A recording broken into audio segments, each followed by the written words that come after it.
The Real Stalin Series, by Dennis Clow McKinsey, hosted by the Espresso Stalinist. SSA's comment. The following is a collection of quotations and citations that build a case for the rehabilitation of Joseph Stalin. The format you will hear repeated is the heading of the section, followed by quotations. Enjoy. Chapter 21. Second World War. Soviet military budget grew drastically to confront Hitler. Probably the best indication to the layman of the Red Army's growth since the rise of Hitler is the fact the money allotted to it in the Soviet budget grew nearly 40-fold. From 1.5 billion rubles in 1933 it grew to 57 billion in 1940. Strong. Anna L. The Soviets expected it. New York. New York. The Dial Press. 1941. p. 95. Of course Stalin, and his entourage always kept in mind the possibility of war with the capitalist countries, and in the late 30s this meant specifically Germany and Japan. Preparations for such a war were made by creating a modern defense industry, military aviation, an up-to-date navy, civil defense training for the whole population, and so on. In 1939-1941 the army increased by 2.5 times, many troops and supplies were transferred to the western districts, war production increased, and the number of military schools grew. Especially after the war with Finland, a great deal of work was done toward retraining the army. The development of new weapons was speeded up. More than 100,000 men were put to work on the fortification of the new western borders. Airfields were modernized, ordnance depots and ammunition dumps set up, and military exercises for troops and commanders carried out. Medvedev, Roy. Let History Judge. New York, Columbia University Press, 1989, p. 735. Zhukov also wrote, the period between 1939 and the middle of 1941 was marked on the whole by transformations that within 2 or 3 years would have given the Soviet people a brilliant army. Medvedev, Roy. Let History Judge. New York, Columbia University Press, 1989, p. 736. In 1940, the Soviet government spent 56 billion rubles on defense, more than twice as much as in 1938, and over 25% of all industrial investment. As a result, the defense industry developed at 3 times the rate of all other industries. During the time between the signing of the pact and the Nazi invasion, the value of the Soviet Union's material resources was nearly doubled, an impressive achievement, even allowing for the low starting figure. Reed, Anthony and David Fisher. The Deadly Embrace. New York, Norton, 1988, p. 482. British aided Hitler. British diplomacy granted to Hitler Germany everything that it had refused for more than a decade to the German Republic. The remilitarization of the Rhineland, the Nazi, terrorized plebiscite in the Saar, German rearmament and naval expansion. British finance, which had strangled the struggling German democracy with demands for impossible war reparations, supported Hitler's regime with heavy investments and loans. It was no secret to any intelligent world citizen that the British Tories made these concessions to Hitler because they saw in him their strong-arm gangster who would eventually fight the Soviets, which important sections of British finance capital have always seen as their greatest foe. Strong. Anna L. The Soviets expected it. New York, New York. The Dial Press, 1941, p. 147. If any doubt remained as to the motives of the British and French foreign offices, it was removed at the Munich Conference. Munich, with its cynical sellout of Czechoslovakia, was the trump card of the Tory ruling class in its game of driving Germany toward the east. The British Prime Minister Chamberlain posed as appeasing Hitler, while actually egging him on. Chamberlain suggested that the Sudetenland might be given to Hitler before anyone in Germany had dared to express such a desire. Strong. Anna L. The Soviets expected it. New York, New York. The Dial Press, 1941, p. 148. Almost as soon as the Nazi troops marched into the Czech territory, it was discovered that representatives of London finance had agreed with German industrialists some weeks earlier about the financing of the great enterprises thus seized. Strong. Anna L. The Soviets expected it. New York, New York. The Dial Press, 1941, p. 149. Soon invaded by the biggest army ever. Already almost all the nations of Europe had gone down like ninepins. The decision of Hitler to turn eastward after the conquest of Europe will probably go on permanent record as the greatest blunder in military history. 260 divisions from Germany and her allies, Romania, Italy, Hungary, Spain, and Finland, swept eastward. There is nothing in the history of warfare with which to make comparison of the striking power of these forces against a single country. Murphy, John Thomas. Stalin, London, John Lane, 1945, p. 220. 179 German divisions, 22 Romanian divisions, 14 Finnish divisions, 13 Hungarian divisions, 10 Italian divisions, 1 Slovak division, and 1 Spanish division, totaling 240 divisions. Editor. A total of well over 3 million troops, the best armed and most experienced in the world, attacked along a 2,000-mile front, aiming their spearhead directly at Leningrad, Moscow, and Stalingrad. Franklin, Bruce, ed. The Essential Stalin, Major Theoretical Writings, Garden City, New York, Anchor Books, 1972, p. 31. On April 25, 1941, the German army contained 296 divisions overall, with about 40 further divisions in the process of formation. Medvedev, Roensris, The Unknown Stalin, N.Y., Overlook Press, 2004, p. 233. Stalin was only surprised as to the exact time of the invasion. Was Stalin taken by surprise with the turn of events? In the broader sense, all his actions from the day Hitler rose to power provide a complete proof of this. But there still remained in the situation an element of surprise, in the sense that it was not possible to know the precise moment at which the blow would fall. Murphy, John Thomas. Stalin, London, John Lane, 1945, p. 221. German attacks on Austria, Czechoslovakia, and Poland had indeed been preceded by open claims and loud threats. Stalin apparently thought that Hitler would act according to precedent. Because he did not see the usual danger signals, he refused to admit the imminent danger. Deutscher, Isaac, Stalin, A Political Biography. New York, Oxford University Press, 1967, p. 455. Stalin received the correct information that Barbarossa would start on June 22, for instance, but he was also given other dates ranging from April 6 right through May and up to June 15. And as each one proved wrong, it became less likely that he would accept the true version for what it was. Werner Wachter, a senior official at the propaganda ministry, later explained Goebbels' technique in admirably simple language. The preparations for Barbarossa, he said, were accompanied by so many rumors, all of which were equally credible, that in the end there wasn't a bugger left who had any idea of what was really going on. Certainly, that comment seems to have been true for Stalin and his intelligence chiefs as the hour for the attack drew steadily closer. Reed, Anthony and David Fisher. The Deadly Embrace. New York, Norton, 1988, p.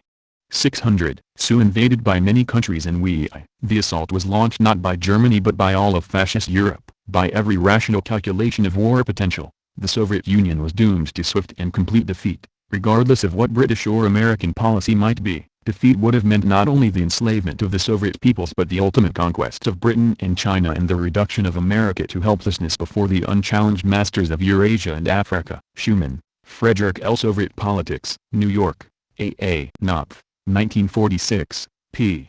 419. Franco, whose fascist Blue Legion was fighting the Red Army. Schumann, Frederick L. Soviet Politics. New York, A. Knopf, 1946, p. 455. Churchill supports coup against Nazis. Churchill said, "At 4 o'clock this morning Hitler attacked and invaded Russia. No one has been a more consistent opponent of communism than I have for the last 25 years. But all this fades away before the spectacle which is now unfolding. Any man or state who fights against Nazism will have our aid. Any man or state who marches with Hitler is our foe." Schumann, Frederick L. Soviet Politics. New York, A. Knopf, 1946, p. 422. An off-the-record story illustrates Churchill's attitude. One of his friends said, "Winston, how can you support the Bolsheviks, you who led British intervention against Lenin and once admitted that you had spent 100 million British pounds to aid the White Armies of Kolchak and Denikin?"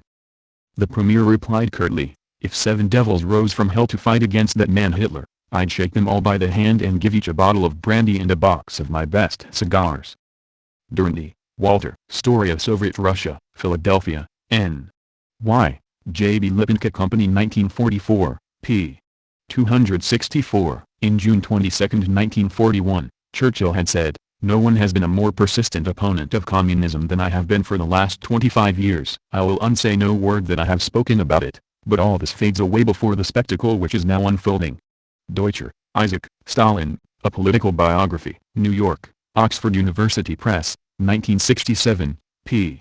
505. Lindbergh supports Nazis against Sioux. Lindbergh said, "I would 100 times rather see my country ally herself with England, or even with Germany with all her faults, than with the cruelty, the godlessness and the barbarism that exists in Soviet Russia." Schumann, Frederick L. Soviet Politics. New York, A. Knopf, 1946, p.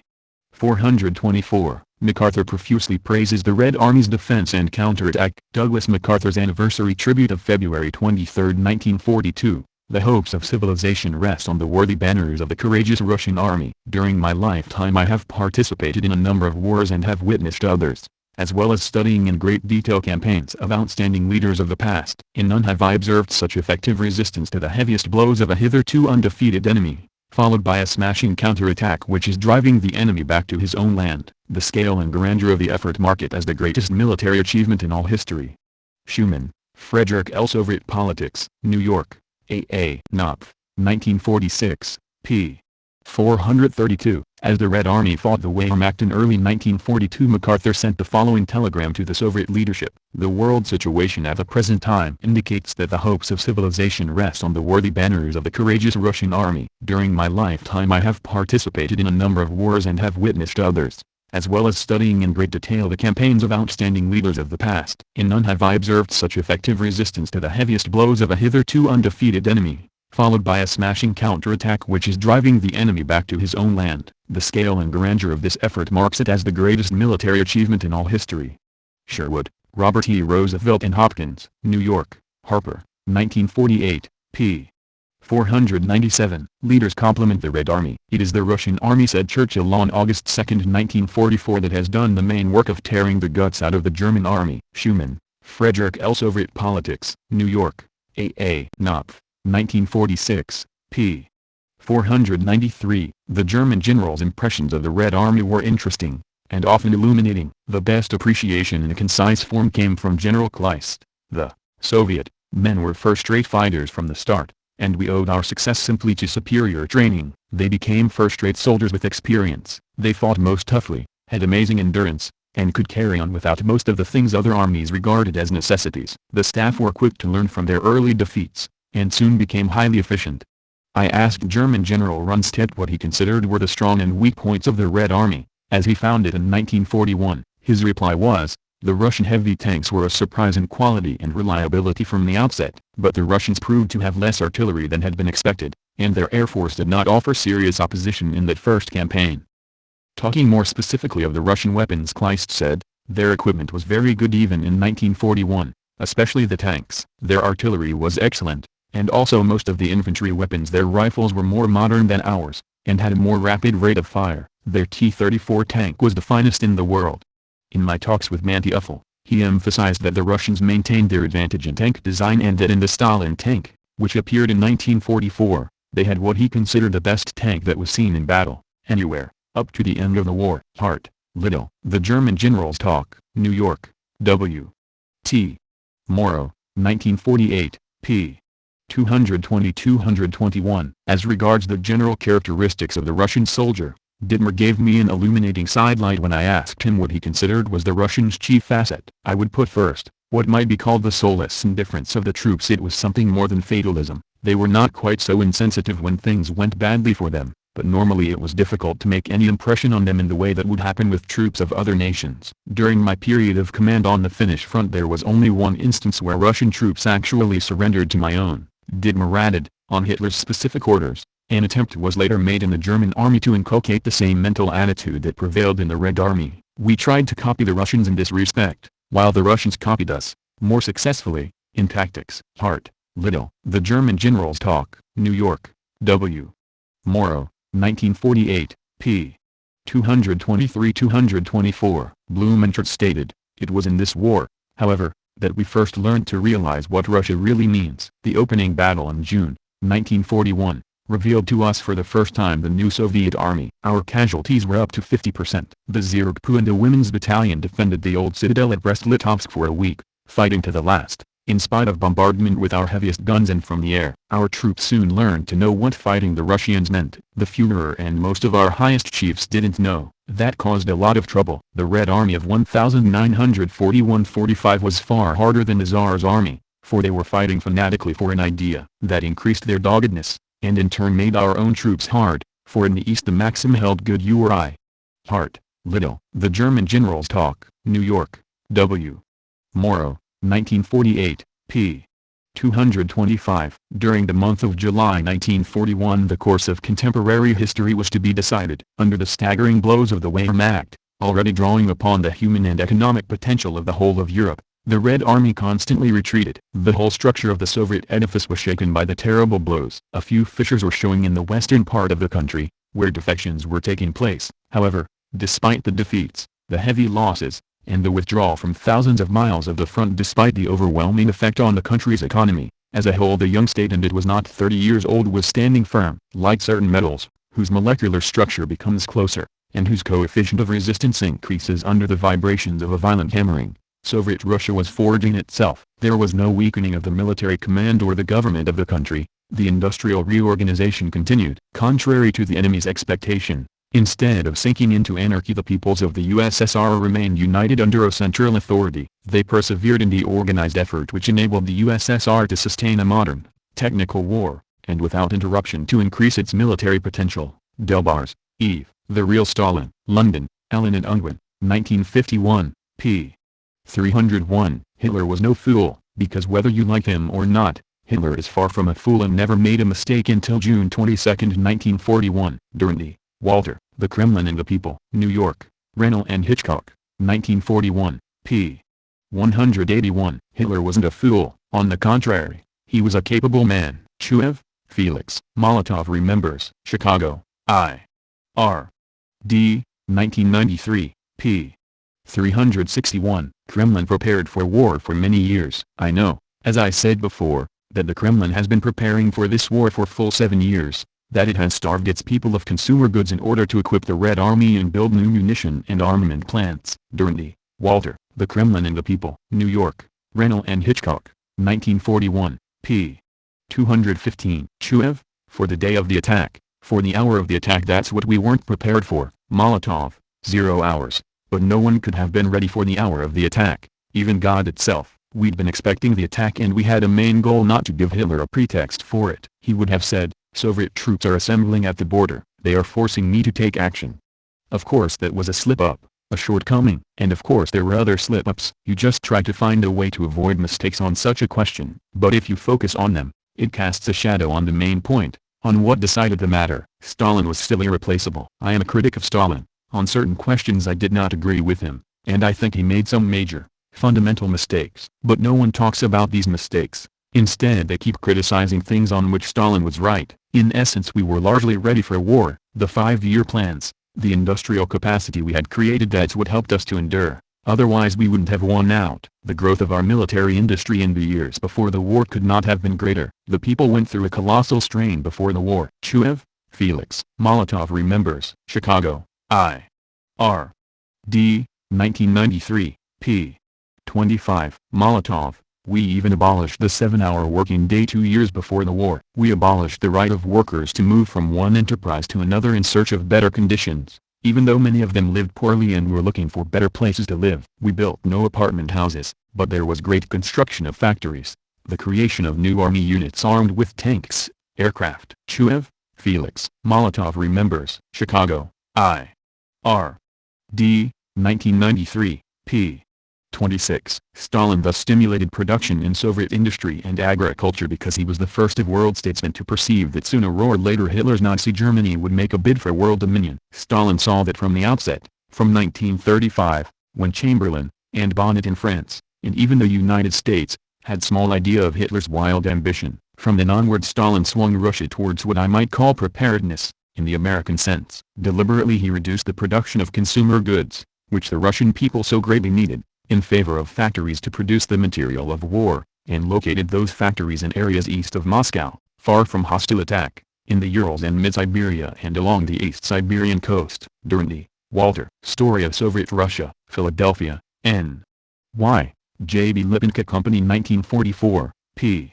175. Russian factories and collective farms worked furiously in the fall and winter of 1940-41, aware that the breathing space which Stalin's agreement with Hitler had won for them in 1939 was nearly at an end. At this critical moment the Soviet state gained strength from its arbitrary system of centralization. It was able to drive its workers and peasants to the limit of their effort because the idea of greater reward for greater service had been adopted, because they had the incentive of personal profit in addition to the no less powerful incentive of patriotic service. By this time they all knew, the whole Soviet Union knew, that Germany was their enemy and that a clash with Germany could not long be averted. During the Walter, Story of Soviet Russia, Philadelphia, N. Y. J.B. Lipinka Company 1944, p. 259. The scheme of evacuation had been carefully prepared, not only of people, animals, and foodstuffs from the countryside, but of machines, even whole factories, from the towns and cities. At Christmas, 1941, the Germans boasted that they had occupied the territory in which one half of the heavy industry of the USSR was situated. But Goebbels omitted to state how much machinery and tools were moved eastwards from the factories of the Donetsk Basin, the Ukraine, White Russia, and Leningrad by the workers who had handled them, and how much more which could not be moved was deliberately demolished, like the great Dnieper Dam and power stations, by the men and women who had built them. During the Walter Story of Soviet Russia, Philadelphia, N. Y. J.B. Lipinka Company 1944, p. 266. The record shows that the tribute was deserved. Had Stalin not won the fight for industrialization and defeated the Trotskyists and Bukharinites, the USSR would have become a Nazi province. Had he not had the foresight to build a metallurgical industry in the Urals, the Red Armies could not have been supplied with arms. Had he not industrialized the economy and introduced mechanized farming, he would have had neither a base for producing arms nor a mass of soldiers trained in the operation of machinery. Had he not signed a non-aggression treaty with Germany, the USSR might have been attacked 22 months sooner. Had he not moved the Soviet armies into Poland, the German attack would have begun even closer to Moscow. Had he not subdued General Mannerheim's Finland, Leningrad would have fallen. Had he not ordered the transfer of 1,400 factories from the west to the east, the most massive movement of its kind in history, Russian industry would have received a possibly fatal blow. Had he not built up the army and equipped it with modern arms, it would have been destroyed on the frontiers. He did not, of course, do these things alone. They were party decisions and party actions, and behind the party throughout was the power, courage, and intelligence of the working class. But Stalin stood at all times as the central, individual directing force, his magnificent courage and calm foresight inspiring the whole nation. When some panic began in Moscow in October 1941, he handled it firmly. Cameron, Kenneth Neal, Stalin, Man of Contradiction. Toronto, On Sea Press, c. 1987, p. 107. Our Red Army, Red Navy, Red Air Fleet and the Chemical and Air Defense Society must be increased and strengthened to the utmost. The whole of our people must be kept in a state of mobilization and preparedness in the face of the danger of military attack, so that no accident and no tricks on the part of our external enemies may take us by surprise. Stalin, Joseph. Stalin's Camp. New York, Howe, Soskin and Company, c. 1940, p. 163. For years, this was stated in 1937, the Russian leaders have based all their actions on the belief that they will soon be involved in war. They apparently started to build up a larger gold reserve in order to strengthen their military position. Littlepage, John D. In Search of Soviet Gold. New York, Harcourt, Brace, c. 1938, p. 271. The 18th Party Conference of February 1941 was devoted almost entirely to defense matters. Stalin proposed that in 1941 industrial output should increase by 17–18%. That did not seem unrealistic. In 1940, for instance, defense output had increased by 27% compared to 1939. The people knew a war was coming and that they would have to perform the impossible. By the time of Hitler's invasion, 2,700 airplanes of a new type and 4,300 tanks, nearly half of them a new model, had been built. Volkogonov, Dmitry. Stalin, Triumph and Tragedy. New York, Grove Weidenfeld, 1991, p. 374. A month before the German attack, Stalin, speaking to a close circle, said, "The conflict is inevitable, perhaps in May next year." By the early summer of 1941, acknowledging the explosiveness of the situation, he approved the premature release of military cadets, and young officers and political workers were posted, mostly without leave, straight to units which were below full strength. After much hesitation, Stalin also decided to call up about 800,000 reservists, bringing up to strength 21 divisions in the frontier military districts. On June 19, 1941, troops were ordered to begin camouflaging aerodromes, transport depots, bases and fuel dumps, and to disperse aircraft around airfields. The order came hopelessly late, and even then Stalin was reluctant in case all these measures provoked the German forces. Volkogonov, Dmitry. Stalin, Triumph and Tragedy. New York, Grove Weidenfeld, 1991, p.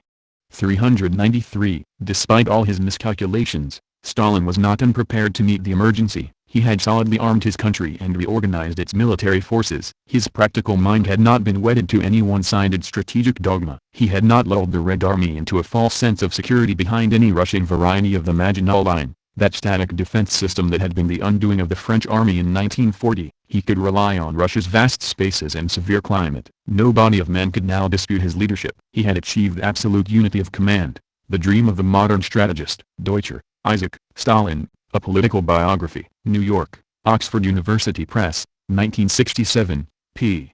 461. What conclusions, then, follow from the facts cited? How is one to assess what was done before the war, what we intended to do in the near future, and what we did not have time to do or were unable to do in strengthening our country's defensive capacity? How is one to make that appraisal today after everything has been gone through, critically interpreting the past and at the same time putting oneself once more on the threshold of the great patriotic war? I have thought long over this, and here is the conclusion to which I came. It seems to me that the country's defense was managed correctly in its basic and principal features and orientations. For many years everything possible or almost everything was done in the economic and social aspects. As to the period between 1939 and the middle of 1941, the people and party exerted particular effort to strengthen defense. The fact that in spite of enormous difficulties and losses during the 4 years of the war, Soviet industry turned out a colossal amount of armaments, almost 490,000 guns and mortars, over 102,000 tanks and self-propelled guns, over 137,000 military aircraft, shows that the foundations of the economy from the military, the defense standpoint, were laid correctly and firmly. Following once more in my mind's eye the development of the Soviet armed forces all the way from the days of the Civil War, I should say that here too we followed the right road in the main. There was constant improvement along the right lines in Soviet military doctrine, the principles of educating and training the troops, the weapons of the army and navy, the training of commanding cadres and the structure and organization of the armed forces. The morale and fighting spirit of the troops and their political consciousness and maturity were always exceptionally high. Of course, if it were possible to go over the whole road once more, there are some things it would be better not to do. But today I cannot name a single major trend in the development of our armed forces that should have been abolished, abandoned, and disclaimed. The period between 1939 and the middle of 1941 was marked on the whole by transformations which in 2 or 3 years would have given the Soviet people a brilliant army, perhaps the best in the world. During the period the dangerous military situation was developing. We army leaders probably did not do enough to convince Stalin that war with Germany was inevitable in the very near future and that the urgent measures provided for in the operational and mobilization plans must be implemented. Zhukov, Georgy, Memoirs of Marshal Zhukov, London, Cape, 1971, p.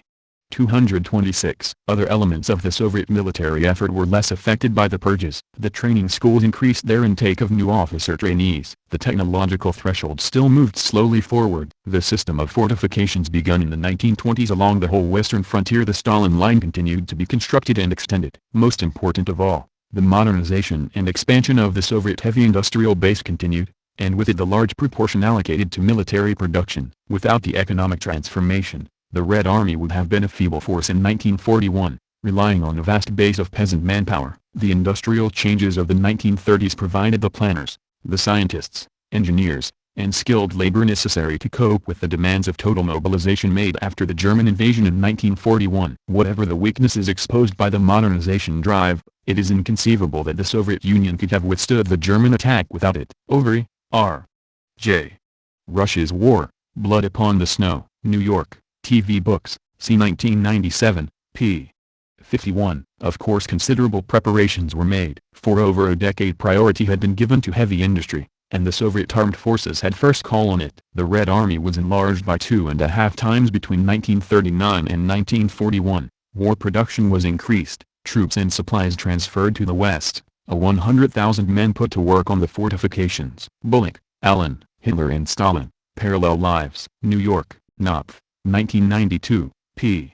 705. In his speech in the Reichstag on March 7, 1936, Hitler said, "Nor do we doubt that Herriot of France reported his information truly. Now, according to this information, it is established in the first place that the Russian army has a peace strength of 1,350,000 men, and secondly, that its war strength and reserves amount to 17,500,000 men. Thirdly, we are informed that it has the largest tank force in the world, and, fourthly, that it has the largest air force in the world. This most powerful military factor has been described as excellent in regard to mobility and leadership and ready for action at any time." Hitler's Speeches by Norman Baines, 1942, Volume 2, page 1290. What confirmed me in my decision to attack the Soviet Union, without delay, was the information brought by a German mission lately returned from Russia, that a single Russian factory was producing by itself more tanks than all our factories together. Hitler, Adolf Hitler's Table Talk, 1941–1944, trans. By Cameron and Stevens, New York, Enigma Books, 2000, p. 182. The more we see of conditions in Russia, the more thankful we must be that we struck in time. In another 10 years there would have sprung up in Russia massive industrial centers, inaccessible to attack, which would have produced armaments on an inexhaustible scale, while the rest of Europe would have degenerated into a defenseless plaything of Soviet policy. Hitler, Adolf Hitler's Table Talk, 1941–1944, trans. By Cameron and Stevens, New York, Enigma Books, 2000, p. 586. The legend of the might of Germany's mechanized army, backed by a highly industrialized society and run with ruthless Teutonic efficiency, has been with us for so long that it is difficult to realize how poor were the German preparations for the Russian campaign. The German army invaded Russia with 3,200 tanks and the monthly output of 80 to 100 was too low even to make good the wastage. Although this rate later went up rapidly, it did not reach its peak until August 1944, when it was already too late, and even then was only a quarter of the Russian output. The Germans had sufficient fuel for only a fraction of their transport to be motorized. The rest was moved by horses. The average German infantry division had about 1,500 horse-drawn vehicles and only about 600 motor-drawn ones, compared with some 3,000 in a British or American infantry division. The German soldier had no winter clothing, and had to make do by wearing large cotton combat overalls over his uniform and stuffing the spaces in between with crumpled newspapers or, since newsprint was scarce, with German propaganda leaflets. The Russians, on the other hand, began the war with 20,000 tanks, more than were possessed by the rest of the world put together, and they produced no fewer than 100,000 during the war. They, too, used horses, but their motorized transport was adapted for winter conditions. Their winter uniforms were white and, being quilted, provided excellent protection against the cold, and they possessed an adaptability to the environment that the Germans lacked. Give a Russian an axe and a knife and in a few hours he will do anything: run up a sledge, a stretcher, a little igloo. Make a stove out of a couple of old oil cans, a German medical officer wrote. Our men just stand about miserably burning precious petrol to keep warm. Knightley, Philip, the first casualty. New York, Harcourt Brace Jovanovich, 1975, p. 252. It would be unfair to accuse Stalin of neglecting the country's defense. In 1940 new regulations lengthened the working day and week. By 1941 the army was more than double the size it had been in 1939. In a number of cases capable people were put in charge of vital departments. Ulam, Adam, Stalin, the man in his era. New York, Viking Press, 1973, p. 531. It seems to me that the country's defense was managed correctly as regards its basic and principal features and orientations. For many years, everything or almost everything possible was done in the economic and social fields. As to the period from 1939 to the middle of 1941, the people and the party applied special efforts to strengthen the country's defenses. Of course, if it were possible to go over that whole road once again, there are some things it would have been better not to do and some things that would have to be straightened out. But today I cannot name a single major trend in the development of our armed forces that should have been written off, jettisoned, or repealed. The period between 1939 and the middle of 1941 was marked on the whole by transformations which gave the Soviet Union a brilliant army, and that readied it well for defense. Zhukov, Georgy, Reminiscences and Reflections Volume 1, Moscow, Progress Pub, c. 1985, p. 270. Soviet economic might was so successfully dedicated to the war effort that in the last 6 months of 1942 it reached a level of production which the Germans attained only across the entire year. The numbers were remarkable. In that half year the USSR acquired 15,000 aircraft and 13,000 tanks. Service, Robert. Stalin. Cambridge, Mass. Belknap Press of Harvard University Press, 2005, p. 421. At least 4 marshals and many generals deny Stalin's alleged failure to prepare for the German invasion. In June 1941 Marshal Balgramin says a titanic effort had been made to prepare for the coming war. Marshal Vasilevsky points to a whole number of very important measures taken to counter the menace of aggression. Marshal Zhukov goes farther, saying, every effort and every means was used to bolster the country's defenses between 1939 and 1941. Marshal Rokossovsky says that the non-aggression pact with Hitler gave us the time we needed so much to build up our defenses. Stalin's generals are virtually unanimous in pointing to Russia's accelerated pre-war industrial and military growth as the sine qua non for victory over Nazi Germany. This build-up started between the two world wars when the West had in effect quarantined the Soviet state. Axel, Albert, Stalin's War, Through the Eyes of His Commanders, London, Arms and Armor Press. 1997, p. 189. Gillis, a Yugoslav writer and activist who met Stalin several times during the war, says that, prior to the Nazi-Soviet war, Stalin spared nothing to achieve military preparedness, and the speed with which he carried out the transformation of the top army command in the midst of the war confirmed Stalin's adaptability and willingness to open careers to men of talent. Gillis, an uncompromising critic of Stalin, says that the sweeping military purges had less effect than is commonly believed. Axel, Albert, Stalin's War, Through the Eyes of His Commanders, London, Arms and Armor Press. 1997, p. 190. Stalin was a good supreme commander. Stalin as supreme commander of the Russian forces in the Second World War would be a theme for a special work. His great gift of military organization showed itself here again. Without any question, streams of energy proceeded from him throughout the war, and that energy halted the Germans before Leningrad and Moscow. They had to seek the road to victory in another direction toward the Volga. Strategically they fell into exactly the same situation as the counter-revolutionary generals of the Civil War. As then, Stalingrad had once more to become the battlefield on which the outcome of the war would be decided. Stalin had already won one victory there, at the outset of his career. Once already he had prevented the enemy from crossing the Volga. The strategic problem was familiar to him. For the second time in his life he achieved his strategic triumphs on the same spot. Basaches, Nicolaus, Stalin, London, New York, Staples Press, 1952, p. 365. Hitler fooled us, he, Stalin, said, in a calm but somewhat harsh voice. I didn't think he was going to attack now. He was silent. The launch still floated beside us, and Captain Kherosov still stood at attention. We did all we could to avoid war, Stalin said. We did all we could to avoid the ruin it causes. But now we no longer have any choice. We have to accept the battle, for life or for death, and we can only win if the whole people rises as one man against the Germans. Svanets, Budu. My uncle, Joseph Stalin. New York, Putnam, c. 1953, p. 169. After dinner, before taking his leave, Rokossovsky shook my uncle's hand, and said, "You have thanked us for what we did. Let me say that without your constant support, the victory would have been impossible." I will never forget the phone call you put through to me at my command post that night in November when the Germans were entering Istra and threatening to encircle Moscow. After I put down the phone, I ordered an attack and our troops reoccupied Istra.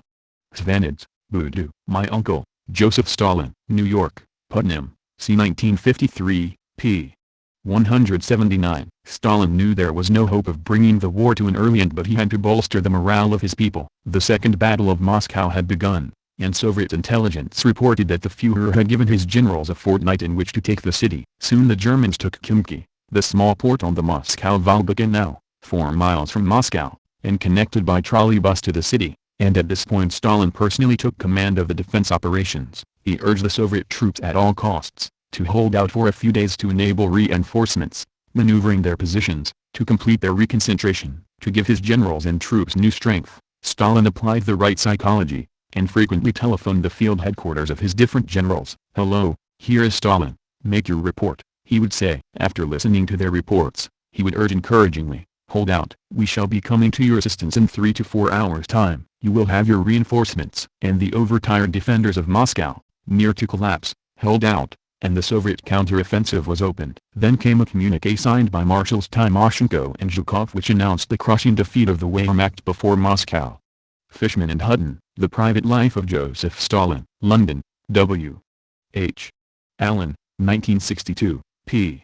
144. In all, the State Committee for Defense adopted some 10,000 resolutions on military and economic matters during the war. Those resolutions were carried out accurately and with enthusiasm. Stalin himself was strong-willed and no coward. It was only once I saw him somewhat depressed. That was at the dawn of June 22, 1941, when his belief that the war could be avoided was shattered. After June 22, 1941, and throughout the war Stalin firmly governed the country, led the armed struggle and international affairs together with the Central Committee and the Soviet government. Zhukov, Georgy. Memoirs of Marshal Zhukov. London, Cape, 1971, p. 268. I can only repeat that Stalin devoted a good deal of attention to problems of armament and material. He frequently met with chief aircraft, artillery, and tank designers whom he would question in great detail about the progress achieved in designing the various types of equipment in our country and abroad. To give him his due, It must be said that he was fairly well versed in the characteristics of the basic types of armament. Is it true that Stalin really was an outstanding military thinker, a major contributor to the development of the armed forces and an expert in tactical and strategic principles? From the military standpoint, I have studied Stalin most thoroughly, for I entered the war together with him and together with him I ended it. Stalin mastered the technique of the organization of front operations and operations by groups of fronts and guided them with skill, thoroughly understanding complicated strategic questions. He displayed his ability as commander-in-chief beginning with Stalingrad. In guiding the armed struggle as a whole, Stalin was assisted by his natural intelligence and profound intuition. He had a knack of grasping the main link in the strategic situation so as to organize opposition to the enemy and conduct a major offensive operation. He was certainly a worthy supreme commander. Here Stalin's merit lies in the fact that he correctly appraised the advice offered by the military experts and then in summarized form in instructions, directives, and regulations immediately circulated them among the troops for practical guidance. As regards the material and technical organization of operations, the buildup of strategic reserves, the organization of production of material and troop supplies, Stalin did prove himself to be an outstanding organizer. And it would be unfair if we, the Soviet people, failed to pay tribute to him for it. Zhukov, Georgy. Memoirs of Marshal Zhukov, London, Cape, 1971, p. 284-285. The Second Front dawdled, but Stalin pressed unfalteringly ahead. He risked the utter ruin of socialism in order to smash the dictatorships of Hitler and Mussolini. After Stalingrad, the Western world did not know whether to weep or applaud. The cost of victory to the Soviet Union was frightful. To this day the outside world has no dream of the hurt, the loss and the sacrifices. For his calm, stern leadership here, if nowhere else, arises the deep worship of Stalin by the people of all the Russias. Statement by W.E.B. Du Bois regarding Comrade Stalin on March 16, 1953. The modern Stalin was instantly recognizable. Harriman, who saw a great deal of Stalin during the war as Roosevelt's emissary and then ambassador, was deeply impressed by him, his high intelligence, that fantastic grasp of detail, his shrewdness. I found him better informed than Roosevelt, more realistic and Churchill.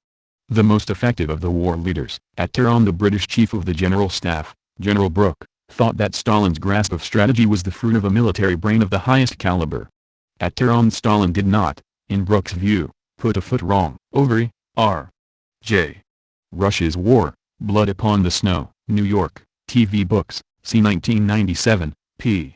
348. For his part, Harriman rated Stalin better informed than Roosevelt, more realistic than Churchill, in some ways the most effective of the war leaders. McNeill, Robert, Stalin, Man and Ruler. New York, New York University Press, 1988, p. 252. Stalin possessed, all Western observers in the Hitler War agreed, excellent strategic judgment. Snow, Charles Percy. Variety of Men. New York, Scribner, 1966, p. 258. He, Stalin, spent whole days, and often nights as well, at headquarters. Zhukov wrote, in discussion he made a powerful impression. His ability to summarize an idea precisely, his native intelligence, his unusual memory, his staggering capacity for work, his ability to grasp the essential point instantly, enabled him to study and digest quantities of material which would have been too much for any ordinary person. I can say without hesitation that he was master of the basic principles of the organization of frontline operations and the deployment of frontline forces. He controlled them completely and had a good understanding of major strategic problems. He was a worthy supreme commander. Radzinski, Edward. Stalin. New York, Doubleday, c. 1996, p. 486. He, Stalin, was never a general let alone a military genius but, according to Zhukov, who knew better than anyone, this outstanding organizer displayed his ability as supremo starting with Stalingrad. He mastered the technique of organizing for operations and guided them with skill, thoroughly understanding complicated strategic questions, always displaying his natural intelligence. Professional intuition and a tenacious memory. He was many-sided and gifted but had no knowledge of all the details. Mikoyan was probably right when he summed up in his practical way that Stalin knew as much about military matters as a statesman should but no more. Montefiore, Sebag, Stalin, The Court of the Red Tsar. New York, Knopf, 2004, p. 439. Like most people with whom I associated, I connected the turnabout in the course of the war with Stalin, and stories of him as a human being encouraged the magnification of his charisma. Therefore, though I had begun the war with doubts about the wisdom of Stalin's leadership, I ended it believing that we had been very lucky, that without Stalin's genius, victory would have taken much longer to achieve and would have entailed far greater losses. had it come at all. Grigorenko, Petro G. Memoirs, New York, Norton, c. 1982, p. 139. Could Russia have won without Stalin? Was Stalin indispensable to the Soviet war effort? An expert on Russia, Dr. Byler, has written, "It seems doubtful that the Soviet system could have survived an extraordinary internal shock, such as the disappearance of Stalin, while at the same time facing the unprecedented external blow of the German invasion." Another expert, America's wartime ambassador to Moscow, Harriman, says, "We became convinced that, regardless of Stalin's awful brutality and his reign of terror, he was a great war leader." Replying to a question the author, put to him on his visit to Moscow in May 1975, Harriman called Stalin one of the most effective war leaders in history. Harriman is categorical: without Stalin, they never would have held. Giving full support to Harriman, but going a step further, is Joseph McCabe, who has been described by eminent historians as one of our deeper thinkers and one of the most learned men of the 20th century. McCabe has recorded that when Hitler's armies fell upon Russia in 1941, Stalin became the West's leader in the gravest crisis through which the world has passed since the fall of Rome. Axel, Albert. Stalin's War, Through the Eyes of His Commanders. London, Arms and Armour Press. 1997, p.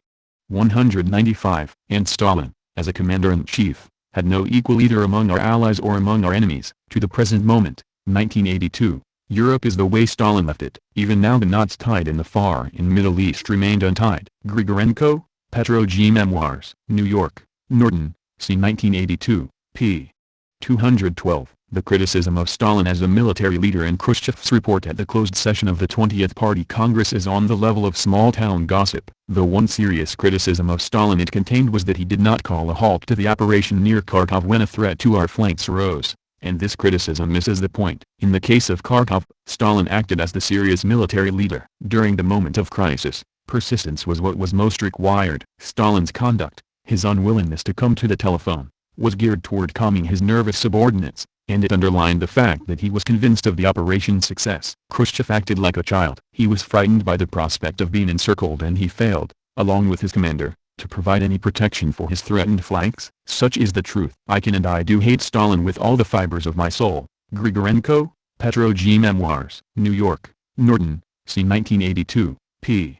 212. Stalin was convinced that in the war against the Soviet Union the Nazis would first try to seize the Ukraine and the Donetsk coal basin in order to deprive the country of its most important economic regions and lay hands on the Ukraine grain, Donetsk coal and, later, Caucasian oil. During the discussion of the operational plan in the spring of 1941, Stalin said, "Nazi Germany will not be able to wage a major lengthy war without those vital resources." Stalin was the greatest authority for all of us, and it never occurred to anybody to question his opinion and assessment of the situation. Yet his conjecture as to the main strike of the Nazi invader proved incorrect. Zhukov, Georgy. Reminiscences and Reflections Volume 1. Moscow, Progress Pub. C. 1985, p. 250. During the war, Stalin had 5 official posts. He was Supreme Commander-in-Chief, General Secretary of the party's Central Committee, Chairman of the USSR Council of People's Commissars, Chairman of the State Defense Committee, and People's Commissar for Defense. He worked on a tight schedule, 15 to 16 hours a day. Zhukov, Georgy. Reminiscences and Reflections Volume 1. Moscow, Progress Pub. C. 1985, p. 349. Stalin made a great personal contribution to the victory over Nazi Germany and its allies. His prestige was exceedingly high, and his appointment as Supreme Commander was wholeheartedly acclaimed by the people and the troops. Mikhail Sholikov was quite right in saying in an interview to Komsomolskaya Pravda during the celebrations of the 25th anniversary of the victory that it is wrong to belittle Stalin, to make him look a fool. First, it is dishonest, and second, it is bad for the country, for the Soviet people. And not because victors are never judged, but above all because such denouncements are contrary to the truth. Zhukov, Georgy. Reminiscences and Reflections Volume 1. Moscow, Progress Pub. C. 1985, p. 363. I am often asked whether Stalin was really an outstanding military thinker and a major contributor to the development of the armed forces, whether he was really an expert in tactical and strategic principles. I can say that Stalin was conversant with the basic principles of all organizing operations of fronts and groups of fronts, and that he supervised them knowledgeably. Certainly, He was familiar with major strategic principles. Stalin's ability as Supreme Commander was especially marked after the Battle of Stalingrad. The widespread tale that the Supreme Commander studied the situation and adopted decisions when toying with the globe is untrue. Nor did he pore over tactical maps. He did not need to, but he had a good eye when dealing with operational situation maps. Stalin owed this to his natural intelligence, his experience as a political leader, his intuition and broad knowledge. He could find the main link in a strategic situation which he seized upon in organizing actions against the enemy, and thus assured the success of the offensive operation. It is beyond question that he was a splendid Supreme Commander-in-Chief. Stalin is said to have offered fundamental innovations in military science, elaborating methods of artillery offensives, of winning air supremacy, of encircling the enemy, splitting surrounded groups into parts and wiping them out one by one, etc. This is untrue. These paramount aspects of warcraft were mastered in battles with the enemy. They were the fruit of deep reflections and summed up the experience of a large number of military leaders and troop commanders. The credit that is due here to Stalin is for assimilating the advice of military experts in his stride, filling it out and elaborating upon it in a summarized form in instructions, directives, and recommendations which were immediately circulated as guides among the troops. Besides, in the matter of backing operations, building up strategic reserves, organizing arms production and, in general, the production of everything needed in the war, the Supreme Commander proved himself an outstanding organizer. And it would be most unfair if we failed to pay tribute to him for this. Zhukov, Georgy, Reminiscences and Reflections Volume 1, Moscow, Progress Pub, c. 1985, p. 367-368. I would like additionally to say a few words about Stalin as Supreme High Commander. I would hope that my service position during the war, my constant, almost daily contact with Stalin and, finally, my participation in sessions of the Politburo and the State Defense Committee which examined all the fundamental issues concerning the war, give me the right to say a few words on this topic. In doing so I shall not discuss his party, political and state activity in wartime, inasmuch as I do not consider myself sufficiently competent to do so. Was it right for Stalin to be in charge of the Supreme High Command? After all, he was not a professional military man. There can be no doubt that it was right. At that terribly difficult time the best solution, bearing in mind the enormous Leninist experience from the Civil War period, was to combine in one person the functions of party, state, economic and military leadership. We had only one way to turn the country immediately into a military camp, to make the rear and the front an integral whole, to harness all our efforts to the task of defeating the Nazi invaders. And when Stalin as Party General Secretary, Chairman of the Council of People's Commissars and Chairman of the State Defense Committee also became the Supreme High Commander and the People's Defense Commissar, there opened up more favorable opportunities for a successful fight for victory. This combining of party, state, and military leadership functions in the figure of Stalin did not mean that he alone decided every issue during the war. It is my profound conviction that Stalin, especially in the latter part of the war, was the strongest and most remarkable figure of the strategic command. He successfully supervised the fronts and all of the war efforts of the country on the basis of the party line, and he was able to have considerable influence on the leading political and military figures of the Allies in the war. It was interesting to work with him, but at the same time extremely taxing, particularly in the initial period of the war. He has remained in my memory as a stern and resolute war leader, but not without a certain personal charm. Stalin possessed not only an immense natural intelligence, but also amazingly wide knowledge. I was able to observe his ability to think analytically during these sessions of the Party Politburo, the State Defense Committee, and during my permanent work in the GHQ. He would attentively listen to speakers, unhurriedly pacing up and down with hunched shoulders, sometimes asking questions and making comments, and when the discussion was over he would formulate his conclusions precisely and sum things up. His conclusions would be brief, but profound in content. I have already noted that during the first few months of the war Stalin's inadequate operational and strategic training was apparent. He rarely asked the advice of the general staff officers or front commanders. Even the top operations department men in the general staff were not always invited to work on the most important GHQ operations directives. At that time decisions were normally taken by him alone and not always with complete success. The big turning point for Stalin as Supreme High Commander came in September 1942 when the situation became very grave and there was a special need for flexible and skilled leadership in regard to military operations. It was at that time that he began to change his attitude to the general staff personnel and front commanders, being obliged constantly to rely on the collective experience of his generals. Why the devil didn't you say so? From then on,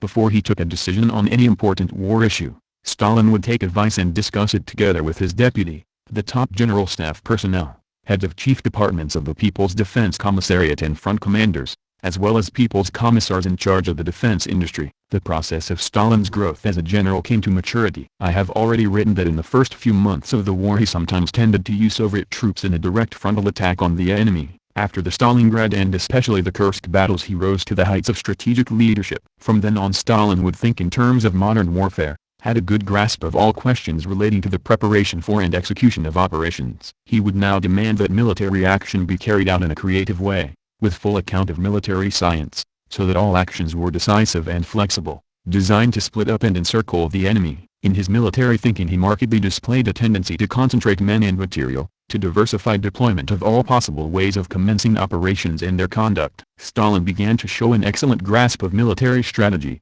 which came fairly easily to him since he was a past master at the art of political strategy, and of operational art as well. I think that Stalin displayed all the basic qualities of a Soviet general during the strategic offensive of the Soviet armed forces. He skillfully supervised actions of the fronts. Stalin paid a great deal of attention to creating an efficient style of work in the GHQ. If we look at the style from autumn 1942, we see it as distinguished by reliance on collective experience in drawing up operational and strategic plans, a high degree of exactingness, resourcefulness, constant contact with the troops, and a precise knowledge of the situation at the fronts. Stalin as Supreme High Commander was extremely exacting to all and sundry, a quality that was justified, especially in wartime. He never forgave carelessness in work or failure to finish the job properly, even if this happened with a highly indispensable worker without a previous blemish on his record. As Supreme High Commander, Stalin was in most cases extremely demanding but just. His directives and command showed front commanders their mistakes and shortcomings, taught them how to deal with all manner of military operations skillfully. I deliberately leave untouched the expressions used by Stalin so as to give the reader the usual flavor of Stalin's talk. He normally spoke succinctly, pithily, and bluntly. Vasilevsky, Alexander M. A Lifelong Cause. Moscow, Progress Publishers, 1981, p. 447-451. It would be quite wrong, however, to look at Stalin from only one point of view. I have to say that he was an extremely difficult man to deal with, liable to fly off the handle and unpredictable. It was hard to get on with him and he took a long time to get used to. If Stalin was ever unhappy about something, in the war, especially at the beginning, certainly gave plenty of causes. He could give a dressing down unjustly. However, he changed noticeably during the war. He began to be more restrained and calm in his attitude to us officers of the General Staff and main departments of the People's Defense Commissariat and front commanders. Even when something was going wrong at the front, it became much easier to deal with him. It is clear that the war, its twists and turns, failures and successes had an effect on Stalin's character. Joseph Stalin has certainly gone down in military history. His undoubted service is that it was under his direct guidance as Supreme High Commander that the Soviet armed forces withstood the defensive campaigns and carried out all the offensive operations so splendidly. Yet he, to the best of my judgment, never spoke of his own contribution. At any rate, I never happened to hear him do so. The title of Hero of the Soviet Union and rank of General Lemus were awarded to him by a written representation to the Party Central Committee Politburo from front commanders. In fact, he had fewer military orders than did the commanders of fronts and armies. He told people plainly and honestly about the miscalculations made during the war when he spoke at a reception in the Kremlin in honor of Red Army commanders on May 24, 1945. Vasilevsky, Alexander M.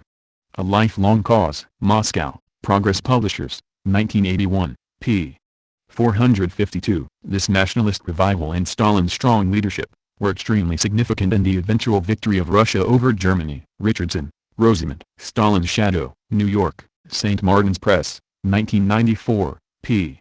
163. The only really military man in the family was my father, says Svetlana. He really had this talent. He really liked it. And the best performance he gave in his life was as organizer of the Red Army during the Second World War. He did what he was born for. The fact that our country managed to get through the war was to Stalin's huge merit. And then the economy was restored, and atomic weaponry was created, which to this day has maintained the peace. Richardson, Rosamond. Stalin's Shadow. New York, St. Martin's Press, 1994, p. 170. According to Zhukov, Stalin mastered questions of the organization of front operations, there being about a dozen large sectors, or fronts, at any given moment, and groups of fronts, a point sustained by Chief of Staff Vasilevsky. Lest this be dismissed as mere post-Khrushchev propaganda aimed at rehabilitating Stalin's image as a war leader, consider that General Alan Brooke, who encountered Stalin in 1943, judged him a military brain of the very highest order, and Brooke was arguably the keenest British military mind of the war, a professional who held in contempt politicians who dabbled in strategy, and also the one Western general whom Stalin accused to his face of being unfriendly to Russia. McNeill, Robert. Stalin, Man and Ruler. New York, New York University Press, 1988, p.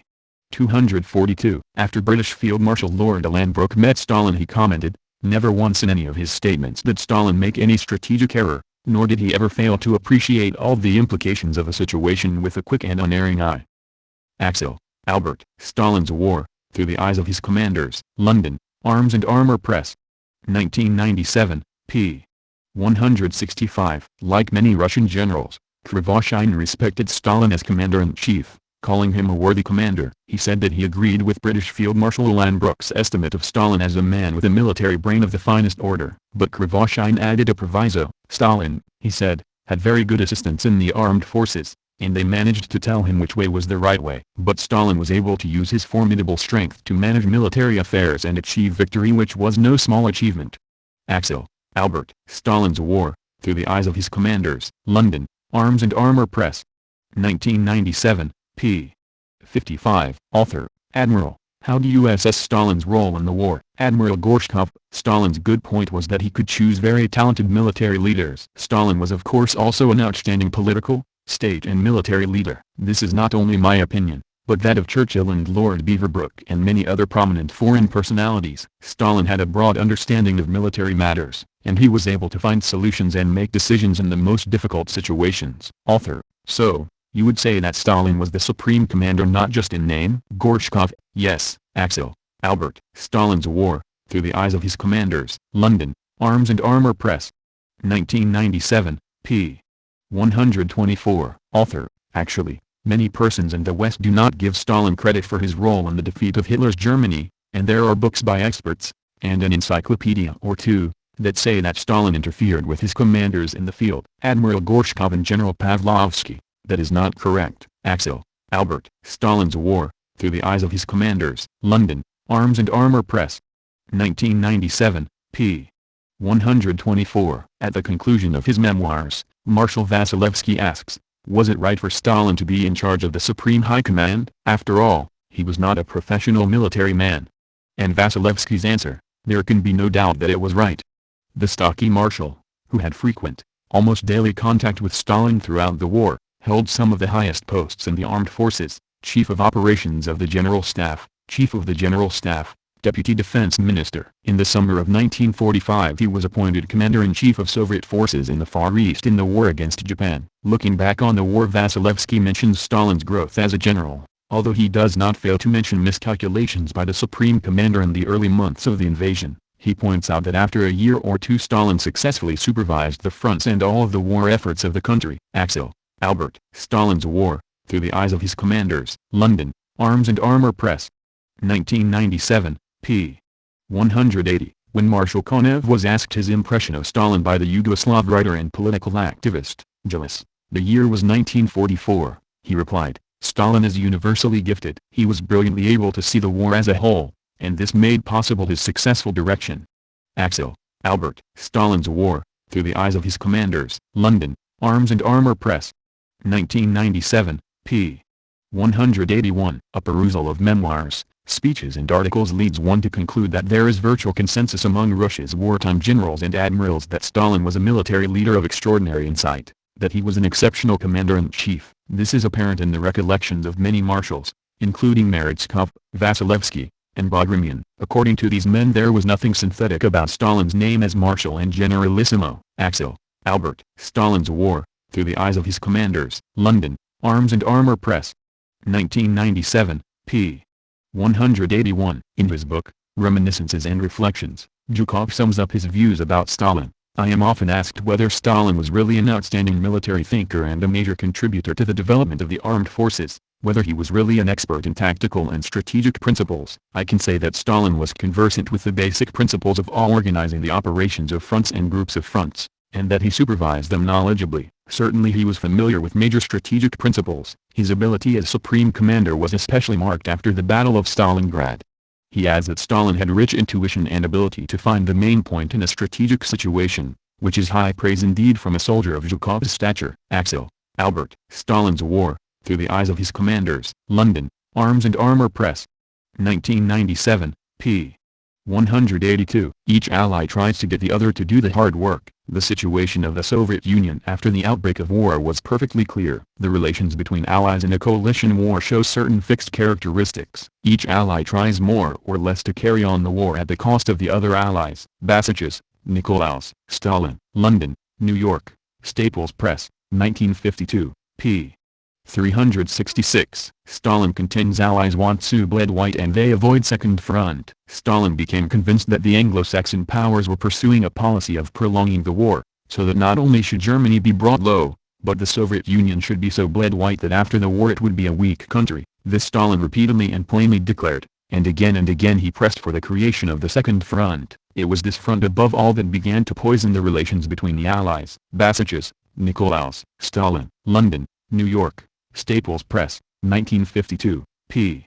367. Until the middle of 1944 this question, the Second Front, occupied center stage in his, Stalin, diplomatic efforts. True, as the wind of victory filled his sails, he became less insistent, and indeed the front in Western Europe was only opened when it had become obvious that the Soviet Union was capable of destroying Nazi Germany on her own. Volkogonov, Dmitry, Stalin, Triumph and Tragedy. New York, Grove Weidenfeld, 1991, p. 485. Stalin's tactics, of rudeness punctuated by warmth, were sometimes counterproductive. But his general strategy was sound, and though Churchill at least was alienated by Stalin's offensive attitude, even he was still susceptible to the feeling that Stalin had a genuine grievance while the Soviet Union was bearing the brunt of the war. Conquest, Robert, Stalin, Breaker of Nations. New York, Viking, 1991, p. 253. According to Eisenhower, they could not open a second front in 1942-43 allegedly because they were unprepared for such a large-scale combined strategic operation. That was certainly far from the truth, for they could have opened a second front in 1943. They deliberately waited till our troops would inflict greater damage on Germany's military force. Zhukov, Georgy, Memoirs of Marshal Zhukov, London, Cape, 1971, p.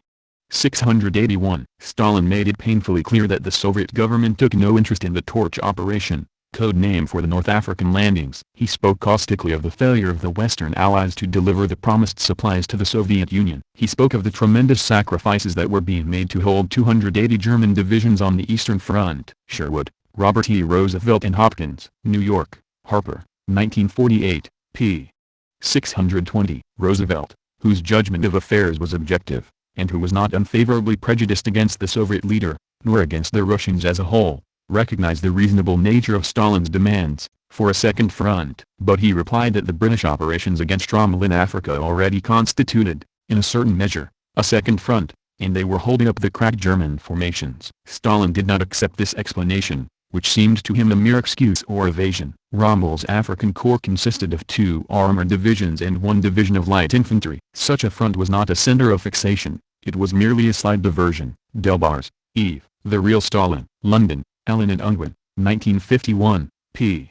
323. The plan for an assault across the Channel was finally agreed upon with the British in April 1942, but even after that Churchill repeatedly attempted to persuade Roosevelt to undertake a landing across the Mediterranean. According to Eisenhower, they could not open a second front in 1942-1943 allegedly because they were not prepared for this major combined strategic operation. That was certainly far from the truth. They could have opened a second front in 1943, but they wittingly did not hurry to do so, waiting for our troops to inflict greater damage on Germany's armed forces, and, consequently, to become more exhausted. Zhukov, Georgy, Reminiscences and Reflections Volume 2, Moscow, Progress Pub, c. 1985, p.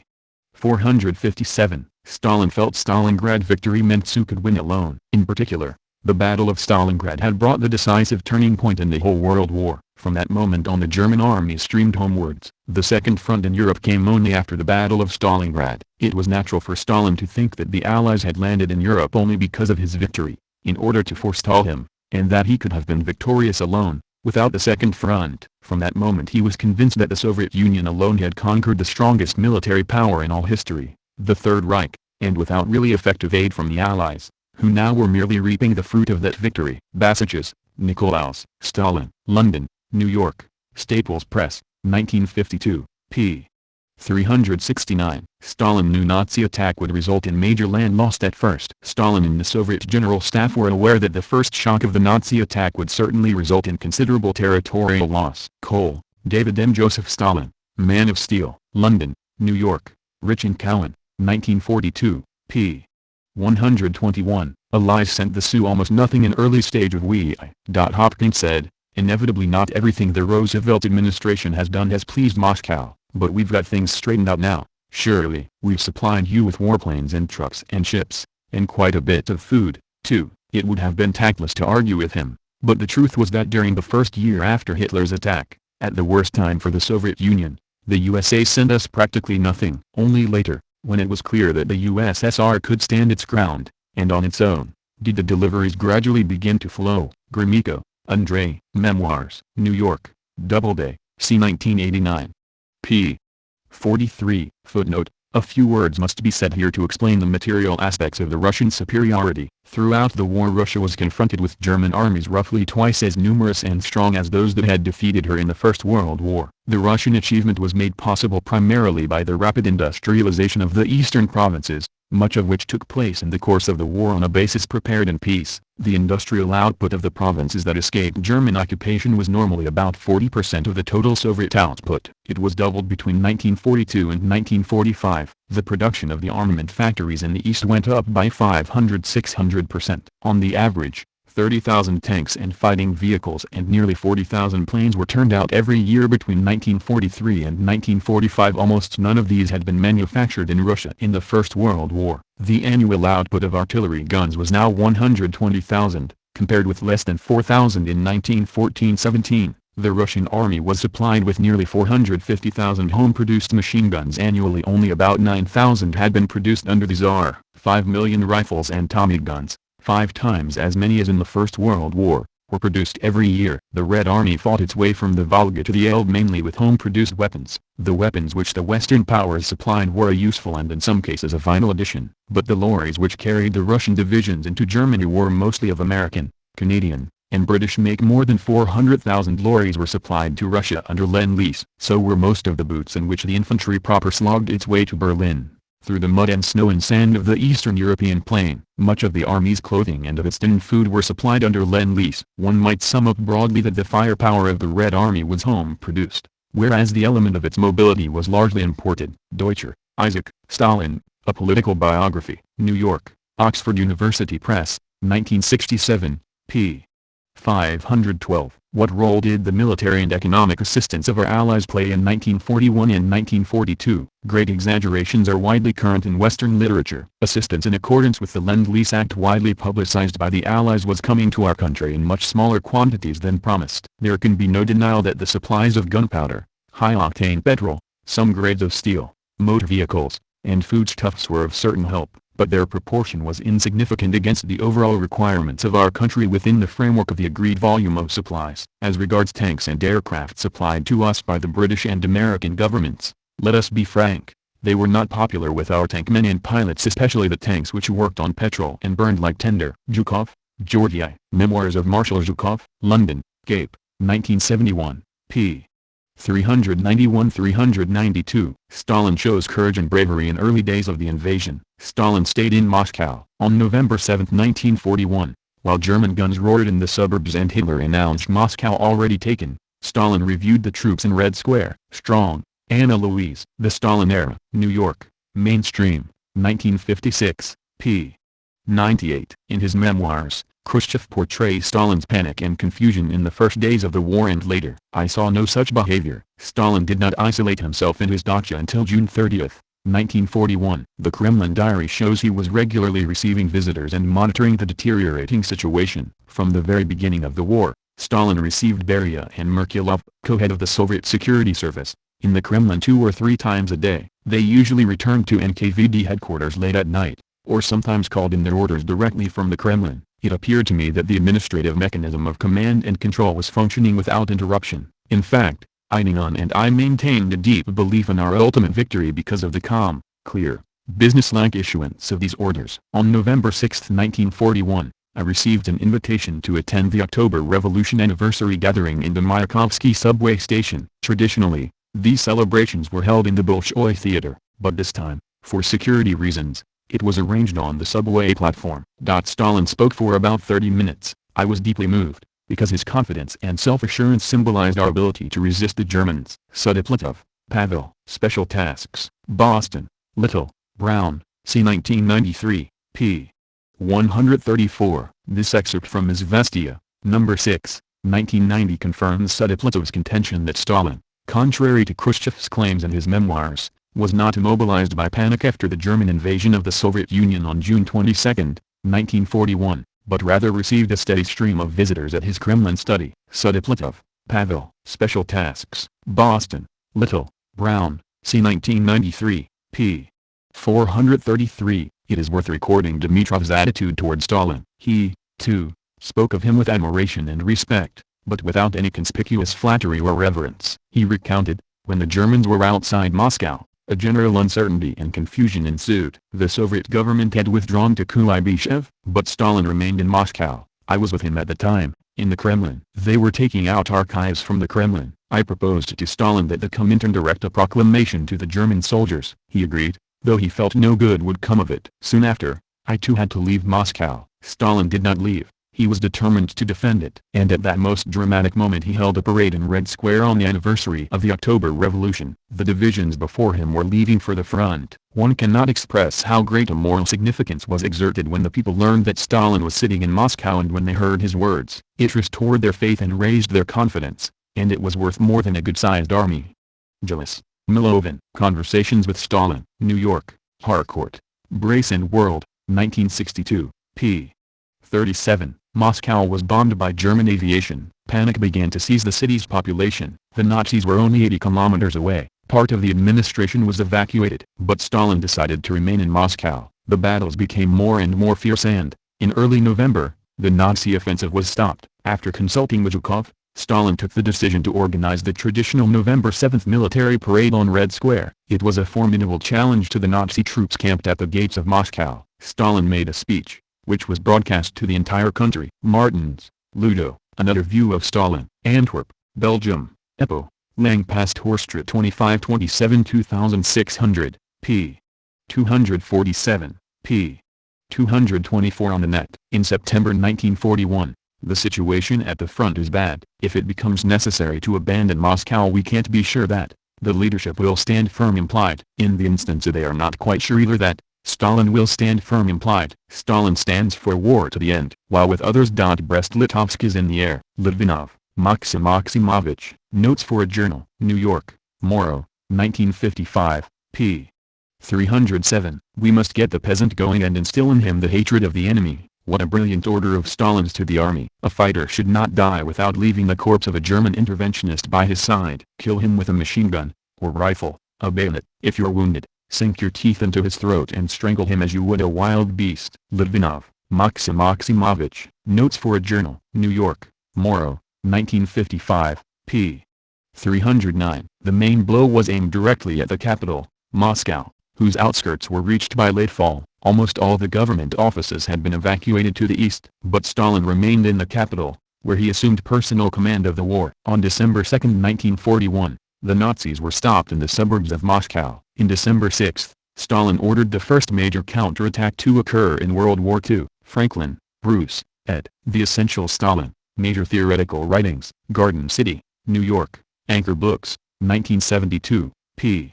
31. As to Stalin's nerves, or lack of them, his generals make no criticisms. Rather, Marshal Zhukov told a war correspondent that Stalin had nerves of steel. The correspondent, Arthur Ehrenberg, wrote that the marshal repeated these words to him several times when they met at a command post near the front line early in the war. Even General Vlasov, who had a great grievance against Stalin and, therefore, cause for resentment, told the Germans upon his capture that Stalin had strong nerves. Speaking to Dr. Goebbels, the Nazi minister of propaganda, he said that in the autumn of 1941, when the city of Moscow was threatened by advancing German armies, everyone in the Kremlin had lost his nerve, but only Stalin insisted on continued resistance to the German invaders. Axel, Albert. Stalin's War, Through the Eyes of His Commanders. London, Arms and Armor Press.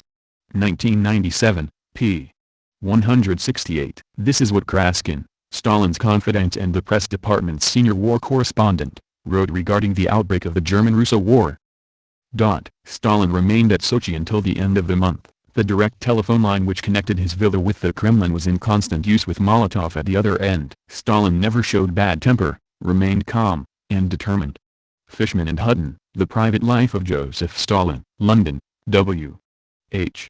Allen, 1962, p.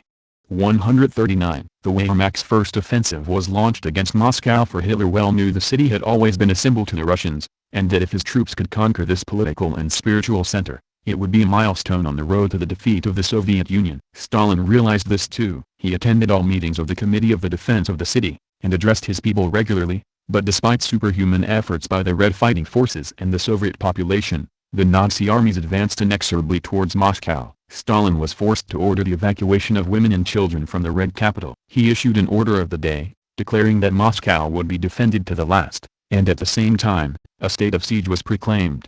The next day, the Soviet government and diplomatic corps established themselves in Kuibyshev in the Middle Volga. Certain government departments had been transferred to Kazan and Sverdlovsk. Stalin, Molotov, and other members of the inner circle, remained in Moscow. Fishman and Hutton, The Private Life of Joseph Stalin, London, W.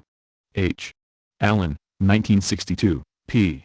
143. Stalin was affable and had the common touch. He showed courage, particularly during the war. During the war, he preferred to work at the dacha rather than in the Kremlin, even though there were no air raid shelters at the dacha. During an air attack, he would sometimes watch the planes from the roof of a building. According to Rybin, Stalin did not panic in mid-October 1941 when German forward units had reached the suburbs of Moscow, while Beria gave orders to senior party officials for the evacuation of Moscow on the evening of October 15, and although Malenkov and Kaganovich also recommended the move to Kuibyshev, Stalin, in a Kremlin meeting on October 16, announced that he had decided to stay in Moscow. Laqueur, Walter, Stalin, The Glasnost Revelations, New York, Scribners, c. 1990, p. 148. There were riots in Moscow at the time, and shops were pillaged. According to Rybin, Stalin deliberately showed himself in various parts of the city and talked to people to give a boost to morale. Molotov was sent for 3 days to Kuibyshev to supervise the transfer of the foreign ministry, but he also confirmed in conversation with Rybin that Stalin had no intention of leaving the capital. When information was received that an unexploded mine or shell had landed not far from the dacha, Stalin joined the search party, yet another demonstration of personal courage. On a visit to Oryol in 1946, he walked the streets accompanied by hundreds of citizens. When they thanked him for having defeated the Germans, he replied modestly, "The people defeated the Germans, not I." Laqueur, Walter, Stalin, The Glasnost Revelations, New York, Scribners, c. 1990, p. 149. I am often asked about Stalin's role in the Battle of Moscow. Stalin was in Moscow, in control of the troops and weapons, preparing the enemy's defeat. He must be given credit for the enormous work in organizing necessary strategic, material, and technical resources which he did as head of the State Committee for Defense with the help of the executive staff of the People's Commissariats. With strictness and exactingness Stalin achieved the near impossible. When I am asked what event in the war impressed me most, I always say, the Battle of Moscow. Zhukov, Georgy. Memoirs of Marshal Zhukov, London, Cape, 1971, p. 361. For a long time now, there are stories, lies, outright falsifications that the war scared Stalin out of his wits. In view of these lies, let me tell of an incident. On May 5, at a meeting in the Kremlin, one of the scared officers said that the Central Committee armored train is ready and hidden. Stalin really let him have it. What kind of nonsense? What kind of safety armored train? When the enemy is inside the borders of the Soviet Union. You can draw your own conclusion from this statement. At the beginning of the war with the German attack on the USSR, this news was conveyed to Stalin by Marshal Zhukov. Already at 3 a.m., Stalin came into his office at the Kremlin. After that came in Zhukov and Timoshenko. Stalin regularly walked on the streets of Moscow, even during the flights of German aircraft. But he understood that people must see him amongst themselves, that the leader is with them, that he is in the capital of Moscow, and is heading its defense. Even more effective, he visited command posts on Gorky Street, Zemliano Valley, Smolensky Square, for the sentries and army personnel.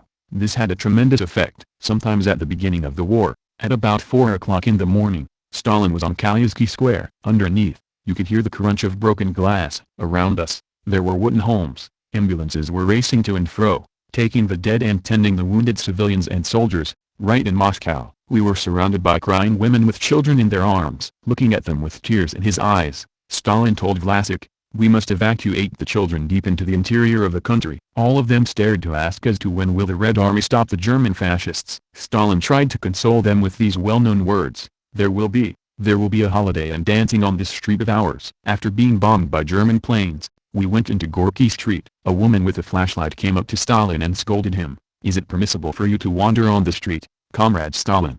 During such dangerous times, an enemy could easily drop a bomb on you. Stalin only opened up his arms. Of course, the lady was correct. He was with us near Kubinka when over 400 planes were in the air, bombing while our fighters tried to shoot them down. After successfully repulsing the enemy, Stalin asked for the names of our pilots who did such an outstanding job. He met Viktor Talakin, who did an outstanding job of shooting down German planes. The enemy knew exactly where Stalin had his dacha. Stalin risked his life together with all of us. Stalin always looked at the tremendous dogfights over the dacha. When the Germans desperately tried to kill Stalin and his entourage, knowing in advance that they were there, they dropped bombs near the dacha. Some exploded, others did not, and we had to defuse them, knowing full well that if they went off, everyone around the perimeter of the dacha would be killed. Ribon, Alexei. Next to Stalin. Notes of a Bodyguard. Toronto, North Star Compass Journal, 1996, p.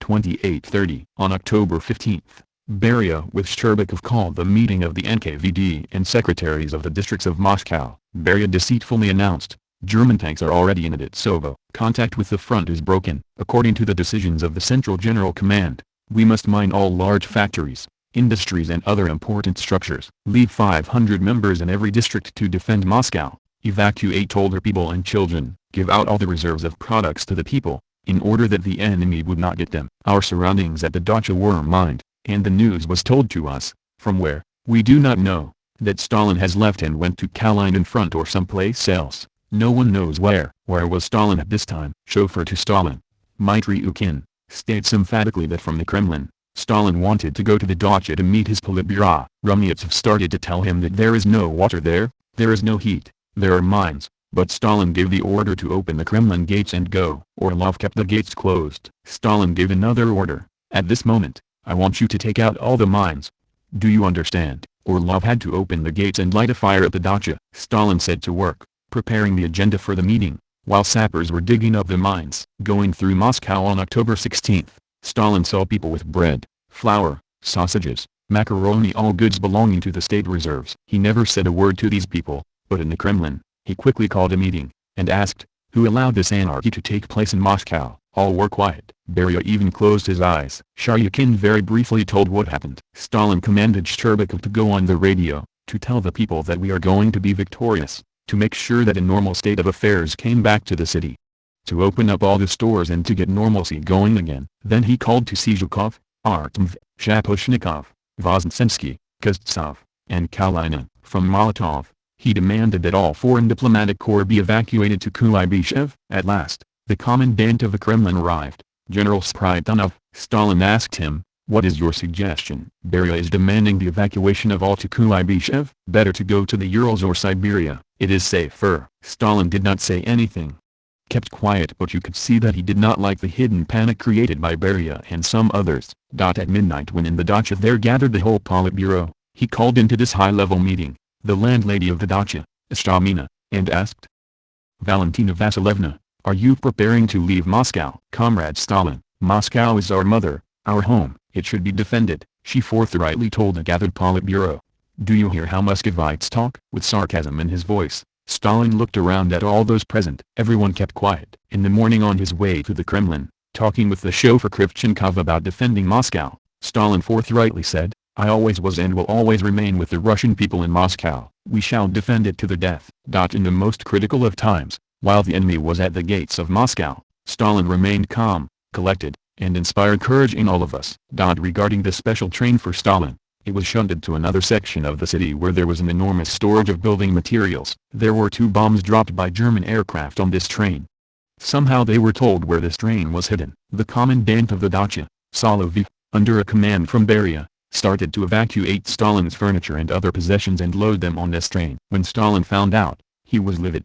Where did my furniture and papers go to? We are getting ready, Comrade Stalin, to evacuate to Kuibyshev. No evacuation. Do you hear? We are remaining in Moscow until final victory. Sizlov, on October 16, came to see if everything was going as planned. heard what Stalin told him. Stalin now gave me such a going over, that you must get this train out of sight and return all the furniture and other things from the train back to the dacha. As we can see, all sorts of people, even those who wanted desperately, for their own reasons, to have Stalin leave, have told one and the same thing. His categorical decision was to remain in Moscow. I want to convince the reader of the falsehood about Stalin's cowardliness. Here are some examples. Even though the territory of the dacha Semenovsko was heavily mined all around and had anti-aircraft emplacements, Stalin always came here. The NKVD warned Stalin that one of the bombs dropped had not exploded. Then two enemy aircraft were circling over the dacha. Aircraft gunners opened fire. Bullets, shells were falling on the ground like hail and Stalin was asked to go inside. But he stood there with the other defenders, urging them on. Finally, Stalin said, "Vlasic, do not worry, our bombs and those of others will not fall near us." Rybin, Alexei. Next to Stalin, Notes of a Bodyguard. Toronto, North Star Compass Journal, 1996, p. 30-35. When the German army marched to the outskirts of Moscow in 1941, Stalin and Shchmenko bunkered together 2 levels below ground in the Kirovskaya subway station. The rest of the general staff stayed in a command post 1 level below ground in the Byelorussian metro station. Dryabin, Peter. Inside Stalin's Kremlin, Washington, D.C., Brasses, c. 1998, p. 105. Let us go back to those days and get their impressions. Not from the military commander's point of view, but from the Moscow Soviet chairman, Vasily Pronin, who was chairman from April 1939 to 1945. In the following, he was interviewed by the editor of the Military Historical Journal, Kaptinchenko. Question: You met Stalin often in your position as head of Moscow Soviet. How do you look at all the anti-Stalin hysteria that we have heard in the last 40 years? Answer: This is a very hard question. In my work, of course, I met Stalin often. As the publicists, historians, and present leaders write and speak about Stalin, there is nothing real in their writings, nothing actual or truthful. Stalin was no fool or sick. He was a tough leader during very tough times, and there were enemies within and outside our borders. Stalin was smart and a very learned man. He went into any given problem very methodically. In 1939-1940, this is the way we worked. There was intensive work to fortify the defenses of Moscow. Stalin visited all the regions of Moscow every day, looking over the fortifications, giving advice, finding fault with things that were not done and should have been done according to the master defense plan for Moscow. Every little thing interested him. He observed the smallest discrepancies. I accompanied him often. We start to visit the defenses and building of emplacements and other structures. We discussed the plans and what could be done either to improve or take certain steps to speed it up. People, seeing Stalin, converged. I remember at a stop, on Lenin Prospect, Stalin told the people, "Comrades, this is not a meeting, we came here to look at the construction." Vlasic, perspiring as he ran here and there to see that no one tried to attack Stalin.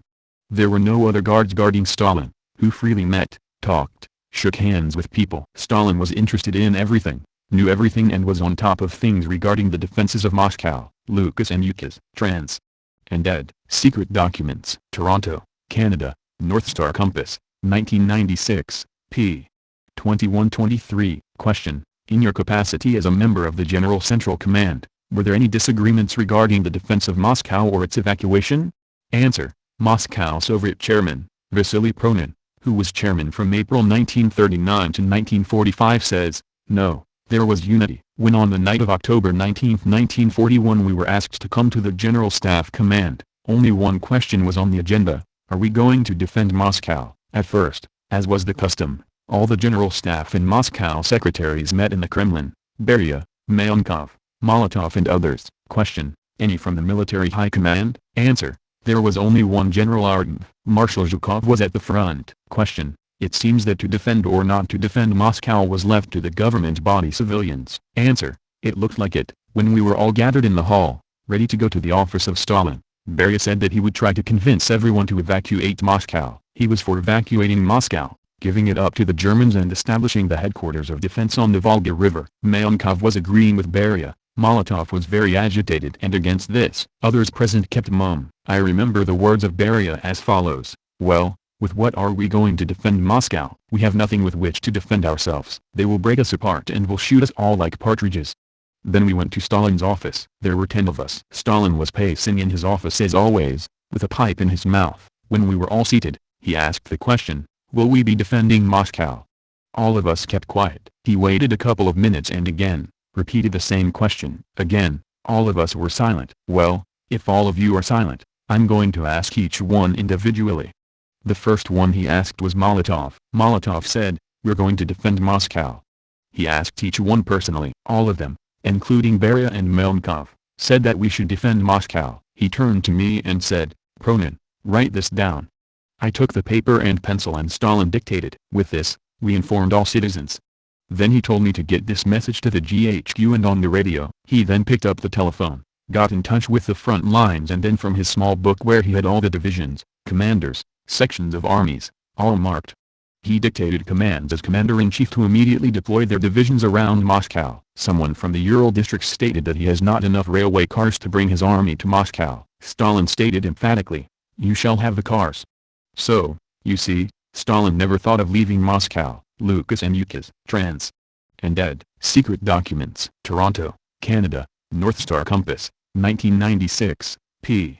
3032. Question. There is talk now that Stalin himself wanted to leave Moscow if the situation worse. Answer. Moscow Soviet Chairman, Vasily Pronin, who was chairman from April 1939 to 1945 says, "I heard such talk, but these lies are spread by people who themselves ran away with tails between their legs at that time. They are doing this to make themselves look good before their children and grandchildren." I and my friend Kuznetsov and Poskrebyshev looked into this matter, perused archives and diaries of all different sources, but absolutely nothing whatsoever was found to say that Stalin wanted to run away. The opposite was true. He was the pillar of steadfastness and patriotism. Furthermore, I was one of the leaders of PVO, and I read that Stalin was seen running to and fro on some railway station, trying to get out of Moscow. An absolute lie. At that time, days on end German planes were over Moscow, and if Stalin's train would have been going out of Moscow, our fighter planes would have been there to give him cover. Our command never once got the order from Stalin that the high command was planning to leave Moscow. Lucas and Yukaz. Trans. And ed. Secret Documents. Toronto, Canada. North Star Compass. 1996. p. 3435. On October 2, 1941, the Germans launched their first offensive against Moscow. Stalin remained on the spot throughout the battle, attending all the meetings of the committees for the defense of the city, the chairman of which was the Moscow secretary of the party, Alexander Shcherbakov. Delbars, Eve. The Real Stalin. London, Ellen and Unwin. 1951. p. 308. The victory in the Battle of Moscow brought about a fundamental change in Stalin's position. Externally, however, his attitude was the same as ever. During the past months he had maintained, before the representatives of Great Britain and the United States, an attitude of calm assurance, despite the tragic uncertainty of the situation. Another man would have found it extremely difficult to play the part of the unperturbed ruler, but for Stalin it was no effort to control his nerves, and to meet his visitors with an untroubled countenance. He is needed of a special clay, which never ceases to radiate a certain impression of strength and confidence. But he knew that the greatest trials were still to come, and wanted to prove that in any situation there were for him no ups and downs but only a reasoned and obstinate steadfastness. Delbars, Eve. The Real Stalin. London, Ellen and Unwin. 1951. p. 312. Stalin said, "Are you sure we'll be able to hold Moscow?" "It hurts me to ask you this. Answer me truthfully, as a communist." I said, "We'll definitely hold Moscow, but we'll need at least 2 more armies and another 200 tanks." Zhukov, Georgy. Reminiscences and Reflections Volume 2. Moscow, Progress Pub. C. 1985. p. 35. A question about 22nd of June, 1941. Was Stalin confused? It is said that he did not meet anyone. Number. It is all lies. We were with him. At night while Molotov was meeting Schulenberg, we were there at Stalin's place. He immediately handed over the responsibilities. I was given transport, and Mikoyan, supplies. And transport was ready to carry 15-20 million people, the factories. It was not a joke. Stalin was working all the while. Of course, he was surprised. He had thought that he would be able to avert the invasion for some more time as the crisis in Anglo-American relations would deepen. I do not think that this was a miscalculation. It was impossible to provoke us. Perhaps Stalin was over-careful. At that time there was no alternative. At first I thought that perhaps Stalin's idea at the start of the war was to overcome the crisis diplomatically. Molotov said no, this was war and nothing could have been done. Hitler was not able to outsmart Stalin. Despite all logic, Hitler did not end the war with the British but attacked us. Hitler acted as an imperialist. Thus spake Kaganovich by Felix Chuyev, 1992. Footnote. None of the 3 main sources for the opinion that Stalin abdicated leadership at the opening of the war were in Moscow at the time, and none reveal how they learned of this alleged abdication. They are Khrushchev, Maysky, and Grechko. Similarly unconvincing is the assertion, and Khrushchev remembers that I'd seen him when he had been paralyzed by his fear of Hitler. In fact, Khrushchev, who was in Kiev, did not see Stalin at all in the early part of the war. In his speech of 1956 he contradicts this accusation by instead claiming that Stalin's fault early in the war was interference with military operations, hardly the same as paralysis. McNeil, Robert, Stalin, Man and Ruler. New York, New York University Press, 1988, p. 369. Khrushchev also said that Stalin on hearing of the invasion acted like a rabbit in front of a boa constrictor. But a man who was arrested at least 6 times by Tsarist police between 1902 and 1913, and who escaped 5 times as Stalin did, mostly from Siberian and Arctic prison camps, is not likely to act the coward in moments of danger. Many experts have written that Stalin disappeared for a few days after invasion day, and it is difficult to be accurate as to his whereabouts during the opening days of the invasion. A few years ago his appointments book was found, and several pages detailing visitors to Stalin's Kremlin study are reproduced in Sudiplatov's Special Tasks, The Memoirs of an Unwanted Witness, a Soviet Spymaster, and the Stalin biographer Radzinsky, on a visit to London in April 1996, disclosed that he had gained access to the presidential archives in the Kremlin and found the journal listing Stalin's visitors for June 1941. He said this showed that Stalin had not, as previously thought, disappeared for a week or more after the invasion, but rather had received a steady stream of visitors. That the country was not leaderless at this time is shown by the fact that a number of vital decisions were taken during the first week of the invasion, and these had to be approved at the highest level. Axel, Albert. Stalin's War, Through the Eyes of His Commanders. London, Arms and Armor Press. 1997, p. 167. Marshal Zhukov mentions a telephone call from Stalin on the 26th, the 4th day of the invasion, summoning him to Moscow. In the evening of 26th of June I landed at Moscow and went to Stalin's office directly from the airport. Zhukov makes no mention of an incapacitated Stalin. Axel, Albert. Stalin's War, Through the Eyes of His Commanders. London, Arms and Armor Press. 1997, p.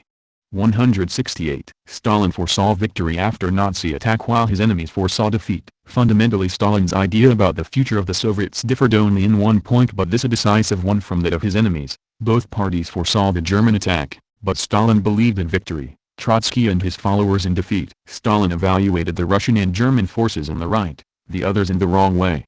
Ludwig, Emil, Stalin. New York, New York, G. P. Putnam Sons, 1942, p.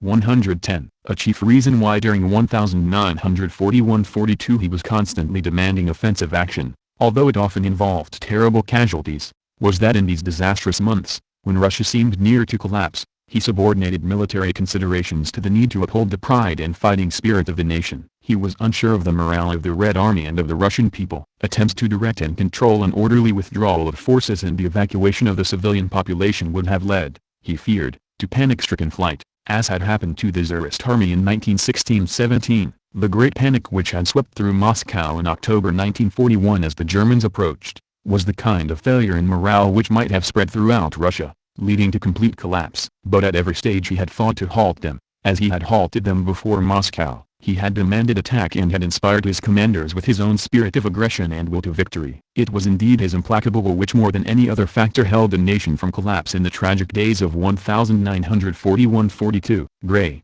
Ian. Stalin, Man of History. London, Weidenfeld and Nicholson, 1979, p. 421. Stalin saved England from being attacked by the Nazis. The great benefit accruing to the world and Allied victory from Stalin's pact has been divulged by Hitler himself. Later in their speeches of June 23, 1941, Hitler and Ribbentrop set forth that it was Stalin who prevented an attack on England in the fall of 1940. The wicked Russians, cried Hitler in his familiar sniveling manner, had occupied Bessarabia and thus set the Balkans in motion against Germany. Yes, Hitler himself confessed in his declaration of war that he did not dare attack England in the rear if he had to confront an armed Russia. This sentence would be sufficient to justify every opponent of Hitler. In other words, the majority mankind in giving thanks to Stalin. Ludwig, Emil, Stalin. New York, New York, G. P. Putnam Sons, 1942, p. 230. Red Army intelligence was ready for Nazi attack. Hitler attacked without any notice whatsoever to the Soviet government, but the Red Army intelligence were aware of Hitler's mobilization and were prepared for any possibility. Davis, Joseph E. Mission to Moscow, New York, N. Y. Simon and Schuster, C. 1941, p. 497. I don't deny, in fact, I can confirm that our intelligence should have been better. Nonetheless, the basic elements of Hitler's plan to attack the Soviet Union were well known. As the saying goes, sparrows were chirping about it at every crossroad. Hitler and the Nazis were yelling at the top of their voices about how they wanted to rid the world of communists and communism. Schechter, Gerald, Trends and ed. Khrushchev remembers. The Glasnost tapes. Boston. Little, Brown, C. 1990, p. 50. Chuev. Some people, Marshal Golovanov in particular, argue that the war caught the General Staff asleep. Molotov. They were not asleep, but they had a directive ordering that the first reports not be trusted, that they must be verified. Time was lost. Chuev. But that's a failing of Stalin's. Molotov. You may think so, of course. He was in a difficult situation because he didn't want the war. Chuev. Felix. Molotov remembers. Chicago. I. R. D. 1993, p. 23. All of this, and more, was faithfully reported to Moscow, but without any apparent effect. Admittedly, on June 5, 66-year-old Kalinin, the president of the USSR, made a speech at the military academy in Moscow in the course of which he said, "The Germans are preparing to attack us, but we are ready. The sooner they come, the better. We will wring their necks." Read, Anthony and David Fisher. The Deadly Embrace. New York, Norton, 1988, p. 614. So intelligence reports on potential Nazi attack were inadequate. Although our intelligence disclosed Hitler's intentions to attack the Soviet Union, the reports were to a certain extent contradictory. They didn't contain assessments of the potential of the German tank force and air force units or their capability of breaking the defense lines of the Red Army units deployed on our borders. No one in the intelligence service examined the real balance of forces on the Soviet-German frontiers. Thus the strength of Hitler's strike came as a surprise to our military commanders, including Marshal Zhukov, the Red Army Chief of Staff at the time, who admits in his memoirs that we did not foresee an enemy able to unleash large-scale offensive operations by mass tank formations simultaneously in several directions. What was overlooked in the intelligence information was the qualitative force of the German blitzkrieg tactics. We believed that if war broke out the Germans would first try to seize our Ukrainian regions, which were rich in food supplies and raw materials. We knew from their military strategic games that a prolonged war would demand additional economic resources. This was a big mistake. GRU and NKVD intelligence did not warn the General Staff that the aim of the German army in both Poland and France was not to seize the territory but rather to destroy the military might of the opposing army. Sudipletov, Pavel. Special Tasks. Boston. Little, Brown, C. 1993, p. 117. The NKVD and GRU should be blamed for underestimating the striking potential of the German armed forces. They were too preoccupied with political intentions and decisions, instead of the Wehrmacht's tactics. Sudipletov, Pavel. Special Tasks. Boston. Little, Brown, C. 1993, p. 122. Intelligence estimates on the timing of the invasion were contradictory. Sorge reported from Tokyo that the invasion was planned for June 1. Our resident Chure reported from Berlin that the invasion was planned for June 15. Prior to that, on March 11, GRU had reported that the invasion was planned for spring. There was no clear picture, and it was further muddled by ongoing negotiations. Sudipletov, Pavel. Special Tasks. Boston. Little, Brown, C. 1993, p. 123. On March 20, 1941, General Glikov, chief of the Intelligence Division, submitted a report to Stalin containing information of the greatest importance. This document outlined variants of the possible directions of the blows of the German fascist troops when they attacked the Soviet Union. As it later turned out, they accurately summarized the evolution of the Barbarossa plan by the German command, and one of the variants, as a matter of fact, contained the essence of the plan. However, the conclusions drawn from the information cited in the report actually nullified its importance. At the end of General Glikov's report it says, 1. On the basis of all the statements cited above and possible variants of operations of this spring, I consider that the most probable time operations will begin against the USSR is after victory over England or the conclusion of an honorable peace treaty with her. 2. Rumors and documents to the effect that war against the USSR is inevitable this spring should be regarded as misinformation coming from the English or perhaps even the German intelligence service. On May 6, 1941, Ed. Kuznetsov, People's Commissar for the Navy, sent the following memorandum to Stalin. Our naval attaché in Berlin, Captain First Class Vorontsov, reports that according to a German officer from Hitler's general headquarters the Germans are preparing to invade the USSR on May 14 through Finland, the Baltic area, and Romania. Simultaneously big air raids are planned on Moscow and Leningrad and airborne troops are to be landed at border centers. The information contained in this document was also exceptionally valuable, but again Admiral Kuznetsov's conclusions as expressed to the leadership were not in accordance with the facts he cited. He wrote, "I consider that this information is false and was specially sent through this channel so that it would get to our government and the Germans would see how the USSR would react." Zhukov, Georgy, Memoirs of Marshal Zhukov, London, Gape, 1971, p.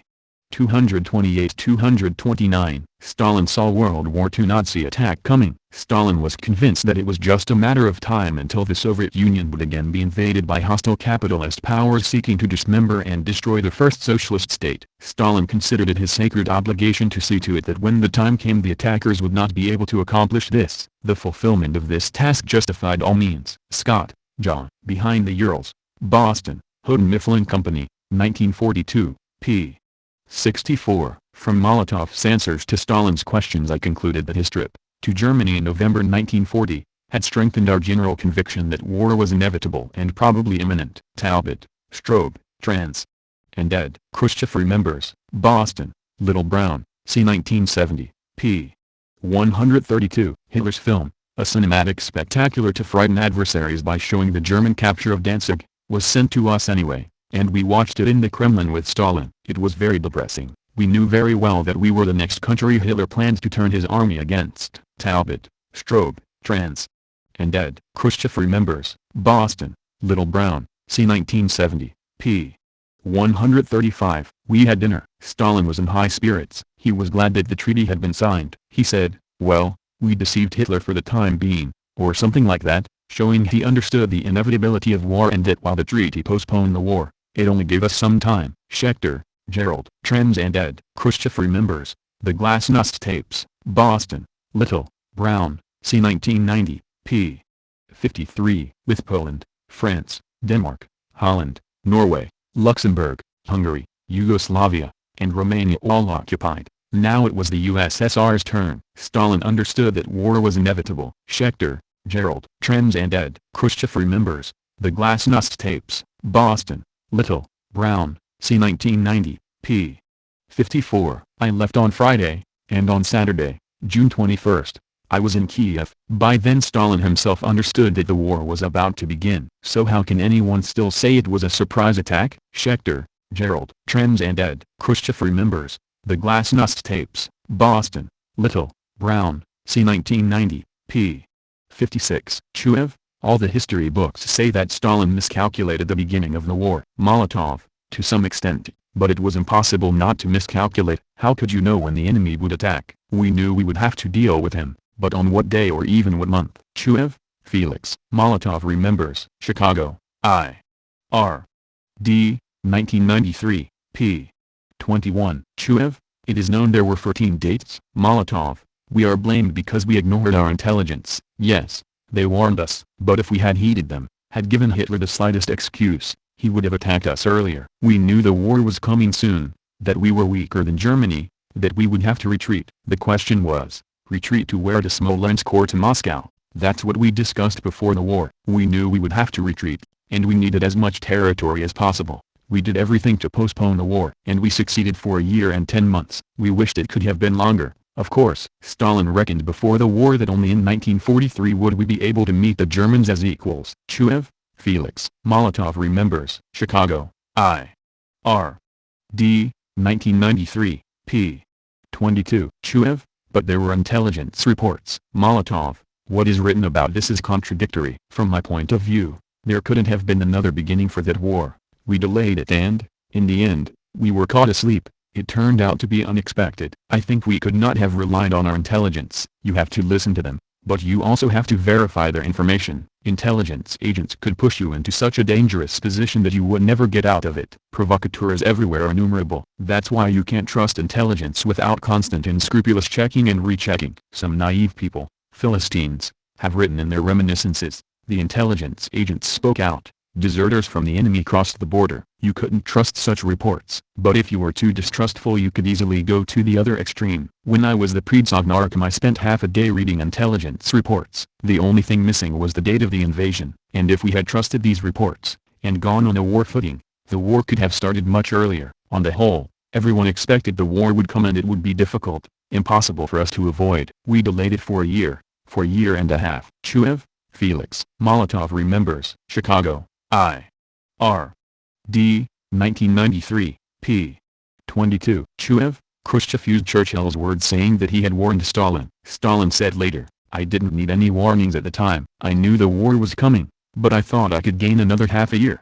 That is why Stalin is blamed. He relied upon himself and thought he could delay the war. Molotov, that's stupid. Stalin couldn't rely upon himself. In this case he had to rely upon the whole country. Chuev, Felix. Molotov remembers. Chicago, I.R. D. 1993, p. 28. Chuev, Churchill's memoirs. He excoriates you, alleging that you helped Hitler in 1940 during the battle for France. Also, Stalin and Molotov should have known that in 1 year they would have to fight Hitler. Molotov, we knew it very well. Chuev, Felix. Molotov remembers. Chicago, I.R. D. 1993, p. 414. At the same time, Stalin and Molotov transferred substantial numbers of army units from Siberia in April, May, and early June 1941 to protect our western borders. Sudiplatov, Pavel. Special Tasks, Boston, Little, Brown, c. 1993, p. 120. If one accepts the thesis that Stalin had long ago decided that Nazi Germany was his enemy, that he was willing to accept all manner of disrepute to maintain peace with Germany while he built up his strength, that in the autumn of 1940 he perceived that Germany could no longer win a quick and easy war in the West and must therefore turn against Russia, a turn which he could no longer avert, his policy in 1941 can be understood without difficulty. He saw that he was the next object of German attack, and from that it followed logically that Britain, and behind Britain America, were henceforth his potential allies, no matter what might have happened before in the days of Munich and Chamberlain. Clear-sighted as he was, Stalin knew that Yugoslavia and Greece could offer small resistance to the Germans. Yet nevertheless he ventured to offer Germany virtual defiance in Yugoslavia's behalf, and almost simultaneously began moving Soviet troops westward from Siberia. Durante, Walter. Story of Soviet Russia, Philadelphia, N. Y. J. B. Lipinka Company 1944, p. 260. Stalin's pre-war speeches show that he was under no delusions about Nazi intentions. He knew the attack would come sooner or later and that he was simply buying time in signing the non-aggression treaty. Cameron, Kenneth Neal. Stalin, Man of Contradiction. Toronto, On-Sea Press, c. 1987, p. 126. Mayonkov had a file containing a draft decree from the Chief Administration of Political Propaganda in the Red Army, which Zaporozhets had given to him in the middle of June. Mayonkov had given the draft to Stalin on June 20.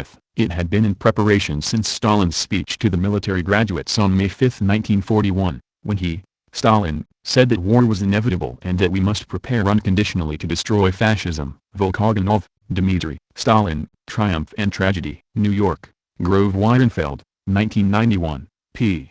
406. On May 5, 1941 he, Stalin, addressed the ceremony for graduates of military academies in Moscow. His words, unreported in the press at the time, were combative. Instead of the reassuring words he issued to the media about Germany, he declared, "War with Germany is inevitable. If Comrade Molotov can manage to postpone the war for 2 or 3 months through the Ministry of Foreign Affairs, that will be our good fortune, but you yourselves must go off and take measures to raise the combat readiness of our forces." Service, Robert. Stalin. Cambridge, Mass. Belknap Press of Harvard University Press, 2005, p.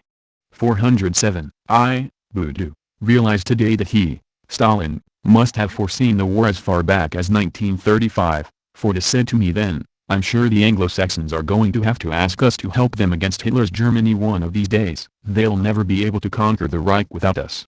Svanitz, Boudou. My uncle, Joseph Stalin. New York, Putnam, c. 1953, p.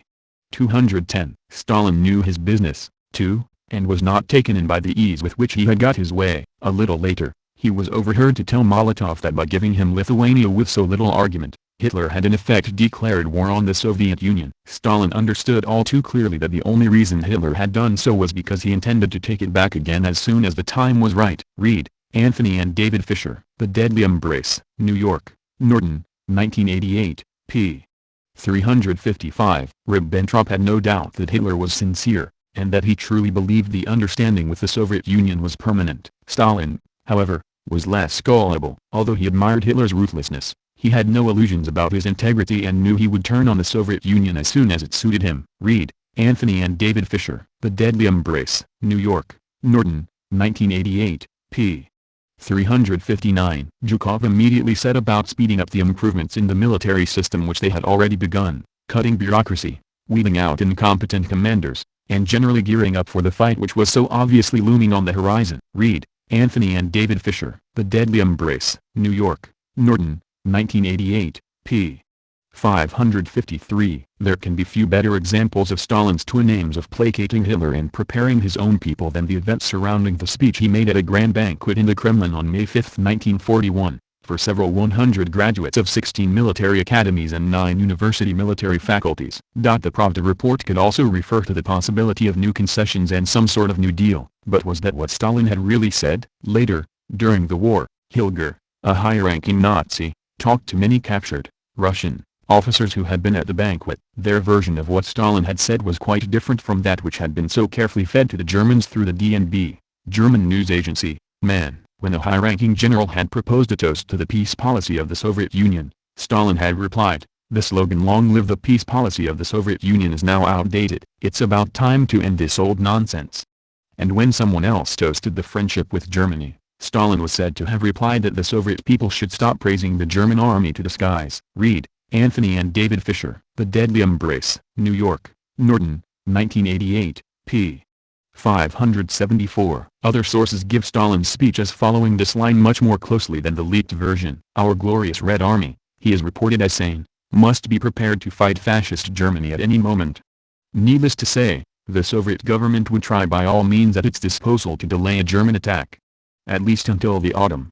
By then it would be too late for that year. Autumn rains and the onset of winter would reduce the mobility of any invading army. If the strategy succeeded, if Germany could be kept at bay for the whole of 1941, then almost inevitably there would be a war in 1942. But that war would be fraught in circumstances much more favorable to the USSR. For one thing, the Red Army would be better trained and equipped. It would be in a position to take the initiative. Indeed, to forestall a German attack, the USSR might have to strike first. From the Soviet domestic point of view, it did not matter what Stalin actually said. The gist of his speech, that the country was in imminent danger from Germany, was all over Moscow within 24 hours, and Muscovites drew their own conclusions. Their worst fears must have seemed confirmed when they read in Pravda on May 6, along with the brief and ambiguous report of his speech, the much more surprising news that he had replaced Molotov as chairman of the Council of People's Commissars, the Soviet Prime Minister, thus becoming head of the government as well as the party. It was a signal to the Soviet people that the international situation had grown so dangerous that the USSR could no longer be left in the hands of lesser men.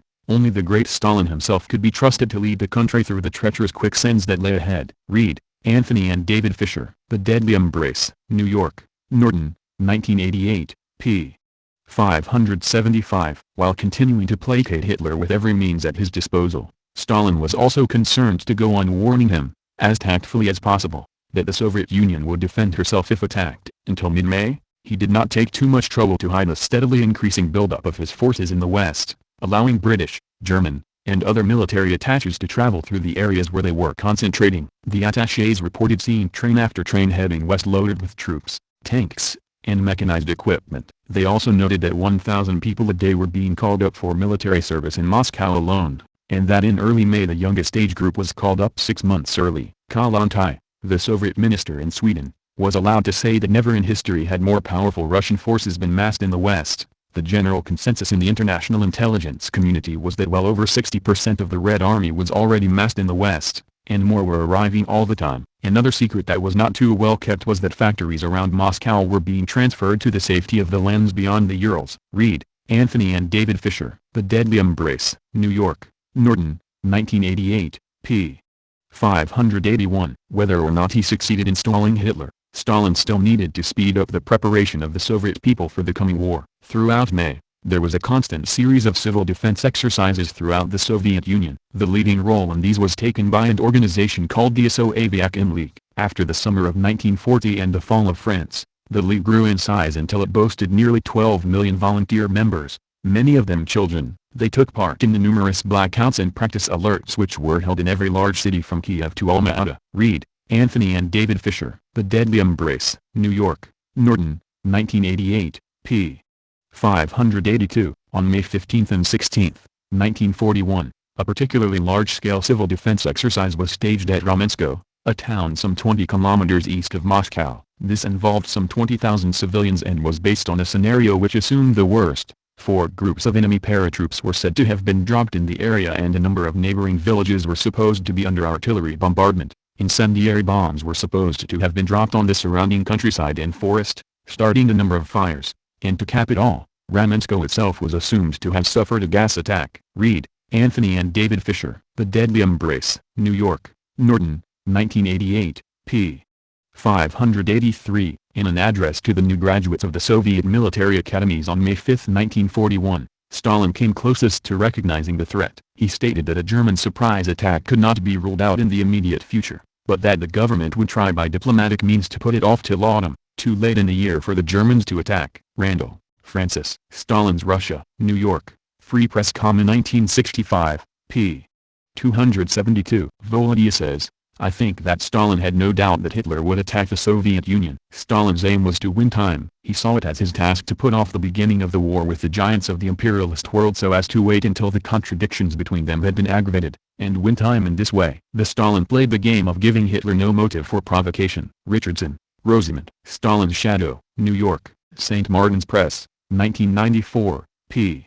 277. Stalin directed the defense of Moscow and Stalin personally directed the defense of Moscow and the operations of the Red Army. He inspired men and commanders, and supervised the building of the defense works at the approaches to the Soviet capital. Alexandrov, G. F.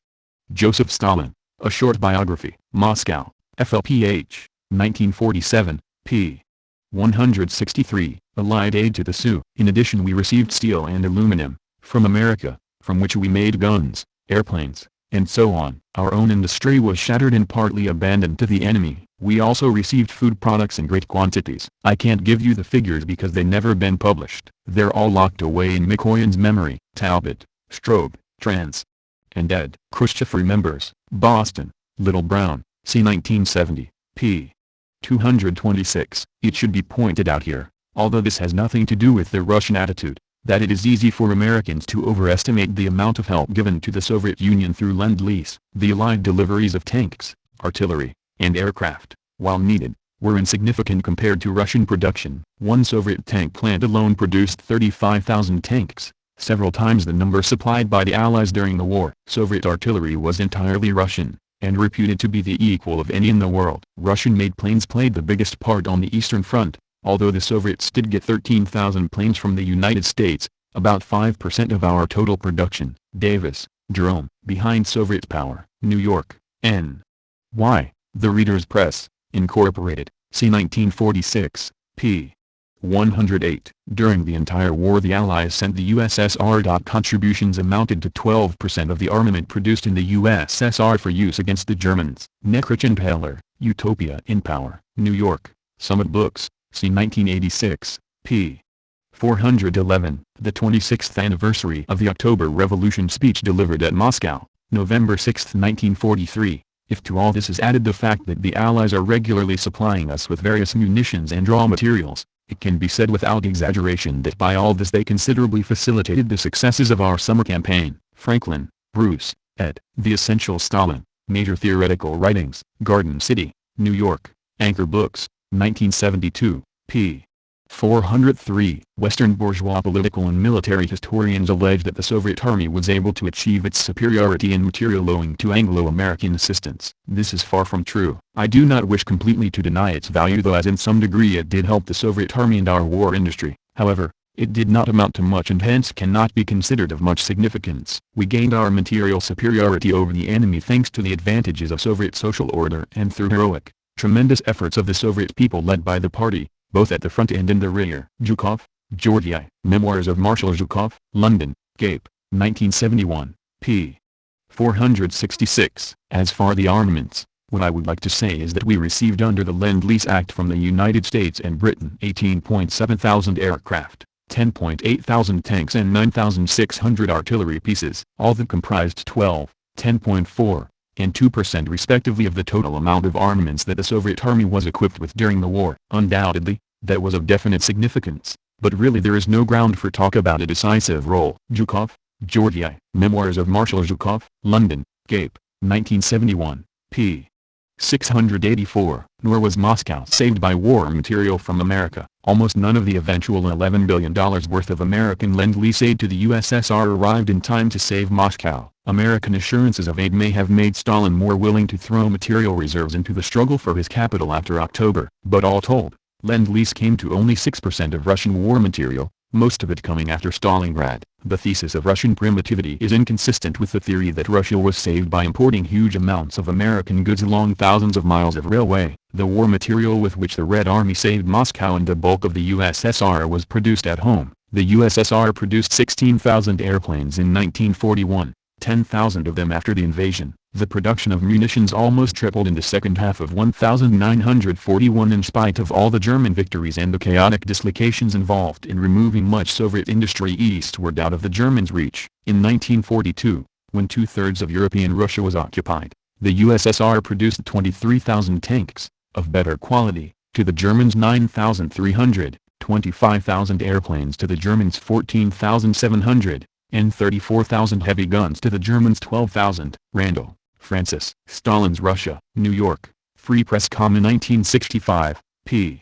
281. By the time Lend-Lease began to arrive in large quantities, the Russians had already won the Battle of Stalingrad. The heavy armaments shipped under Lend-Lease did not amount to more than 10 or 15% of what the Russians were themselves producing. And when one considers that the Second World War cost the United States $400 billion, of which only $11 million worth went to Russia as Lend-Lease, one realizes that, by American standards of expenditure, this help to Russia was not an overwhelmingly large item. Worth, Alexander, Russia, the Post-War Years. New York, Tapliner Pub. Co.com, 1971, p.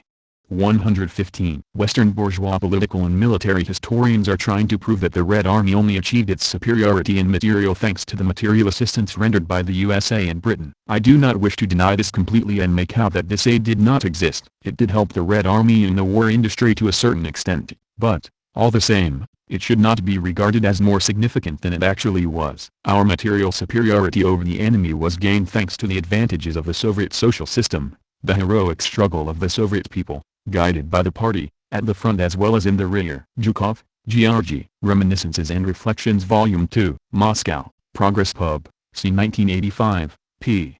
196-197. Nevertheless, 4 years after the war, bourgeois historiography has asserted that it was the Allied deliveries of armaments, materials, and foodstuffs that had played a decisive role for our victory over the enemy. As for the armaments, what I would like to say is that we received under Lend-Lease from the United States and Britain about 18,000 aircraft and over 11,000 tanks. That comprised of a mere 4% of the total amount of armaments that the Soviet people produced to equip its army during the war. Consequently, there is no ground for talk about the decisive role of the deliveries under Lend-Lease. As for the tanks and aircraft supplied to us by the British and U.S. governments, they, to be frank, did not display high fighting qualities, especially tanks which, running on petrol, would burn like torches. Zhukov, Georgy. Reminiscences and Reflections, Volume 2. Moscow, Progress Pub. C. 1985, p.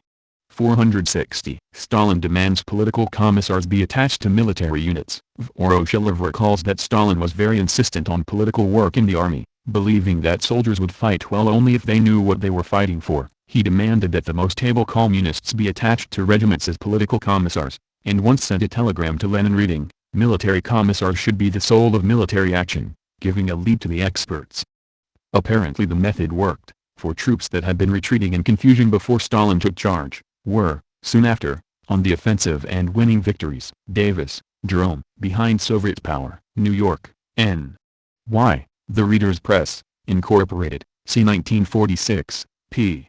49. Stalin made hard military decisions. I once talked with a Red Army colonel who, during the Civil War, had, with great difficulty, collected food for some of the hungry cities along the Volga. It had only been prepared for shipment when Stalin's lieutenants confiscated it for the front. The colonel went to Tsaritsyn to protest. He found Stalin in a hotel room, pacing up and down like a caged animal. The colonel, pointing out the desperate plight of the city populations, demanded release of the food. Stalin brushed every argument aside. "It can't be helped. If we lose those cities it is only an incident. We will recapture them, but if our army doesn't have food the revolution is lost." Davis, Jerome. Behind Soviet Power. New York, N. Y. The Reader's Press, Incorporated. C. 1946, p. 49. In Hungary the fighting was also severe. Budapest was taken on February 15. The Russians then swept northward into Austria and on April 13 occupied Vienna. While preparing for the advance into Austria, however, Tolbukin, commanding the 3rd Ukrainian Front, had realized that the enemy army group south was preparing an offensive against his front. He was particularly disturbed by reports that the 6th SS Panzer Army had been transferred from the west to strengthen the offensive. On March 6 the Germans attacked with exceptional ferocity. Tolbukin asked permission to withdraw his front to the east of the Danube if necessary. He was, according to Schminko, in poor health and in any case not as ruthless and determined as the other marshals. Schminko was in Stalin's office when Tolbukin telephoned. Stalin thought for a minute about his request, and then, speaking calmly, he said, "Comrade Tolbukin, if you're thinking of extending the war by 5 or 6 months, then please do withdraw your troops behind the Danube. It will, of course, be quieter there, but I doubt whether that is your intention. Therefore you must defend the right bank and stay there yourself with your headquarters. I am sure that the troops will do their duty and fulfill their difficult task. All that is necessary is that they should be commanded properly." Tolbukin stood his ground, crushed the enemy offensive, and advanced to Vienna. Gray, Ian. Stalin, Man of History. London, Weidenfeld and Nicholson, 1979, p. 415. We prisoners of war were treated humanely. In Siberia now, a Russian friend of mine returned from there told me, whole industries are operated by German prisoners, including foremen and skilled technicians. Some of them make higher pay than Soviet workers. Our workers are beginning to complain about it. Free Germans confirmed this. They also said that a German factory worker got the same bread allowance, in accordance with work performed, as a Russian. Ordinary German prisoners near the front to whom I spoke said that they got 400 grams. 88 pounds of daily bread, which is what a Russian housewife or a dependent gets. Those I saw in Kiev were evidently rationed cigarettes. Some smoked Russian papyri as they worked. But after a man has qualified for factory work, one Free German said, he can earn as much as 1,200 grams. 2.6 pounds, of bread a day. It is true, this is more than many first-class Russian workers make. The German has to exceed his norm, basic production unit, in order to earn that much, but I know of a number who are doing it. The energetic Stakhanovite Fritz could win extra allowances of certain foods, better quarters, clothing, and special privileges. Excellent workers were promised eventual freedom, the right to go home. It was stated that some of them became real enthusiasts. And top workers were almost invariably the quickest students at the political lectures delivered to them by Free German indoctrinators. Snow, Edgar, The Pattern of Soviet Power, New York, Random House, 1945, p. 93. First, they didn't think Stalin intended to force 10 to 20 million Germans to spend their lives on Russian rock piles. They didn't think he planned to condemn the entire German people to slave labor. They said that this is the Ehrenberg line. Ilya Ehrenberg was the most fanatical and prolific of the Soviet Typhori school of publicists and asserted that it was not the party line. Snow, Edgar, The Pattern of Soviet Power, New York, Random House, 1945, p. 99. I found all those considerations quite reasonable. The problem of the POWs, for instance, was ripe for solution. Over 10 years had gone by since they had been captured, in World War II. Recently, I had had occasion to meet many of them. In the village of Pavshino, outside Moscow, shops had been set up for the German POWs, who had practiced a variety of trades in their previous civilian lives. They had been tailors, carpenters, plumbers, and so on. People on the staff of a number of magazines got special coupons they could use to order all sorts of things in those shops. Some people bought plumbing items or woodwork or even whole sets of furniture for their living rooms or their kitchens. I had a few suits made to order and the quality was exceptional. During the fitting sessions, my tailor and I spoke German and even became friends. On the whole, the life of the POWs wasn't too bad. They could practice their trades and seemed to be doing it with inspiration. Their village of small cottages was kept in excellent condition. It had a community center, sports grounds, flower beds, and yellow sand-strewn paths planted with young trees on both sides. Compared to the inhuman conditions of the Soviet POWs who had been captured by Germany, they lived in paradise. Nevertheless, after the long years of captivity, they were terribly homesick, which was indeed understandable. Bryzkov, Valentin. At Stalin's side. Secaucus, New Jersey, Carroll Pub. Group, c. 1994, p. 360. Fascists were rejected by the Ukrainians. The real reason for the Germans' failure apparently was that in the beginning they were confident they would be in the Ukraine forever and they didn't care what the people thought. In this period their greed and arrogance were excessive. They took the best land for German settlers and robbed other farms of their best cattle, their machinery, and their surplus and reserves. Snow, Edgar, The Pattern of Soviet Power, New York, Random House, 1945, p. 201. Everything was done to delay or prevent war coming. Chuev, they write now that Stalin trusted Hitler, that Hitler deceived him with the Pact of 1939, lulled his vigilance. Stalin trusted him. Molotov, such a naive Stalin. Stalin saw through it all. Stalin trusted Hitler, he didn't trust all his own people. And there were reasons for that. Hitler fooled Stalin. As a result of such deception, Hitler had to poison himself, and Stalin became the head of half the world. We had to delay Germany's aggression. That's why we tried to deal with them on an economic level, export-import. No one trusted Hitler, but Stalin was so credulous. He wanted to delay the war for at least another half a year, or longer. Everyone wanted this delay, everyone who was close to the concerns of the time. A mistake was made, but of minor importance, I would say, because we were afraid to get ourselves drawn into the war to give the Germans a pretext for attack. That's how everything got started, I assure you. Chuev, Felix. Molotov remembers. Chicago, I.R.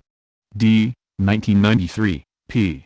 23. Molotov, to me, these were not our mistakes but our weaknesses. Weaknesses because I think psychologically it was almost impossible for us to be completely ready for war. We felt we were not yet ready, so it was quite natural for us to overdo it. I personally don't see any mistakes in that. In order to delay the war, everything was done to avoid giving the Germans a pretext to start it. Chuev, Felix. Molotov remembers. Chicago, I.R. D. 1993, p. 24. U. Zhukov and Timoshenko proposed carrying out mobilizations, alerting the troops, and moving them to the western borders. He, Stalin, wailed, "That means war, do you understand that or not?" Read, Anthony and David Fisher. The Deadly Embrace. New York, Norton, 1988, p.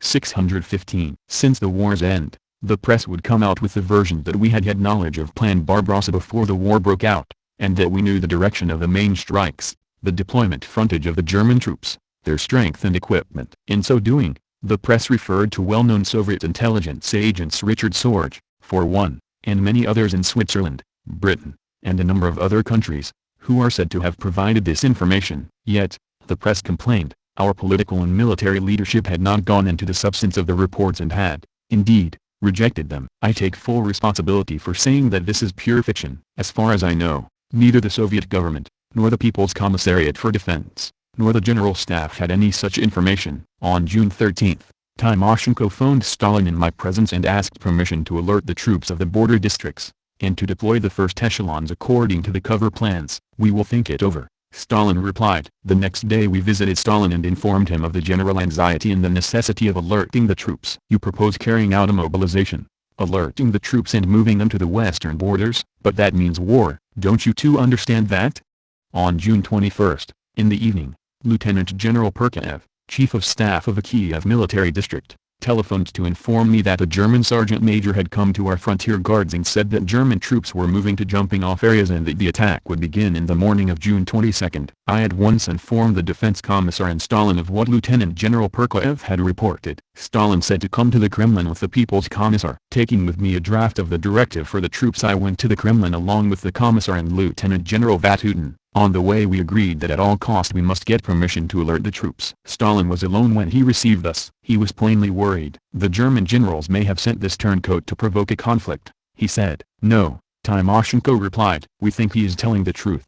At that moment members of the Politburo came in. "What are we to do?" Stalin asked. No one answered. "A directive must immediately be given to alert all troops in the border districts," Timoshenko said. "Read it." Stalin replied. "I read the draft directive." Stalin said, "It's too early to issue such a directive. Perhaps the question can still be settled peacefully. We must give a short directive stating that an attack may begin with provocative actions by the German forces. The troops of the border districts must not fall for any provocation, and avoid complications." Vatutin and I went into the next room and quickly drew up a draft of the directive to be sent by the People's Commissar. We then returned to the office and asked for a permission to read the directive. Stalin listened to it, then read it over again making amendments, and finally gave it to the People's Commissar to sign. At about midnight, commander of the Kiev district Kirponos reported over the high-frequency telephone from his command post at Ternopil that another German soldier had appeared in our lines besides the turncoat previously mentioned by General Perkaev. He was from the 222nd Infantry Regiment of the 74th Infantry Division. Having swum the river, he presented himself to our border guards, and told them the German troops were going to mount an offensive at 4 a.m. Kirpanos was ordered to speed up transmission of the alert directive to all units. Various stories were circulated after Stalin's death that on the night of June 21st to 22nd some commanders and their staffs were either peacefully asleep or making merry without a suspicion that anything was amiss. This is not true. The last night of peace was quite different. As I have already said, on our return from the Kremlin, the Commissar for Defense and I spoke over the high-frequency telephone with district commanders Kuznetsov, Pavlov, Kirpanos, and their chiefs of staff, and all of them were at their command posts. The defense commissar said I should phone Stalin. I started calling. No one answered. I kept calling. Finally, I heard the sleep-laden voice of the general on duty at the security section. I asked him to call Stalin to the phone. What now? And Stalin is asleep. Wake him at once. The Germans are bombing our towns. About 3 minutes later Stalin picked up the receiver. I reported the situation and requested permission to start retaliatory action. Stalin was silent. I heard the sound of his breathing. Did you hear me? Silence again. At last Stalin asked, where is the defense commissar? Talking with the Kiev district on the high-frequency phone. You and him come to the Kremlin. Tell Poskrebyshev to summon all Politburo members. Zhukov, Georgy, Reminiscences and Reflections Volume 1, Moscow, Progress Pub, c. 1985, p. 274-281. It is fair to ask why Stalin, knowing of the clear indications that Germany was ready to make war on us, still withheld his consent for the troops in the border military districts to stand alert well in advance. The state of alert in a border area is in itself an extreme development not to be viewed as an ordinary occurrence in the life of a country and its international relations. Some people, however, overlook the circumstance and believe that the earlier the armed forces were put on the alert the better it would have been for us. Without dwelling on the extreme points, I shall just indicate that the premature alert of the troops may be just as dangerous as the delay in giving it. Quite often there is still a long distance from hostile policies of a neighbor country to a real war. But let us discuss the case where Stalin was obviously late with the decision for the army and the country to go over to the war footing. Here my opinion is that although we were not quite ready for a war yet, which I have already spoken about, when the time for it had really come we should have had the nerve to step over the threshold. Stalin did not venture to do so, acting, of course, with the best of intentions. The political and state leaders in the country saw war coming and exerted maximum efforts to delay the Soviet Union's entry into it. This was a sensible and realistic policy. Its implementation required above all a skillful conduct of diplomatic relations with the capitalist countries, especially with the aggressors. The USSR resolutely campaigned to strengthen peace and security and, in relation to Germany, had carried out its treaty obligations to the letter, avoiding any action that the Nazi leaders could use to exacerbate the situation or to make a military provocation. Stalin was unable to make the decision at the right time, and that remains his most serious political mistake. What caused this experienced and far-sighted statesman to make such a gross error? Above all, it was because Soviet intelligence agencies, as Zhukov justly notes in his memoirs, failed to evaluate fully and objectively the information they were receiving on the war preparations of Nazi Germany and report it frankly to Stalin. I shall not touch upon every aspect of the situation. It is basically well known. I shall only mention the fact that the isolation of the intelligence agency from the general staff apparently played a part here. The head of intelligence, being also deputy defense commissar, preferred to make his reports directly to Stalin without conferring with the chief of general staff. If Zhukov had been conversant with all the vital intelligence information, knowing his position and character, I am sure he could have made more precise conclusions from it and put them to Stalin in a more authoritative way. He would surely have shaken Stalin's conviction that we could further delay the start of the war and that Germany would not venture to fight on two fronts, the West and the East. We must also bear in mind that Stalin, in trying to defer the outbreak of war, overestimated the possibilities of diplomacy in resolving the issue. Had he felt doubtful about the wisdom of this policy he would have agreed to every possible measure for mobilization, since he was a man of firm resolve and decision. Vasilovsky, Alexander M. A Lifelong Cause. Moscow, Progress Publishers, 1981, p.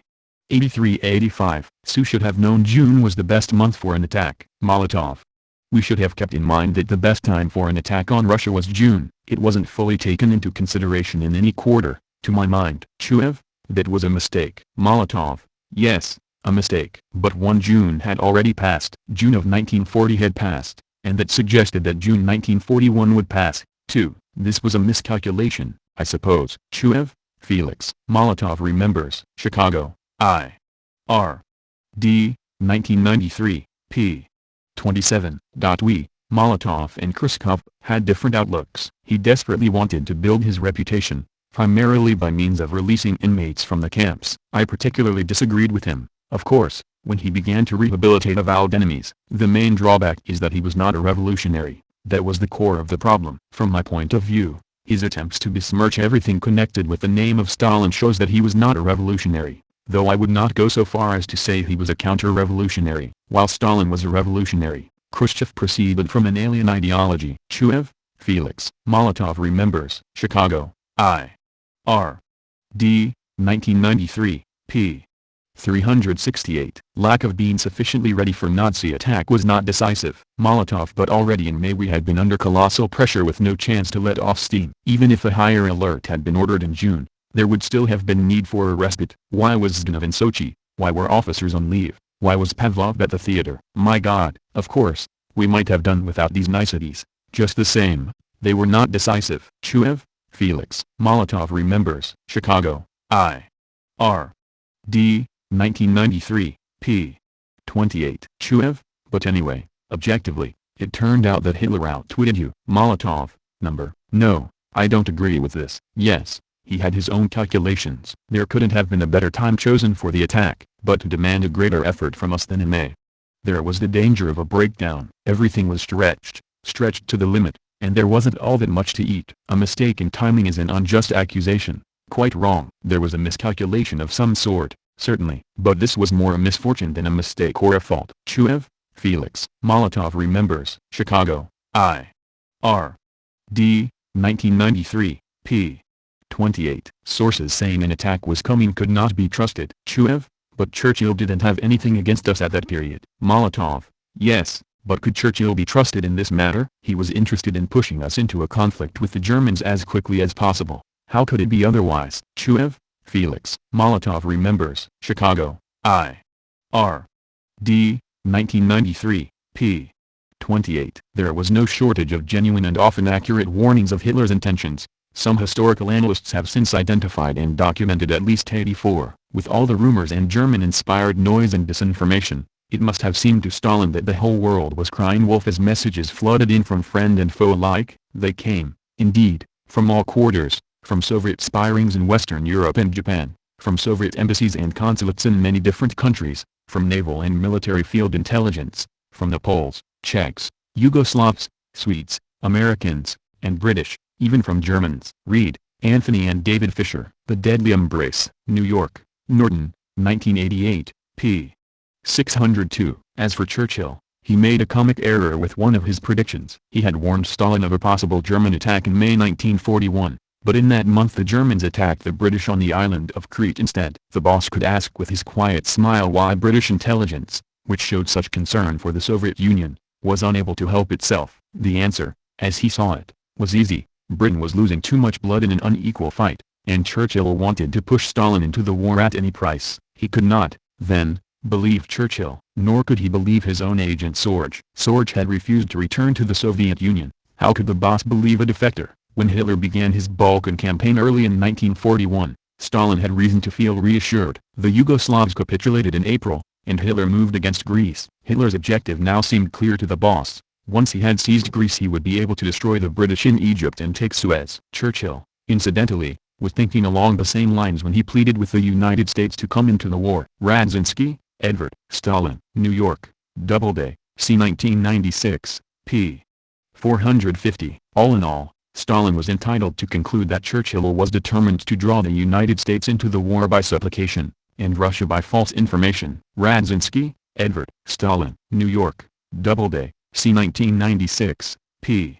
451. Stalin was prepared for the attack when it came. Chuev, but if you had ordered the army. Molotov, that's what a provocation is. Chuev, why would it be a provocation? Better to let them attack the unarmed? To give military men leave? Molotov, we were not unarmed, we were on alert, and no one would work for a year without a vacation. To my mind it was impossible to insure against a surprise attack in our condition. Stalin is portrayed as vain and willful, as though everything would be as he wished. This is wrong and slanderous. But as to the surprise that unfortunately happened, it couldn't have happened differently. No one could have done more than Stalin in that situation, not only during the war but before the war and after it. Chuev, Felix. Molotov remembers. Chicago, I.R. D. 1993, p. 29. Molotov, but if Stalin is to blame for everything, Then he built socialism alone and won the war alone. Even Lenin didn't rule alone, and Stalin wasn't the only one in the Politburo. Everyone bore responsibility. Of course, Stalin's situation then wasn't easy. It's not true that we didn't know. After all, Kirponos and Kuznetsov put their troops on alert, but Pavlov didn't. The military men, as always, turned out to be helpless. But military men blame everything on Stalin, that he hobbled initiative, that they had to wait for his orders. Everyone wants to pass responsibility to someone else. I read the beginning of Beryzkov's book. I've read only the first 100 pages, and I've noticed two things with which I cannot agree. One is that Stalin thought that Hitler wouldn't attack the USSR that year. How could he put such words into Stalin's mouth, especially now when you can accuse him of anything, and he cannot defend himself, and no one can do it for him? All the more, Stalin believed, Stalin thought. As if anyone knew exactly what Stalin thought of the war. In my opinion, there are no grounds to assert that Stalin believed the war wouldn't come that year. No one can say that about another person. That's the first thing. Second, he mentions a TASS report. A week or so before the war, it was announced in a TASS bulletin that the Germans were taking no actions against us, that we were maintaining normal relations. It was, I think, Stalin's idea. Beryzkov reproaches Stalin, saying there was no ground for such a report. This was a diplomatic game. A game, of course, and it didn't work. Not every attempt yields good results, but the attempt itself was not a bad idea. Beryzkov writes that it was patently naive. It wasn't naivete but a diplomatic move, a political move. In this case it didn't work, but there was nothing unacceptable or impermissible about it. And it wasn't stupid but, so to speak, an attempt to clear up the situation. But Beryzkov describes it as an obviously wrong move, as naive. There was nothing naive about it. It was a highly responsible action. The move was aimed at depriving the Germans of any excuse for an attack. If we had moved our troops out just a bit, Hitler would have declared, "You see, over there they have moved their troops forward. Here are the photographs. Here are the activities. They say we had insufficient troop strength at the border, but had we started moving troops to the border, we would have given Hitler an excuse. Meanwhile, we were preparing at full speed. We had no other way out. So I consider it vile to reproach us for this." The TASS bulletin was necessary as a last resort. Chuev, Felix. Molotov remembers. Chicago, I.R. D. 1993, p. 30-31. Chuev, in a way, Stalin distinguished Hitler from the German military, believing that the war might begin as a result of their provocations, but that Hitler himself wouldn't have broken the pact. I don't think Stalin believed that. Molotov, I don't think so either. These are very wild speculations aimed to cast doubt upon Stalin. He wasn't a naive person. He wasn't such a good-natured simpleton. Chuev, Felix. Molotov remembers. Chicago, I.R. D. 1993, p. 32. Under the German threat, Stalin was swinging towards nationalism, trying to build, and succeeding to build, a strong power to meet the invasion which he foresaw. During the Walter Story of Soviet Russia, Philadelphia, N. Y. J. B. Lipinka Company 1944, p. 176. It is a moot point to what extent the USSR and the Red Army were surprised by Hitler's sudden attack. Powerful Red forces had undoubtedly been concentrated in the western regions of the USSR, along a vast arc from the Black Sea to Lake Ladoga, north of Leningrad, and for some months there had been a steady westward flow of troops and military supplies from Siberia into European Russia. The invaders held the advantage of initiative and broke through the defense by greater weight of manpower and material. Their advance was rapid, especially across the open plains of the southern Ukraine, but never from the outset was there any rout or debacle of the Russians, such as had occurred in Poland or France. During the Walter Story of Soviet Russia, Philadelphia, N. Y. J. B. Lipinka Company 1944, p. 265. At the time I could not detect in Khrushchev any disapproval of Stalin or Molotov. Whenever there was talk of Stalin, he spoke of him with respect and stressed their closeness. He recounted how, on the eve of the German attack, Stalin had phoned him from Moscow warning him to be on the alert, for he had information that the Germans might begin operations the next day, June 22. I offer this as a fact, and not in order to refute Khrushchev's charges against Stalin concerning the unexpectedness of the German attack. Gillis, Milovin. Conversations with Stalin. New York, Harcourt, Brace and World, 1962, p. 123. Despite continuing to hold, with Molotov, to the myth that Hitler would stick to the pact and avoid fighting on two fronts, Stalin set about intensifying the country's defenses. The potential was there. The country now had one of the mightiest industrial bases in the world, however low its quality, and it was managed by strong commissars such as Tivisian, Malyshev, Shakhurin, Lukashev, Ustinov and Vanikov, industrial leaders had been found who could work together with the party organizations to achieve the impossible at critical moments, to produce military hardware at fantastically short notice. Stalin knew all his commissars and many factory managers personally and frequently called them in for consultation. Volkogonov, Dmitry, Stalin, Triumph and Tragedy. New York, Grove Weidenfeld, 1991, p. 373. In early June he, Stalin, ordered the reinforcement of the southwestern sector with a further 25 divisions. Volkogonov, Dmitry, Stalin, Triumph and Tragedy. New York, Grove Weidenfeld, 1991, p. 398. The shock was deep but not long-lasting. Before it struck, he, Stalin, had attempted to do something, issued some orders and tried to inspire the government agencies to show energy. On June 23, during a discussion on the creation of a Chief of Staff headquarters, he surprised everyone by suddenly interrupting the debate to propose an institute of permanent advisors to be created in association with headquarters. Volkogonov, Dmitry, Stalin, Triumph and Tragedy. New York, Grove Weidenfeld, 1991, p. 410. Molotov denies asking Germans why Sud deserved to be attacked. Chuev, I don't know whether it's true or not, but who can I ask but you? Allegedly you said to the ambassador, how did we deserve this? Molotov, that's an invented story if you got it from Worth's book. He wasn't there, so how was he to know? That's pure fabrication. I surely couldn't have said such a stupid thing. Nonsense. Absurd. Who could he have gotten it from? Chuev, Felix. Molotov remembers. Chicago, I. R. D. 1993, p. 37. Stalin did not fall apart after the attack but was very depressed. Chuev, it is written that Stalin lost his head and lost the ability to speak in the first days of the war. Molotov, I wouldn't say he lost his head. He suffered, but he didn't show any signs of this. Undoubtedly he had his rough moments. It's nonsense to say he didn't suffer. But he is not portrayed as he really was. They show him as a repenting sinner. Well, that's absurd. Of course, as usual, he worked day and night and never lost his head or his gift of speech. Stalin said, we blew it. This referred to all of us. I remember it well. He simply said, we blew it. Yes, we blew it. Such a troubled state Stalin was in then. Chuev, Felix. Molotov remembers. Chicago, I. R. D. 1993, p.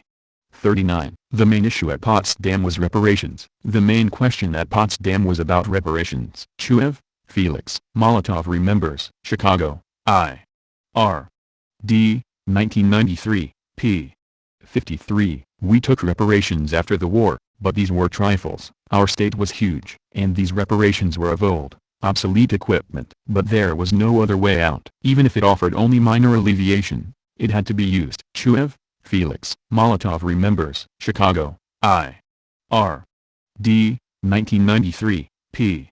60. Although the reparations the Soviet Union was demanding from the satellites were only a small fraction of the damage they had caused her, there were still some who thought her grasping. Worth, Alexander. Russia, the Post-War Years. New York, Tapliner Pub. Co.com 1971, p. 138. In particular, he, Stalin, demanded reparations to the value of $20 billion from Germany. This was controversial, but the Western leaders conceded it to Stalin. More hotly debated was the treatment of Poland. Service, Robert. Stalin. Cambridge, Mass. Belknap Press of Harvard University Press, 2005, p. 465. Stalin and Molotov said France should get its land from U.S. Brit area. Then, when the Allies suggested giving a zone to France, we said, give it to them from your share. They didn't take part in the fighting. Well, they allotted it, but our zone remained untouched. Chuev, Felix. Molotov remembers. Chicago, I. R. D. 1993, p. 55. When Churchill and Roosevelt proposed that France be given a share in the control of Germany, he, Stalin, objected, because France had opened the gates to the enemy. It was his stock argument that the place any nation was to be allowed to keep in peace should be proportionate to the strength it had shown and the sacrifices it had borne in war. That the principle favored Russia more than any other nation goes without saying, for no other nation had borne sacrifices comparable to hers. Deutscher, Isaac. Stalin, A Political Biography. New York, Oxford University Press, 1967, p. 526. Stalin and Zhukov say the Russian people broke the back of fascism. The Russian people, whom Stalin called the most outstanding of all the nations making up the Soviet Union. He was correct in calling the Russian people the decisive force that broke the back of fascism. Chuev, Felix. Molotov remembers. Chicago. I.R. D. 1993, p. 188. It was neither rain nor snow that stopped the fascist troops near Moscow. The grouping of picked Nazi troops, over 1 million strong, was rooted by the courage, iron staunchness and valor of the Soviet troops which had the people, Moscow and their country behind them. Zhukov, Georgy. Reminiscences and Reflections Volume 2. Moscow, Progress Pub, c. 1985, p. 41. Stalin should not have retired after the war. Chuev? Do you think Stalin ought to have retired after the war? Molotov. No, I do not. But he was, in my opinion, overexhausted. Some took advantage of this. They slipped things over on him and buttered him up. That's why he trusted Khrushchev and distrusted me. Chuev? Felix. Molotov remembers. Chicago. I.R. D. 1993, p.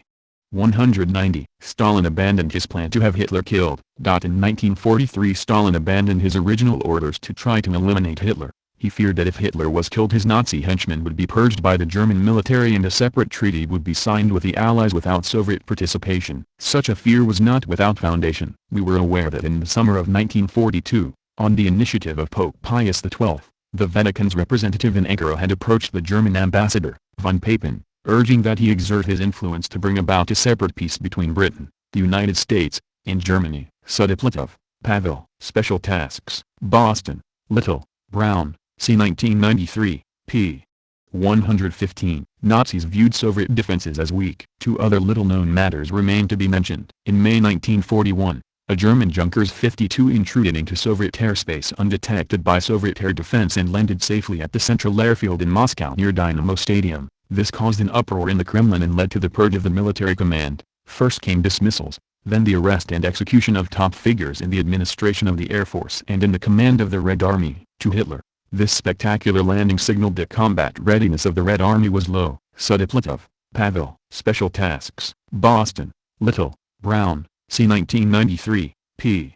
121. Pavlov was incompetent. On June 20 Idinon reported to me that he was displeased by a talk he had with General Pavlov, commander of the Byelorussian military district. Because they had known each other in Spain, Idinon asked his friendly advice on what trouble spots Pavlov foresaw in his territory. Idinon said that Pavlov either was drunk or understood nothing about the coordination of various fighting services in modern warfare. Pavlov anticipated no problems and believed that even if the enemy at first seized the initiative on the border he had enough strength in reserve to counter any major breakthrough. He saw no necessity for subversive operations to cause disorganization among the attacking force. Sudiplatov, Pavel. Special Tasks. Boston. Little, Brown, c. 1993, p.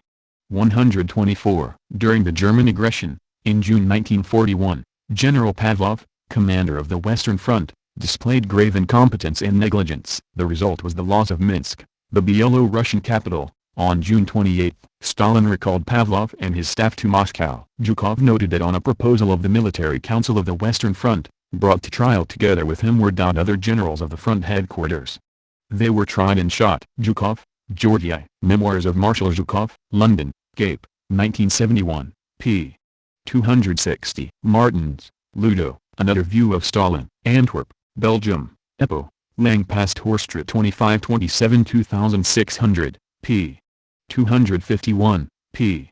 227 on the net. On June 26 Stalin phoned Zhukov in Ternopil, ordering him to return to the general headquarters at once. The enemy was approaching Minsk, and Pavlov, commanding the West Front, had evidently lost control. On June 28 Russian troops surrendered Minsk, the capital of Byelorussia. German troops carried out a savage massacre of the inhabitants and destroyed most of the city. Twice on June 29 Stalin came to the general headquarters. He was in a black mood and reacted violently to the chaotic situation on the West Front. Zhukov conferred by telegraph with Gen. Pavlov, but it was clear that the situation was hopeless. On the next day Stalin ordered Zhukov to summon Pavlov to Moscow. On his arrival Zhukov hardly recognized him. He had changed so much in the 8 days of the war. Pavlov was removed from his command, and with the other generals from this front, he was put on trial. All were shot. Stalin held them responsible for the destruction of the West Front. He attached special importance to this front against which he believed the Germans would deliver their main assault. The most serious mistake was that the troops were not deployed in depth along the extensive western frontier, with the result that the German armored divisions,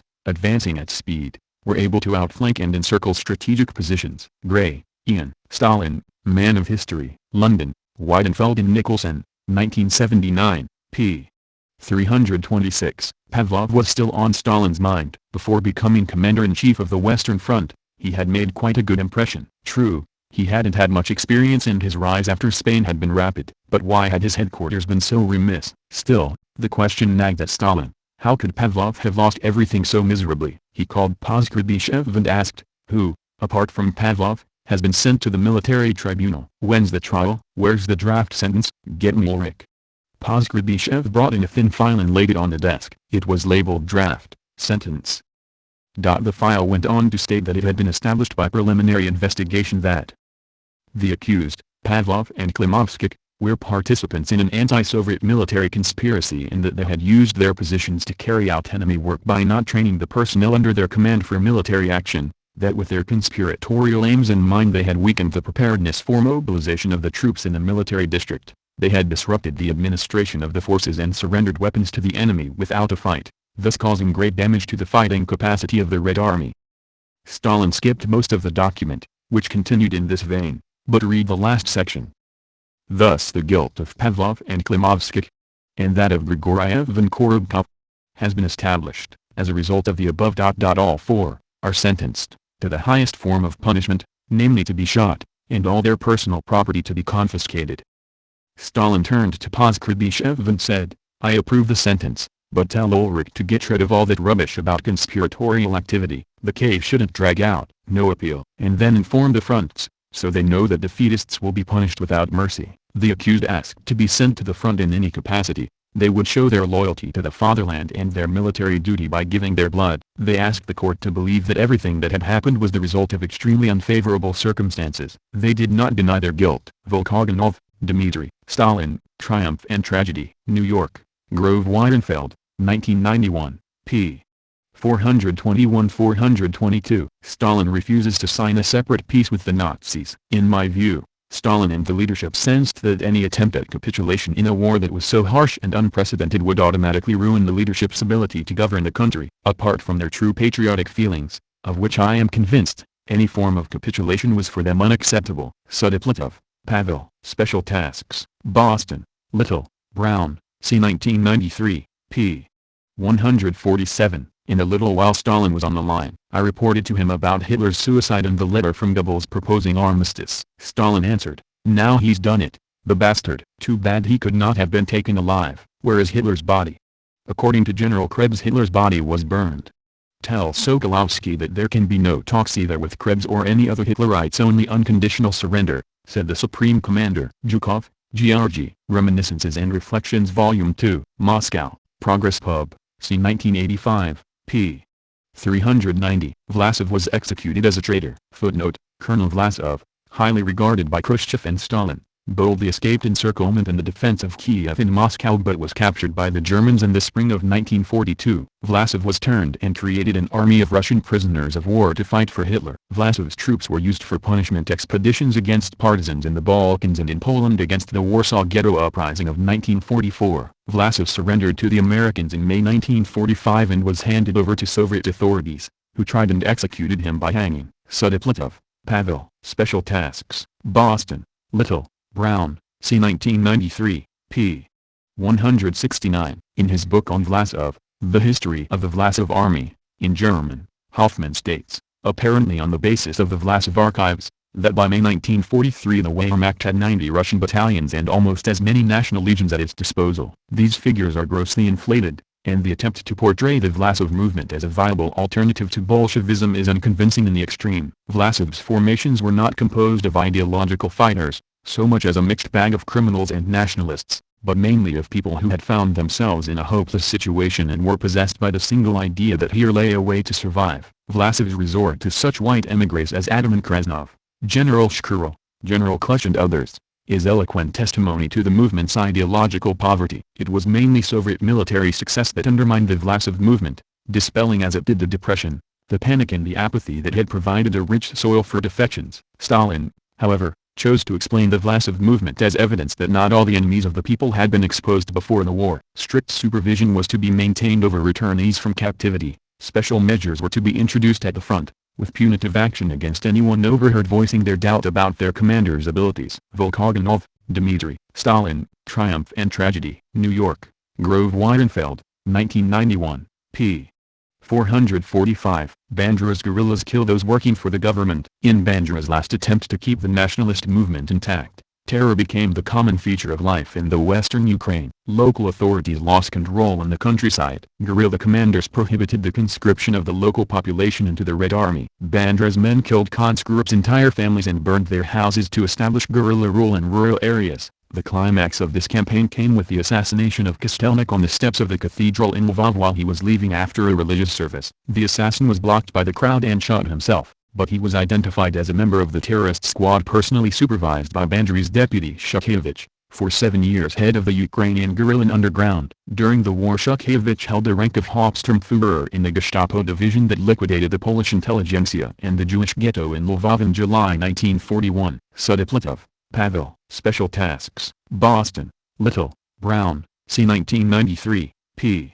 251. We went to find Lebed's relatives, two nephews who were heading anti-communist guerrilla detachments. Lebed wanted to convince them to give up the armed struggle. Lebed's own cousin had been shot by a Bandera group for accepting an offer to become the chairman of the local kolkhoz, even though they knew that his daughter and two sons were in the anti-communist underground. The stoicism of the cousin's daughter made a deep impression on me. Although deeply depressed, she accepted the execution of her father as inevitable because he didn't obey the warnings of the resistance. Sudipletov, Pavel, Special Tasks, Boston, Little, Brown, c. 1993, p.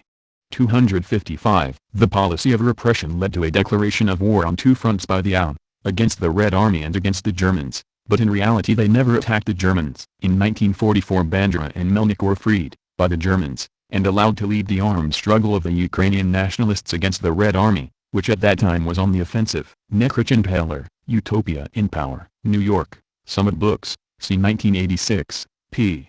397. British and U.S. planes get in fights over Soviet airspace. Footnote, Sudipletov adds, about once a month during the late 40s and early 50s American and British planes violated our airspace. In most cases they were attacked by our fighter planes, and both sides suffered heavy losses in those dogfights. Sudipletov, Pavel, Special Tasks, Boston, Little, Brown, c. 1993, p. 257. Stalin justifies the excesses of his soldiers. Stalin interrupted, yes, you have, of course, read Dostoevsky. Do you see what a complicated thing is man's soul, man's psyche? Well then, imagine a man who has fought from Stalingrad to Belgrade over thousands of kilometers of his own devastated land, across the dead bodies of his comrades and dearest ones. How can such a man react normally? And what is so awful in his having fun with a woman? After such horrors, you have imagined the Red Army to be ideal, and it is not ideal, nor can it be. Even if it did not contain a certain percentage of criminals, we opened up our penitentiaries and stuck everybody into the army. Gillis, Milovin. Conversations with Stalin. New York, Harcourt, Brace and World, 1962, p. 110. Stalin predicted the fascist attack 10 years earlier. When all that can be said against Stalin is piled and counted, I doubt whether anything less than the terrific drive he imposed on the USSR from 1928 onward, could ever have built a socialist state in that land. Looking back, one can see how the other leaders Trotsky, Zinoviev, Kamenev, Bukharin led towards destruction. None of them had, I think, as Stalin had, either the insight into the people's needs, or the guts and will that were needed. Stalin said, build, or be crushed in 10 years by foreign invaders. They built, and it stood when the foreign invasion came. So, Stalin proved right. Strong, Anna Louise. The Stalin Era. New York, Mainstream, 1956, p. 126. Taken as a whole, Stalin's comments on world affairs comprise a wide yet unified vision of world development. His judgments, measured and responsible, bear the imprint of serious collective thinking. Among his more immediate predictions, that of the coming of World War II proved correct, and his prediction of revolutions following the war reminiscent of Engels' last Great War dance projection also came true in Eastern Europe, China, and Korea. Cameron, Kenneth Neal. Stalin, Man of Contradiction. Toronto, On-Sea Press, c. 1987, p. 87. Hindenburg has published his declaration to the German people. The die is cast. Germany has again taken the road that leads to a revival of militarism. Another world war is inevitable. I fear that we shall be its first victims. The Instanza, Foreign Office, is quite undisturbed. Koba considers that the Germans will first strike against Poland and that therefore there is no need for us to worry. We must only go on building our industries at a devil's pace and be ready when another world war breaks out. Koba's coolness surprises me. Why is he certain that the Germans will attack the Poles before they attack anybody else? Litvinov, Maxim Maximovich. Notes for a Journal. New York, Morrow, 1955, p.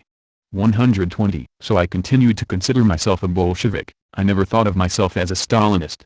I had been an active revolutionary for more than 5 years before I had ever heard the name of Stalin. When I saw photos, I did not like his face, but I found myself generally in agreement with his policies. I first doubted his statement in 1928 that the apparent capitalist stability of the 1920s was unstable and would be replaced by a period of wars and revolutions. But he turned out to be right. He also turned out to be right in other predictions and judgments. I concluded that it was foolish to evaluate a man by his looks, and that I could trust his leadership. Blumenfeld, Hans. Life Begins at 65, Montreal, Canada, Harvest House, c. 1987, p.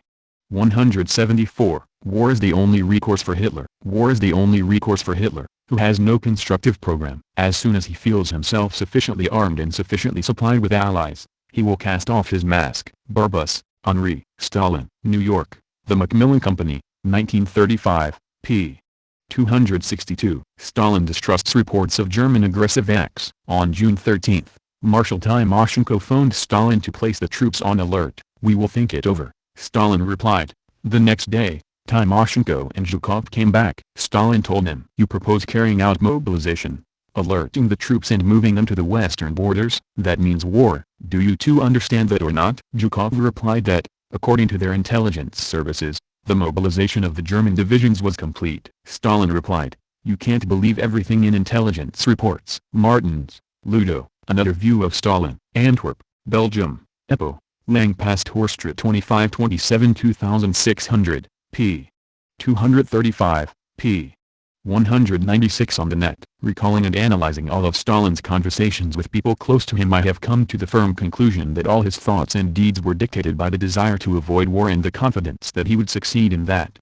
Today our attention is being concentrated, especially in popular mass publications, on the warnings received that preparations were being made for an attack on the USSR, that troops were being concentrated on our borders, and so on. But at that time, as is evident from enemy archives captured after the defeat of Nazi Germany, documents of a quite different nature probably found their way to Stalin's desk. Here is an example. On February 15, 1941, acting on instructions from Hitler given at a conference on February 3, 1941, Field Marshal Keitel, Chief of Staff of the Supreme High Command, issued a special directive for misinforming the enemy, in order to conceal preparations for the Barbarossa operation. The Intelligence and Counterintelligence Division of the General Staff evolved and carried out numerous operations in spreading false rumors and information. It was leaked out that the movement of troops to the east was part of the greatest misinformation maneuver in history, designed to distract attention from final preparation for the invasion of England. Maps of England were printed in vast quantities, English interpreters were attached to units, preparations were made for sealing off some areas along the coast of the English Channel, the Strait of Dover in Norway. Information was spread about an imaginary airborne corps, make-believe rocket batteries were installed along the shore, and rumors were circulated among the troops, some to the effect that they were being sent east for arrest before the invasion of England, and others that they would be allowed to pass through Soviet territory to attack India. To add credibility to the version that a landing was to be made in England, special operations were worked out under the code names Shark and Harpoon. The flood of propaganda was turned against England, and the usual diatribes against the Soviet Union stopped. Diplomats lent a hand, and so on. Information of this kind, along with the shortcomings and the general combat readiness of the Soviet armed forces, explain the extreme caution Stalin displayed when it came to carrying out the basic measures contemplated in the operational mobilization plans regarding preparations for repulsing possible aggression. While wishing to preserve peace as the decisive condition for building socialism in the USSR, Stalin saw that the governments of Britain and the United States were doing everything possible to incite Hitler to make war on the Soviet Union, that Britain and other Western countries, being in a critical military situation and striving to save themselves from catastrophe, were extremely interested in a German attack on the USSR. That was why Stalin was so distrustful about information from Western governments that Germany was preparing to attack the Soviet Union. Zhukov, Georgy. Memoirs of Marshal Zhukov, London, Cape, 1971, p. 222-223. On June 13, Marshal Timoshenko phoned Stalin in my presence and asked permission to give orders for the troops of the border districts to be alerted and the first echelons deployed according to the plans for protection. "We will think it over," Stalin replied. The next day we again went to Stalin and informed him of the anxiety in the districts and the necessity of putting the troops into full combat readiness. You propose carrying out mobilization, alerting the troops and moving them to the western borders. That means war. Do you two understand that or not? But then Stalin asked, nevertheless, how many divisions have we got in the Baltic, Western, Kiev, and Odessa military districts? We told him that by June 1st there would be 149 divisions. Well, isn't that enough?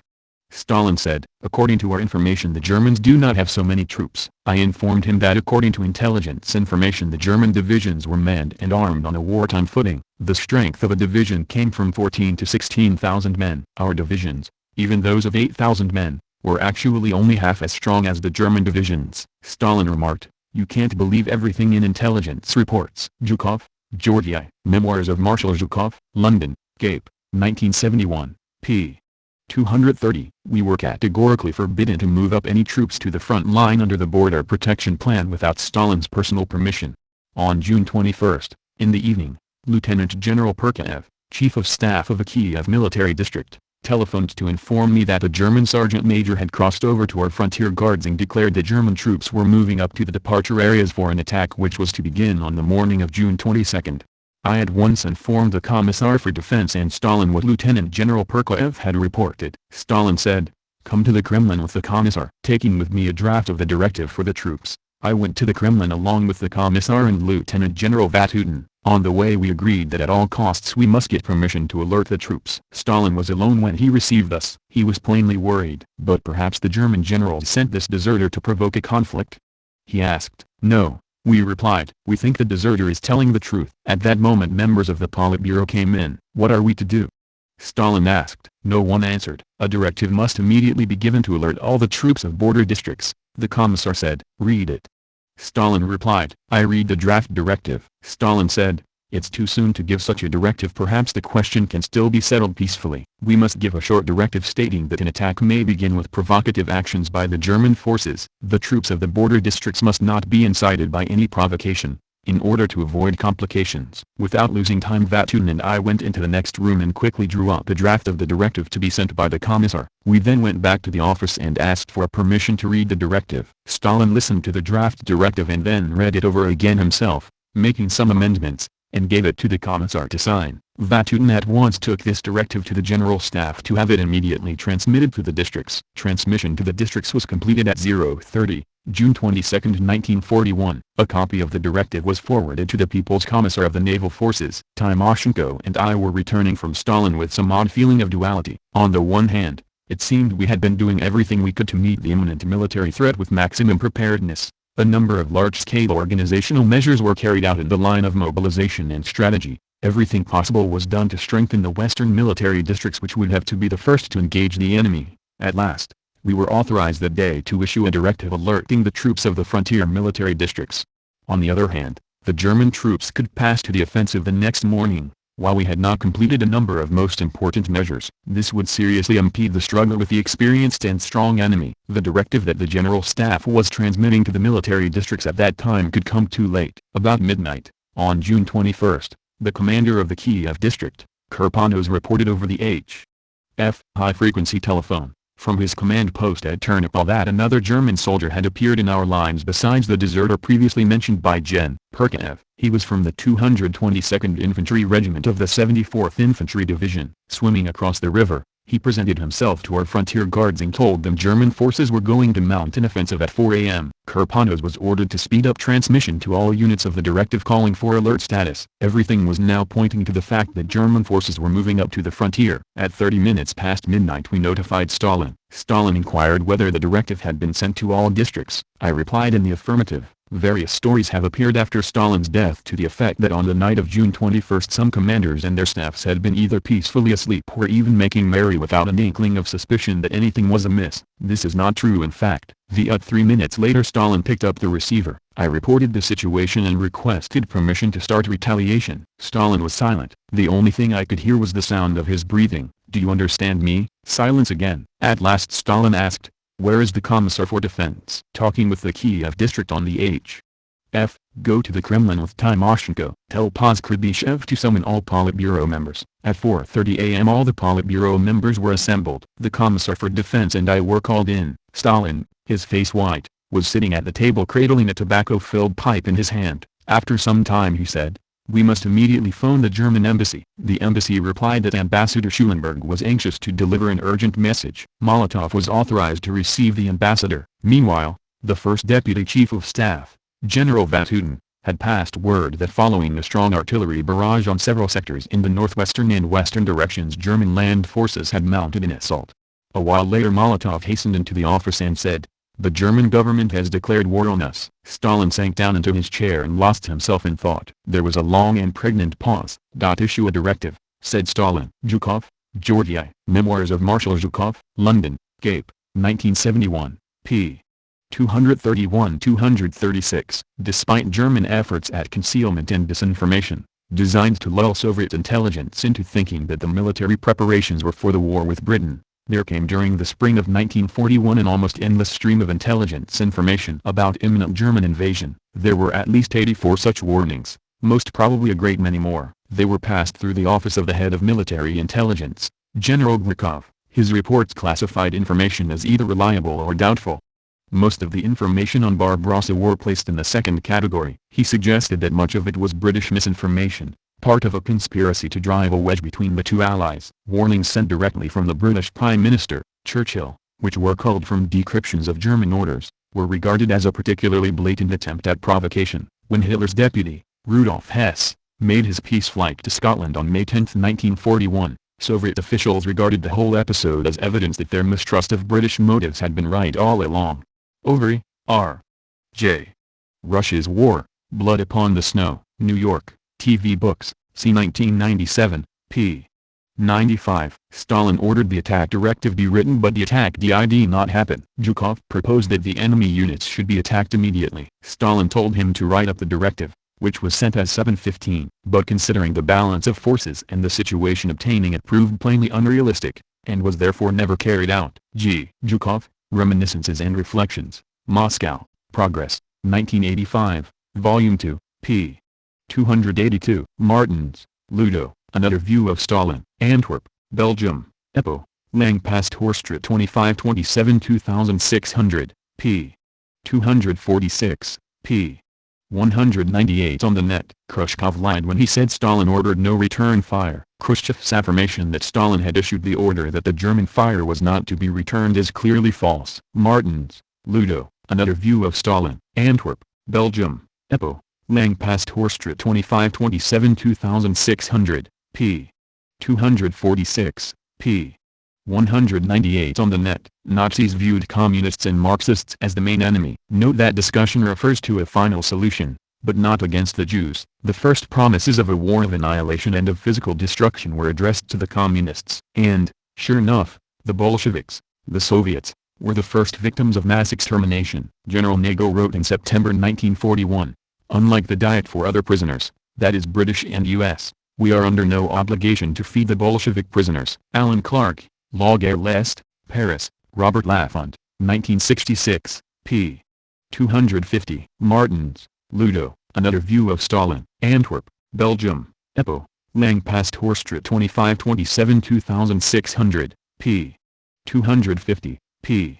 225 on the net. In the Auschwitz and Kemmel extermination camps, Soviet prisoners of war were the first, or among the first, to be deliberately killed by lethal injections and gassing.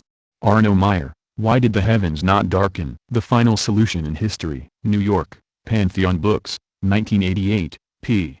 349. Martins, Ludo, Another View of Stalin, Antwerp, Belgium, Epo, Langpasthorstraat 2527 2600, p.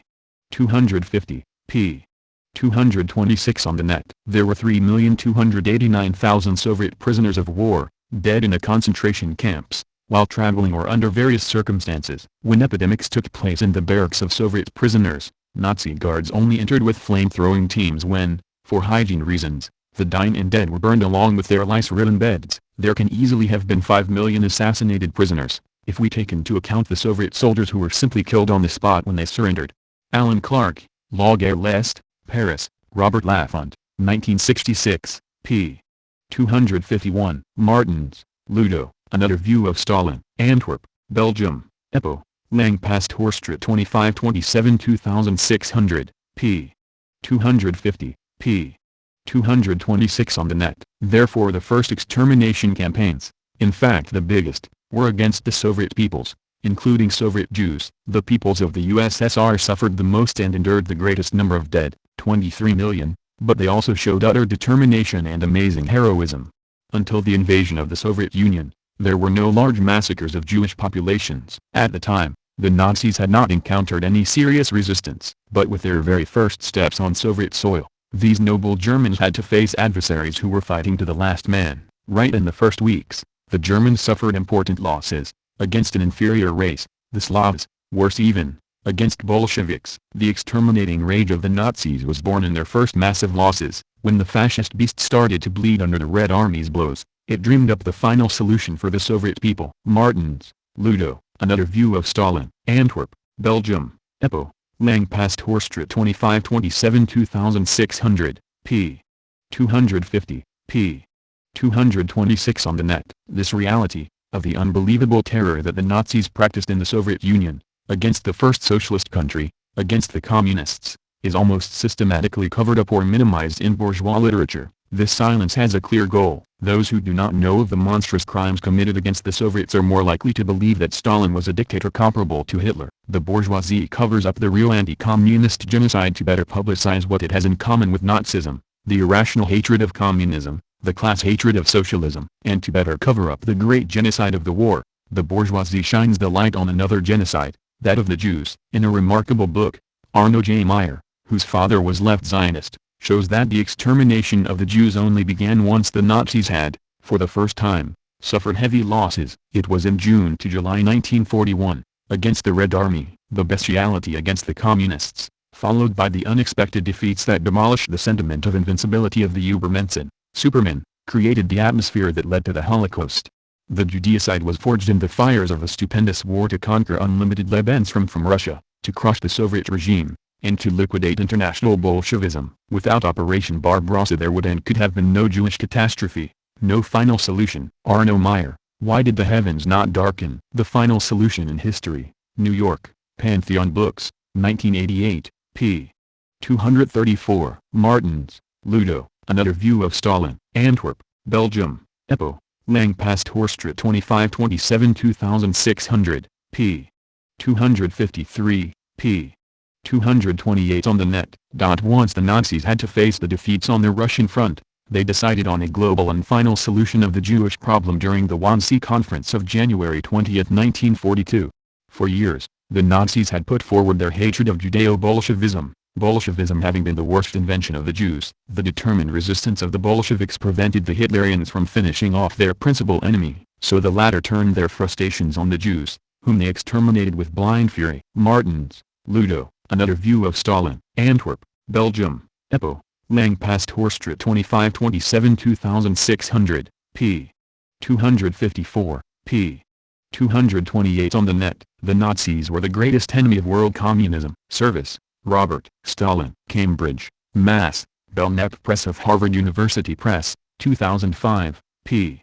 401. In Germany as in Italy, the communists endured the severest political repression of all groups. Parenti, Michael, Blackshirts and Dreads, San Francisco, City Light Books, 1997, p.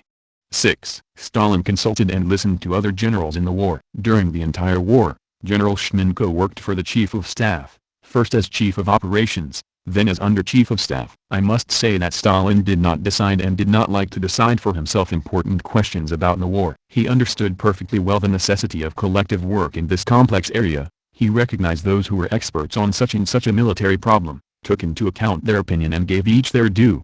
Chtmenko, Oftat Major General Sovietic Guerre, Moscow, Petitions du Progress, 1976, Volume 2, p. 319. Martens, Ludo, Another View of Stalin, Antwerp, Belgium, EPO, Langpast Horstraat 2527 2600, p. 254, p. 231 on the net. Zhukov wrote subsequently, today, after Stalin's death, The idea is current that he never heeded anybody's advice and decided questions of military policy all by himself. I can't agree with it. When he realized that the person reporting knew what he was talking about, he would listen, and I know cases when he reconsidered his own opinions and decisions. This was the case in many operations. Gray, Ian. Stalin, Man of History. London, Weidenfeld and Nicholson, 1979, p. 368. But Stalin's independence was not tinged with smugness. He had a large group of advisors, and he listened to them. I personally had occasion to observe that he had great respect for technical experts, among others, Chuominen, Arvo, The Bells of the Kremlin, Hanover, University Press of New England, 1983, p. 171. He set great store by the work of the General Staff, and trusted it implicitly. As a rule, he never adopted important decisions without first looking into the General Staff's analytic situation report and its proposals. Zhukov, Georgy. Reminiscences and Reflections Volume 1. Moscow, Progress Pub. C. 1985, p. 349. The activity of the Supreme Command is indissolubly associated with Stalin's name. I met him often during the war. Mostly, those were formal occasions at which issues related to the conduct of the war were dealt with. But many important issues were decided at dinners to which Stalin invited his associates. What I liked about Stalin was the complete absence of formalism. Everything that he did in the framework of the Supreme Command or the State Defense Committee led to the immediate fulfillment of any decisions that these bodies may have taken. And fulfillment was closely controlled by the Supreme Commander himself or, on his instructions, by one of his subordinates. True, such practice imposed a heavy physical burden on the members of the Supreme Command and the State Defense Committee, but people gave no heed to that during the war. Everyone did his utmost and his best. Everyone took the cue from Stalin, and the latter, despite his age, was always active and buoyant. When the war ended and his day's work became relatively routine, he seemed to grow old at once, to become less mobile, still more taciturn and thoughtful. The past war and everything related to it had a strong and visible effect on him. Zhukov, Georgy. Reminiscences and Reflections Volume 1. Moscow, Progress Pub. C. 1985, p. 362. After Stalin's death, the idea became current that he alone took decisions on questions of a military and strategic nature. I cannot agree with this. I have already mentioned above that when someone who had a good knowledge of the matter made a report to him, he would take notice of it. I even know of cases when he changed his mind with respect to decisions previously taken. This was the case in particular to the schedule of many operations. Zhukov, Georgy. Reminiscences and Reflections Volume 2. Moscow, Progress Pub. C. 1985, p. 194. Stalin's reasons for not visiting the front during the war are justified. As for General Shmenko, he directly addressed Khrushchev's accusation that Stalin, not visiting the front, could not know the realities of war. The Supreme Commander could not, in our opinion, visit the fronts more frequently. It would have been an unforgivably light-headed act to abandon, even for a short period, the General Headquarters, to decide a partial question on a single front. Shmenko, Letat Major General Sovietique and Guerre, Moscow, Editions du Progrès, 1976, Volume 2, p.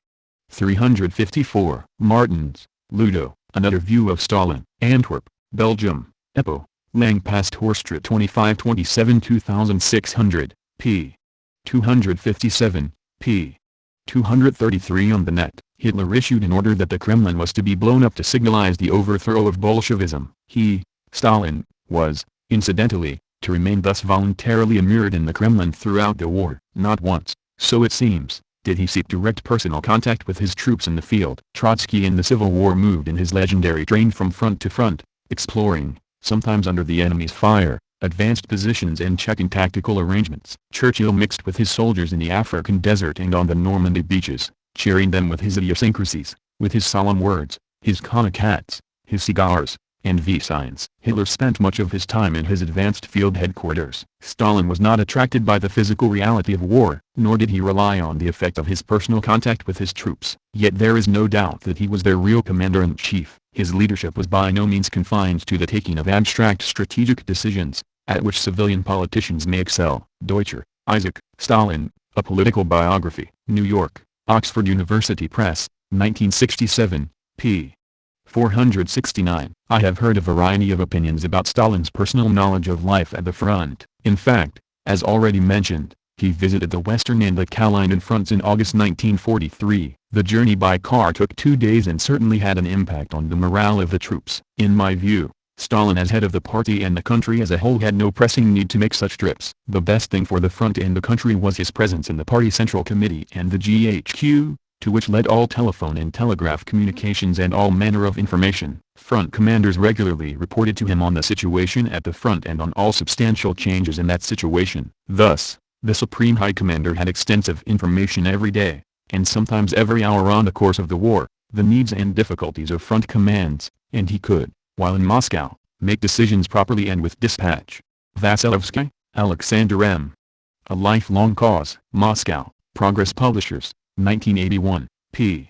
451. Stalin has been criticized by some observers, not generals, for not visiting his troops on the battlefield. General Shmenko comments, "It seems to me that Stalin could not visit the front lines more often than he did. It would have been unpardonably negligent for the Supreme Commander to lay aside overall leadership even for a time so as to decide particular problems on one of the fronts." In the summer of 1943 Stalin made a visit to the front lines, first to the command post of General Sokolovsky and then to that of General Eremenko. Axel, Albert. Stalin's War, Through the Eyes of His Commanders. London, Arms and Armor Press. 1997, p. 168. Saying the Soviet people met the Nazis with happiness or relief is absurd. Certain Russian émigré circles have roundly declared that at the beginning of the war the peoples of the USSR were in a mood of mass defeatism and that when the German armies marched in there was wild enthusiasm. I have always firmly asserted the contrary. I can only say that I never saw it. But mine was a lonely voice raised against this notion, and my attackers had the means of dissemination at their disposal. The idea that they, the peoples of the Soviet Union, could imagine Nazism to be better than Stalinism is fantastic, and the notion of mass defeatism of mass surrender to a liberating enemy is pure moonshine. Between mass defeatism and I do not want war there is a great gulf. I too never wanted war, but I was not therefore a defeatist. Let me solemnly place on record that the assertion made by those émigrés who carry on their loathsome work under the aegis of certain self-appointed liberators, the assertion that the Red Army refused to fight and that whole divisions went over to the enemy, is a plain and vulgar lie. Is it not in any case sufficiently disapproved by the defense of Leningrad, of Moscow, of Novorossiysk, Sevastopol, Odessa, and Stalingrad? Of course we had our quislings and our ha-has. I have been asked if the Vlasov movement was evidence of mass desertion. If their number seemed large we must remember that out of hundreds and hundreds of divisions and a population of 200 million the proportion is minute. The vast majority remained completely loyal. The very nature of the Vlasov forces goes to prove my point, for they were the most heterogeneous mob that ever took the field in modern times, a medley of honest prisoners and émigré adventurers and fascists, criminals and dregs of no known origin. Vlasov himself, according to the evidence, never contemplated treachery until his capture. He had fought the Germans cleverly and bravely and was indeed largely responsible for the successful defense of Moscow. It was not until he was a prisoner that the so-called National Labor Union of Russian solidarists, whom Hitler's men mockingly described as 200% Nazi, flocked around him and turned his head. The few genuine Soviet people who took service under him had been conditioned in Nazi camps, as were some forced recruits of other countries, by a diabolical technique of hunger training, and even among them there were some men who remained true to their ideals and who could swear that every bullet which they fired missed its mark. Tokayev, Grigory. Comrade X. London, Harville Press, 1956, p. 189-190. The slowly moving crowd was laden with shapeless bundles. Some carried their household goods or dragged them in their barrows. Their faces were grimly set. I don't think many of them had the vaguest notion where they were going, except that it was to the east, away from the oncoming enemy. It never entered my head that slanderers in the Western world would invent the story which has been circulated since the war, that the people of Moscow welcomed the Nazi armies. Tokayev, Grigory. Comrade X. London, Harville Press, 1956, p. 213. Neither the panic among the elite nor the disorder among the masses, at the time of the Nazi approach to Moscow, ever showed any signs of provoking a widespread revolt against the regime which had made it all possible. I never heard of one single instance of a spontaneous anti-Stalinist mass demonstration, such as might have been expected in the Western world. All police control had disappeared, but nowhere did one see a single anti-regime slogan chalked on a wall. Tokayev, Grigory. Comrade X. London, Harville Press, 1956, p. 216. Nazis reopened the churches, but the people remained loyal to Soviet power. It was known to Soviet intelligence that in the occupied zones the Germans had reopened the churches. Throughout Byelorussia, the Ukraine, the Baltic lands, as well as in a part of Russia, the bells clanged again and the churches were full. The reopening of the churches in 1943, by the Soviet government, has been taken as a sign that a liberal policy towards religion was established and that there was a great return to religion in the country. Neither of these conclusions is based on sufficient evidence. The people, under the awful stresses of war, certainly found solace in religion, but it is a long way from this to a real religious revival, such as some Western radio stations have assumed in their Russian language programs. There is certainly a considerable total number of believers, but the number of unbelievers is immeasurably greater. Tokayev, Grigory. Comrade X. London, Harville Press, 1956, p.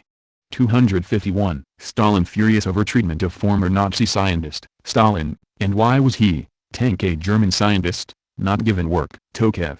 Generals Kutzvalov and Lukin said he was a former Nazi and so should not be given work. Stalin's features were gripped with icy rage. His piercing eyes swept the whole company, as if to ask how such idiocy was possible. He asked me my view. I said frankly that I had never agreed with Kutzvalov or Lukin on this matter. Stalin, and in my opinion, you were right. But where's Tank now? Tokayev. I do not know. Stalin. Comrade Serov, what does all this nonsense mean? Tank came over himself, asked for work, and was turned away. Find him for me. Tokayev, Grigory. Comrade X. London, Harville Press, 1956, p.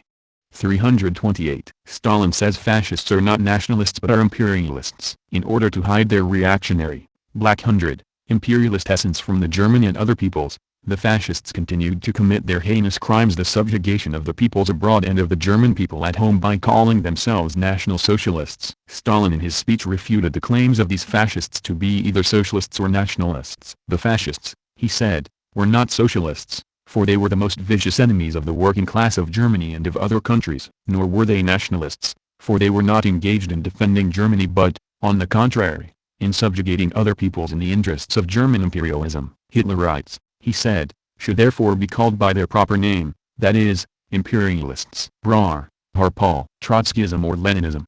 1993, p. 577. Stalin's generals in 1941 led him to believe war is not imminent. Among members of the Politburo and the Soviet High Command, the firm opinion was that war would be averted in 1941. Zhdanov held that Germany was taken up with war against Britain and incapable of fighting on two fronts. On March 20, 1941, Gen. Gulikov, head of military intelligence, submitted to Stalin a report on German troops' concentration in the borderlands, but expressed the opinion that the information must have originated from the British and German intelligence services. Early in May, Kuznetsov, commanding the Soviet Navy, sent a similar report to Stalin, giving information received from the Soviet naval attaché in Berlin on the imminence of war. Like Gulikov, he nullified the value of the report by adding that in his opinion the information was false and planted by some foreign agency. Gray, Ian. Stalin, Man of History. London, Weidenfeld and Nicholson, 1979, p. 319. Stalin's generals do not excuse his miscalculations at the start of the war. But in memoirs, and in other recollections, the generals assert that the blame was not only Stalin's but must be shared with the top military leadership. Marshal Zhukov, in his memoirs, admits a share of responsibility for the miscalculations on invasion day. Axel, Albert. Stalin's War, Through the Eyes of His Commanders. London, Arms and Armor Press. 1997, p. 73. Stalin tries to forestall an attack up to the last minute but still prepares. Timoshenko produced a draft directive, alerting all commands. But Stalin had not given up hope that might be a false alarm. He had the directive redrafted and finally approved its dispatch. It ordered all units on the fronts of the Leningrad, Baltic, Western, Kiev, and Odessa military districts to come to immediate readiness for a possible sudden German attack. Transmission of the directive was completed by 0030 hours on June 22, 1941. At 0400 hours the invasion began. Gray, Ian. Stalin, Man of History. London, Weidenfeld and Nicholson, 1979, p. 321. In mid-March 1941, Timoshenko and I asked Stalin's permission to call up the inductible reserve personnel so as to update their military training in infantry divisions without delay. At first our request was declined. We were told that calling up reservists on such a scale might give the Germans an excuse to provoke a war. At the end of March, however, we were allowed to call up 500,000 men and non-coms and send them to border military districts to augment infantry divisions there, bringing the strength of each up to at least 8,000. To dispose of this subject, I shall tell you that another 300,000 reservists were called up a few days later so as to man the fortified areas fully with specialists, as well as to augment other arms and services. General Headquarters Reserve Artillery, Engineer, Signal, Air Defense, and Air Force Logistical Service troops. Thus on the eve of the war the Red Army received an additional 800,000 men. Zhukov, Georgy. Memoirs of Marshal Zhukov, London, Cape, 1971, p. 196. It is true that in March 1941 Stalin, grudgingly, agreed to Zhukov's request to call 500,000 reservists to the colors, with a further 300,000 several days later. True, too, that the frantic rearmament called for in 1940 brought new labor laws in June 1940 that lengthened the working week to 7 days on, 1 day off. Overy, R. J. Rush's War, Blood Upon the Snow, New York, TV Books, c. 1997, p. 94. In these circumstances it is not surprising that Stalin avoided as much as possible any appearance that he was preparing for immediate war. Had not Nicholas II brought about the German attack in 1914 by mobilizing his army? Considering that it was well known that Soviet military doctrine stressed the offensive, would not an increase in Soviet battle readiness have invited a German preemptive blow? This was the sense of Stalin's response to the proposal of the Narcom of Defense, Marshal Timoshenko, and General Zhukov on 14 June that the Red Army should undertake full mobilization. "That's war," replied Stalin. "Do you understand that or not?" Even on the evening of 21 June, by which time reports of an imminent attack had intensified, Stalin rejected the recommendation of these military men. Full wartime mobilization would be premature. "The question still can be settled by peaceful means," said Stalin, and he approved a compromise order that ambiguously acknowledged the possibility of German attack on 22-23 June and urged troops not to yield to provocation. In a few hours the German onslaught destroyed a large part of the Soviet Air Force, had penetrated the positions of forward Soviet formations and, perhaps, most important, had smashed Soviet communications, which depended heavily on vulnerable wire lines to Moscow. The first reports to reach the capital were treated as provocation, but within only about an hour Stalin had accepted Zhukov's affirmation of their validity and at 4:30 a.m. convened the Politburo. Stalin was pale, Zhukov recalls, and his first thought was that they must contact the German ambassador. Evidently he still hoped to find a diplomatic alternative. Within an hour or two Molotov had received what amounted to a declaration of war in the name of the Führer. Stalin reacted to this news with a prolonged silence, which Zhukov broke to propose that they order the troops to fight. Stalin then approved orders for the Red Army to destroy the invader on Soviet territory, but not to pursue him to the west. As matters turned out, this was an irrelevant constraint, but it reflected Stalin's intent, even in the circumstances, of leaving open the door for a negotiated settlement. McNeill, Robert, Stalin, Man and Ruler. New York, New York University Press, 1988, p. 238. From memoirs and speeches we know that Stalin had no illusions about Hitler's Germany. Here is what he told Marshal Timoshenko, shortly before the invasion: if a provocation needs to be staged, Hitler's generals would bomb even their own cities. More to the point, he knew that Hitler's appetite for the Ukraine had never abated. While the Führer had at times disavowed what he had said belligerently about France in Mein Kampf, he never retracted the part in which he promised the German people the breadbasket of the Ukraine. Far from trusting Hitler, Stalin had secretly moved sizable forces up to the border before the invasion. These comprised 5 Russian armies, according to a former chief of the General Staff Shmenko. In the critical days and weeks before the invasion, the following additional measures were taken to strengthen the armed forces in the border areas. Taken together these steps show, in the words of Marshal Bagramian, that a titanic effort was made to prepare the nation for war. The measures were: 1. In mid-May as many as 28 divisions started moving to border districts on General Staff directives. 2. On 27 May the General Staff ordered the western border districts urgently to build up front command posts, and on 10 June the Baltic, Western and Kiev military districts were ordered to move their front commands to the newly built posts. 3. In early June, 800,000 reservists were called up for field training and sent to reinforce the western military districts. 4. The Odessa military district, on the Black Sea, had obtained permission to do this earlier. 5. On 12-15 June the military districts were ordered to bring their divisions closer to the border. 6. On 19 June the military districts were ordered to camouflage airfields, army units, transport, depots and other bases, and to disperse the aircraft on the airfields. 7. By mid-1941, Russia's armed forces totaled more than 5 million, almost 3 times that of 1939. 8. In June instructions were issued to naval vessels to intensify patrols. Naval bases were moved to safer ports. On the eve of the invasion, the Baltic, Northern and Black Sea fleets were placed on battle alert. Axel, Albert. Stalin's War, Through the Eyes of His Commanders. London, Arms and Armour Press. 1997, p. 71-72. Stalin honored with a ceremonial British sword at Tehran. Shortly after the session of November 29 began, at Tehran, there was a brief but impressive ceremony in the conference room of the Soviet embassy, when the Stalingrad Sword of Honor was presented. It was inscribed in English and in Russian to the steel-hearted citizens of Stalingrad, the gift of King George VI in token of the homage of the British people. The ceremony was brief. The British lieutenant commanding the Guard of Honor handed the magnificent sword to Churchill, who, turning to Stalin, stating that he had been commanded by the king to present to him the Sword of Honor for transmission to the city of Stalingrad. Burs, who was standing close to Stalin, saw that he was deeply moved as he took the sword, kissed the hilt, and handed it to Voroshilov. Unfortunately, Voroshilov fumbled and nearly dropped it, but managed to pass it to the Russian lieutenant of the ceremonial guard. Stalin spoke briefly, expressing his appreciation, and shook Churchill by the hand.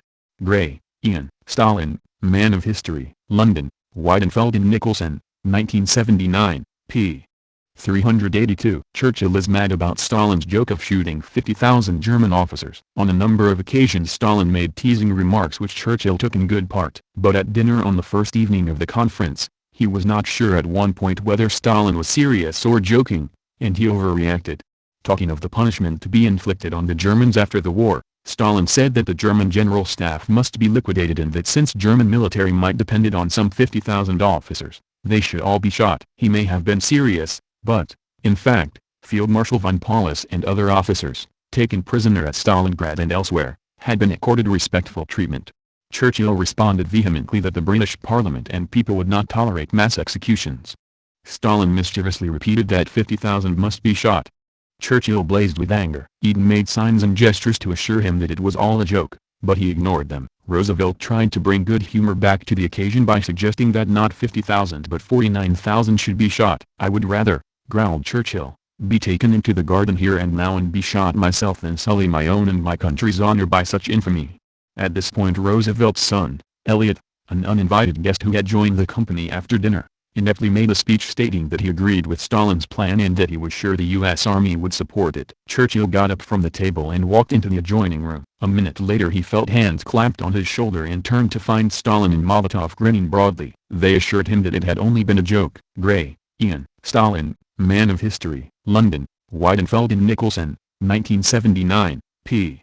388. So intelligence misled Stalin on prospects for war. Marshal Zhukov, in his reminiscences and reflections, confirms the fact that the general staff and military intelligence were informed of Hitler's plans. According to Zhukov, General Glikov, chief of the Soviet Army's intelligence division, presented Stalin with a report on March 20, 1941, containing information of exceptional significance. Zhukov quotes in part from the report. 1. On the basis of all the aforesaid statements and possible variants of operations this spring I consider that the most probable time operations will begin against the USSR is after the victory over England or the conclusion with her of an honorable peace treaty.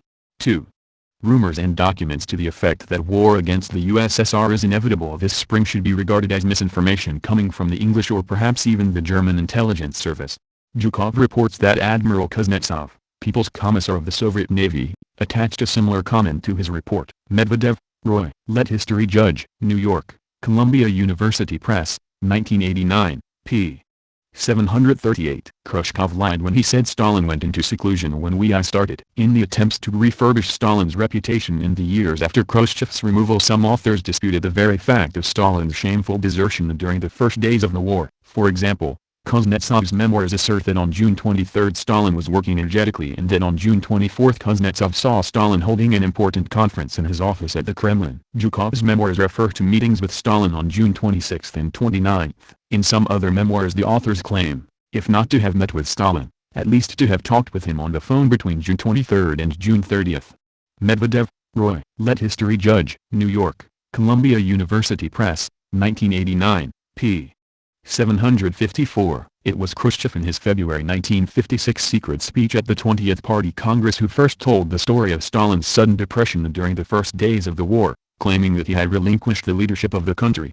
Khrushchev himself was in Kiev at the beginning of the war and could have had little first-hand knowledge of what was actually taking place in the Kremlin. This story that Stalin gave up the leadership during the first days of the war has been repeated by quite a few reputable authors, citing Khrushchev as their source. The power crisis in the Kremlin during the first week of the war also became the subject of several works of fiction. Biographies of Stalin published in the West have repeated the tale. often with additional embellishment. In the well-illustrated biography of Stalin by Jonathan Lewis and Philip Whitehead, published in Britain and United States in 1990 and used as the basis for a television series, they describe events of June 22, 1941 as established fact without making any reference to Khrushchev or Beria. Stalin himself was prostrate. For a week he rarely emerged from his villa at Kuntsevo. His name disappeared from newspapers. For 10 days the Soviet Union was leaderless. On 1st of July Stalin pulled himself together. Alan Bullock, in his duo biography of Hitler and Stalin published in 1991, also asserts as fact the allegation that Stalin suffered some kind of breakdown and that there are no orders or other documents signed by Stalin from 23 to 30 June. Bullock also repeats the story that members of the Politburo discussed the possibility of arresting Stalin. Even though the whole episode is a complete fabrication, it nevertheless has appeared in encyclopedias and even in such an authoritative work as the Oxford Encyclopedia of the Second World War published in 1995. But one has only to read the memoirs of Marshal Zhukov, where Stalin's activities, orders, and directives during the first days of the war are well documented, in order to become convinced that the story is false. At the beginning of the 1990s the visitor's book from Stalin's Kremlin office covering the years 1924-53 was discovered in the Politburo archive. These records were kept by Stalin's junior secretaries in Stalin's office. These rather dry documents are of enormous interest to students of Soviet history, and were published in chronological order with commentaries and explanatory notes by the journalist Horichsky Archive during the years 1994-97. The visitor's book makes it clear that on 22nd of June, the day that the war began, the first to appear in Stalin's office at 5:45 a.m. were Molotov, Beria, Timoshenko, Meklis, and Zhukov. About 2 hours later the gathering was joined by Melnikov, Mikoyan, Kaganovich, Voroshilov, and Vyshinsky. In the course of the day a large number of senior military, state and party figures came and went. Meetings went on without interruption for 11 hours. It is known that more than 20 different decrees and orders were issued that day, including the text of the appeal to the Soviet people, drafted collectively and read out on the radio by Molotov. Stalin, who had not slept the night before, left earlier in the evening to have a short rest at the Kuntsevo dacha, only 15 minutes drive from the Kremlin. But he was unable to sleep and returned to the Kremlin at 3 a.m. on 23rd of June in order to consult with military leaders and members of the Politburo. Meetings continued in the afternoon. Voroshilov, Merkulov, Beria, and General Vatutin, deputizing for Zhukov who had flown to the southern front, finally left Stalin's office at 1:45 a.m. on 24th of June. Activity during the next days was just as strenuous. On 26 June Stalin worked in the Kremlin from midday to midnight and received 28 visitors, mainly military leaders and members of the government. The largest number of meetings took place on Friday 27th of June with 30 people coming into the office. The following day, 28th of June, was similar, with the final meetings coming to an end after midnight. Stalin did not go to his Kremlin office on the Sunday.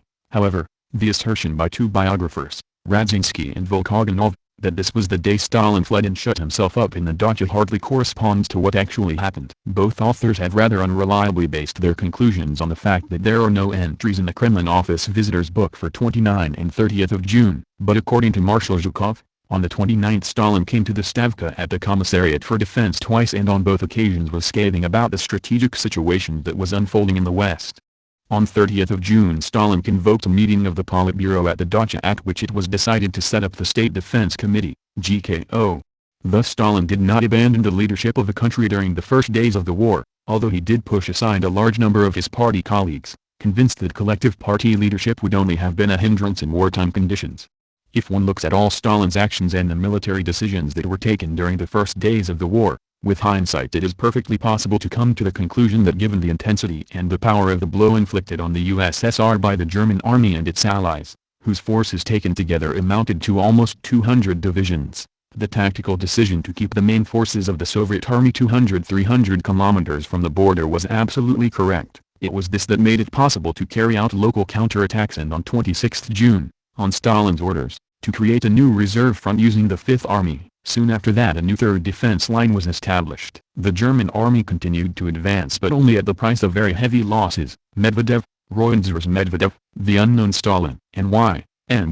Overlook Press, 2004, p.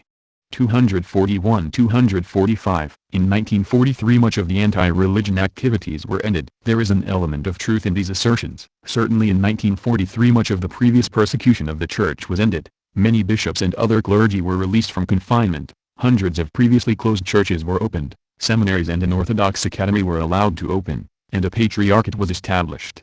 Medvedev, Roy. Let History Judge. New York, Columbia University Press, 1989, p. 776. On September 4, 1943, Stalin startled the world by his sudden rehabilitation of the Greek Orthodox Church, which, identified with the ancient regime, had been half suppressed since the revolution. Stalin received the Metropolitan Sergius, the actual head of the church, and after a long and friendly interview with him, decreed the restoration of the Holy Synod. The reason he gave for this act was that the church had cooperated in the war effort and thereby proved its loyal devotion to the fatherland. Footnote: it is very fortunate for Russia in her agony. This was Churchill's wartime verdict, to have this great rugged war chief at her head. He is a man of massive outstanding personality, suited to the somber and stormy time in which his life has been cast. Deutscher, Isaac, Stalin, A Political Biography. New York, Oxford University Press, 1967, p. 490. On September 14, 1943, Stalin met with Metropolitan Sergei and two other hierarchs and granted them permission to convene a sober assembly of the church to elect a patriarch, which had not been allowed since the death of Patriarch Tikhon in 1925. Following this reconciliation, the church was granted a synod for administration, a regular publication, theological academies and religious instruction for children. The clerics gratefully hailed Stalin as the supreme leader of the Russian people, among other accolades. Thus it was appropriate that Stalin invited Metropolitan Nikolai to join him in celebrating the victory over the Germans at a reception in the Kremlin. McNeil, Robert, Stalin, Man and Ruler. New York, New York University Press, 1988, p. 265. Soviet masses could see we coming. In the Soviet Union, however, everyone reckons with the imminent war as with 100% certainty. Our very existence, say the Soviet people, flourishing more and more from day to day, is so evident a refutation of all fascist theories that the fascist states, if they themselves would survive, must destroy us. Just as those who had been living by carrying on their crafts with primitive tools, feeling themselves threatened by machinery, banded together and senselessly stormed the machines, so will the fascist states in the end hurl themselves against us. Feuchtwanger, Lion. Moscow, 1937. New York, The Viking Press, 1937, p. 87. But the Soviet citizens know too that malicious fools are lying in wait outside their frontiers ready to attack them, and that these frontiers must be effectively protected. Therefore they go about the work of establishing their socialist economy. And they speak of the war, no longer as of a more or less probable event of the distant future, but as a very real imminent thing. Feuchtwanger, Lion. Moscow, 1937. New York, The Viking Press, 1937, p. 89. To tell the truth, none of us believed that Germany would honor her treaty with the Soviet Union for long, and we were sure that sooner or later she would attack us. However, the treaty gave us the time we needed so much to build up our defenses and foiled the imperialists' hopes of creating a united anti-Soviet front. Rokossovsky, K. ed. By Bob Douglas. A Soldier's Duty. Moscow, Progress Pub, 1985, p. 8. So trying to postpone the war as long as possible to build its strength. Nevertheless, everything is, of course, being done to postpone the outbreak of the war as long as possible, or even, contrary to all probability, to avoid it altogether. But the Union, knows too that the longer it can postpone the outbreak of the war, the stronger it will be and the smaller will be the sacrifice which the ultimate victory will cost. But, having decided that this war is coming in spite of everything, indeed, that it will be there tomorrow, they are adjusting themselves to it, and this war mentality explains, as I have said, many things which would otherwise be incomprehensible. Feuchtwanger, Lion. Moscow, 1937. New York, The Viking Press, 1937, p.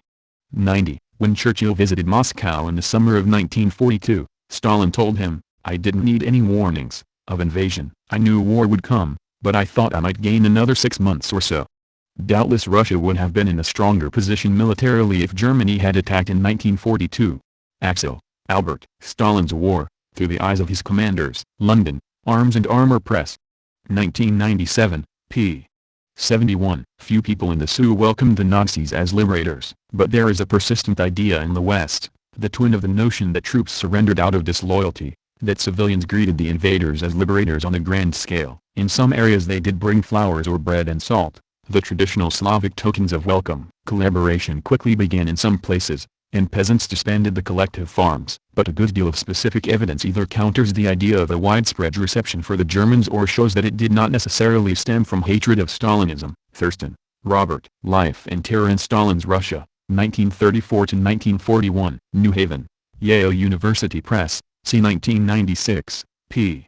216. This evidence contradicts orthodox interpretations of Stalinism, because the old USSR had been under it, Stalinism, considerably longer and had, in the old views, suffered total terror and been crushed. Response to the Germans should have been much more favorable than in former Eastern Poland, under Moscow's control less than 2 years. But the opposite occurred. Thurston, Robert. Life and Terror in Stalin's Russia, 1934–1941. New Haven, Yale University Press, c. 1996, p. 220. Stalin orders a counterattack at the right time. Convinced that urgent and energetic new impulses from the center were what was needed, Stalin ordered Vatutin to formulate another order, issued that day, June 22, by the Chief War Council. And which emerged, heavily edited by Stalin, as Order No. 3. It directed that from the Baltic to the Hungarian border, I permit the crossing of the border and action in disregard of the border. Volkogonov, Dmitry. Stalin, Triumph and Tragedy. New York, Grove Weidenfeld, 1991, p. 408. Returning captured soldiers were interned but could prove loyalty. In 1942, as in 1941, great numbers of servicemen escaped from encircled limits, either in entire groups or individually. Officers were at once dispatched to special NKVD concentration camps. And since the position in July to August 1942 was that much more critical, Stalin went even further. Officers who had been in enemy-occupied territory for any length of time and had not served with the partisans, and who were now in the NKVD's special camps, should be given the chance to take up arms to prove their loyalty to the motherland. Special assault rifle battalions were to be formed of precisely 929 such officers for use in the most active parts of the front. Volkogonov, Dmitry. Stalin, Triumph and Tragedy. New York, Grove Weidenfeld, 1991, p. 461. Yes, at the end of World War II, Stalin incarcerated returning Soviet prisoners of war, but now we know that most of them were released quickly after routine processing in temporary camps. The Future Did Not Work by J. Getty. Book Review of the Passing of an Illusion by Freynos Furet, March 2000. Atlantic Monthly. Prisoners of war joined the Germans largely because they had a choice of doing that or starving. Of 5.1 million captured by May 1944, over 3 million had died in German hands. Thurston, Robert W. On Desk-Bound Parochialism, Common Sense Perspectives, and Lousy Evidence, a reply to Robert Conquest. Slavic Review 45, 1986, 241. Stalin fears Zhukov is displaying Napoleonic tendencies. When it came to the most historic act of the war, the ratification of the German surrender, he, Stalin, evidently did not hesitate to bestow the privilege on Zhukov. Gen. Antonov was deputed to send the message and, having dictated it, Stalin stood up and shook him firmly by the hand. Yet he had cause to think the Zhukov ungrateful, when, with Moscow's approval, the Marshal gave a press conference in Berlin to Western journalists. He described in detail the preparation of the Berlin campaign, and talked about Allied cooperation, demobilization of the Red Army, Soviet treatment of war criminals, the superiority of the German over the Japanese soldier, but he uttered not a single word about Stalin. It was left to Ralph Parkar, the correspondent of the Times, to rescue Zhukov by asking him whether Stalin had played a day-to-day part in the operations. Zhukov replied tersely that Marshal Stalin led all sectors of the Soviet-German front on an active and daily basis, including the front I was on. To Stalin, it looked as if Zhukov was beginning to exhibit Napoleonic tendencies, and he saw to it that the Marshal was sent off to distant and unimportant jobs when the war was over. Volkogonov, Dmitry. Stalin, Triumph and Tragedy. New York, Grove Weidenfeld, 1991, p. 469–470. Contrary to propaganda, Stalin did visit the front during the war. When Beria returned from his trips to the front and reported his views on the state of affairs, the bombardments, or the poor showing of some suspect general or other, Stalin felt a certain vulnerability. He had not been near the front since October 1941, when he had gone to the Volokholamsk highway to watch the anti-aircraft fire in the sky. Meanwhile, he had to listen to Beria and Melnikov describing their baptism by fire. He therefore determined he would go to the front, too, even if only for the sake of posterity. And a very carefully prepared trip did indeed take place. Stalin spent some time on the Western and Kalinin fronts in August 1943 and thereafter felt his image as a war leader was safe. On August 1, 1943 he left Kuntsevo by a special train consisting of an ancient locomotive and some broken-down carriages. Both the platform and the small train itself were camouflaged with branches. Stalin was accompanied by Beria, his special assistant, Rumyantsev, and bodyguards in plain clothes. Arriving at Gzhitsk,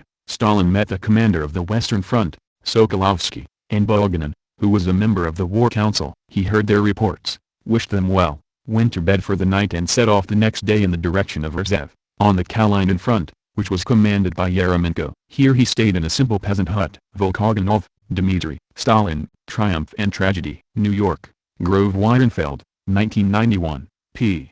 480-481. He, Stalin, made Zhukov his most trusted military expert, and sent him at the most dramatic moment to the Battle of Stalingrad, and when the situation in the sector was at its worst, Stalin personally appeared for several hours on the battlefield. The words, "Stalin is with us," spread like a forest fire from trench to trench. With new spirit, the Red soldiers fought the Wehrmacht in the trenches, in the streets of the besieged city, in the surrounding valleys and hills. Fishman and Hutton, The Private Life of Joseph Stalin. London, W.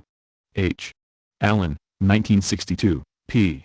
146. Stalin did not just concentrate on politics, he actively took part in the preparations for the summer campaign of 1943. Kraskin, the press department's senior press officer, wrote the following: Stalin's frequent visits to the foremost front lines at times when the fighting was extremely fierce, when enemy bullets and grenades were virtually plastering every inch of our defense lines, and there was no protection for anyone, was definitely a clear example of the courage, determination, and fighting spirit of a born leader. Stalin was with his men and commanders, and managed to inject the troops with fresh fighting spirit and so turn the scales in our favor. These frequent visits to various sectors of the front were never publicized, but somehow the news spread. The people throughout the country told each other that the beloved and wise leader had taken active part in the great patriotic war.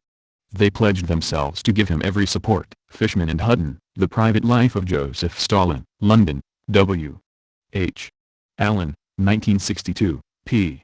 148. After visiting a front sector in the summer of 1943, he, Stalin, hastened to inform the Allied leaders of the event, writing to President Roosevelt, "Only now, on returning from the front, can I reply to your last message. I am having to make more personal visits to various sectors of the front and to subordinate everything else to the needs of the front. In the circumstances, you will completely understand that at this moment I cannot depart on any journey. To fulfill my promise, to meet Roosevelt in the region of the Bering Straits." Volkogonov, Dmitry I. Autopsy for an Empire. New York, Free Press, c. 1998, p.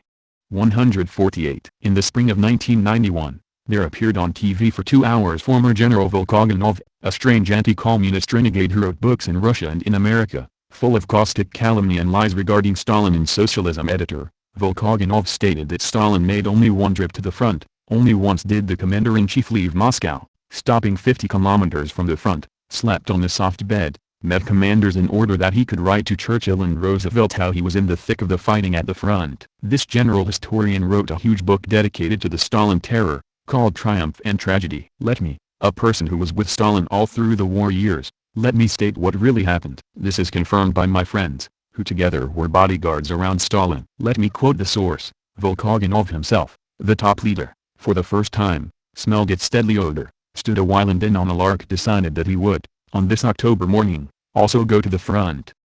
But facts state the following, that Stalin had those thoughts before any of the Politburo leaders. According to Volkogonov, Stalin just listened to some minor commanders, and then came back. On his return, according to Volkogonov, Stalin's car went into a ditch, the cavalcade went. Stalin did not stay. Stalin was moved by Beria into another car and off they went. Thus, the trip to the front was accomplished. But this is the way it was, since I was present there. In August of 1941, Stalin and Bulganin were going at night to the district of Maloy-Rozlavets in order to see the actual front and the fighting going on. At the end of October, Stalin and Voroshilov went to see the 16th Army of General Rokossovsky, where they saw the operations of the rocket Katyusha launchers. Then the Germans started shelling us here, so that we had to immediately get onto the highway. Of course, German aviation then started to bomb the place from where the Katyushas were shelling them, salvo after salvo. Our automobile was covered with mud, flak, bullet holes.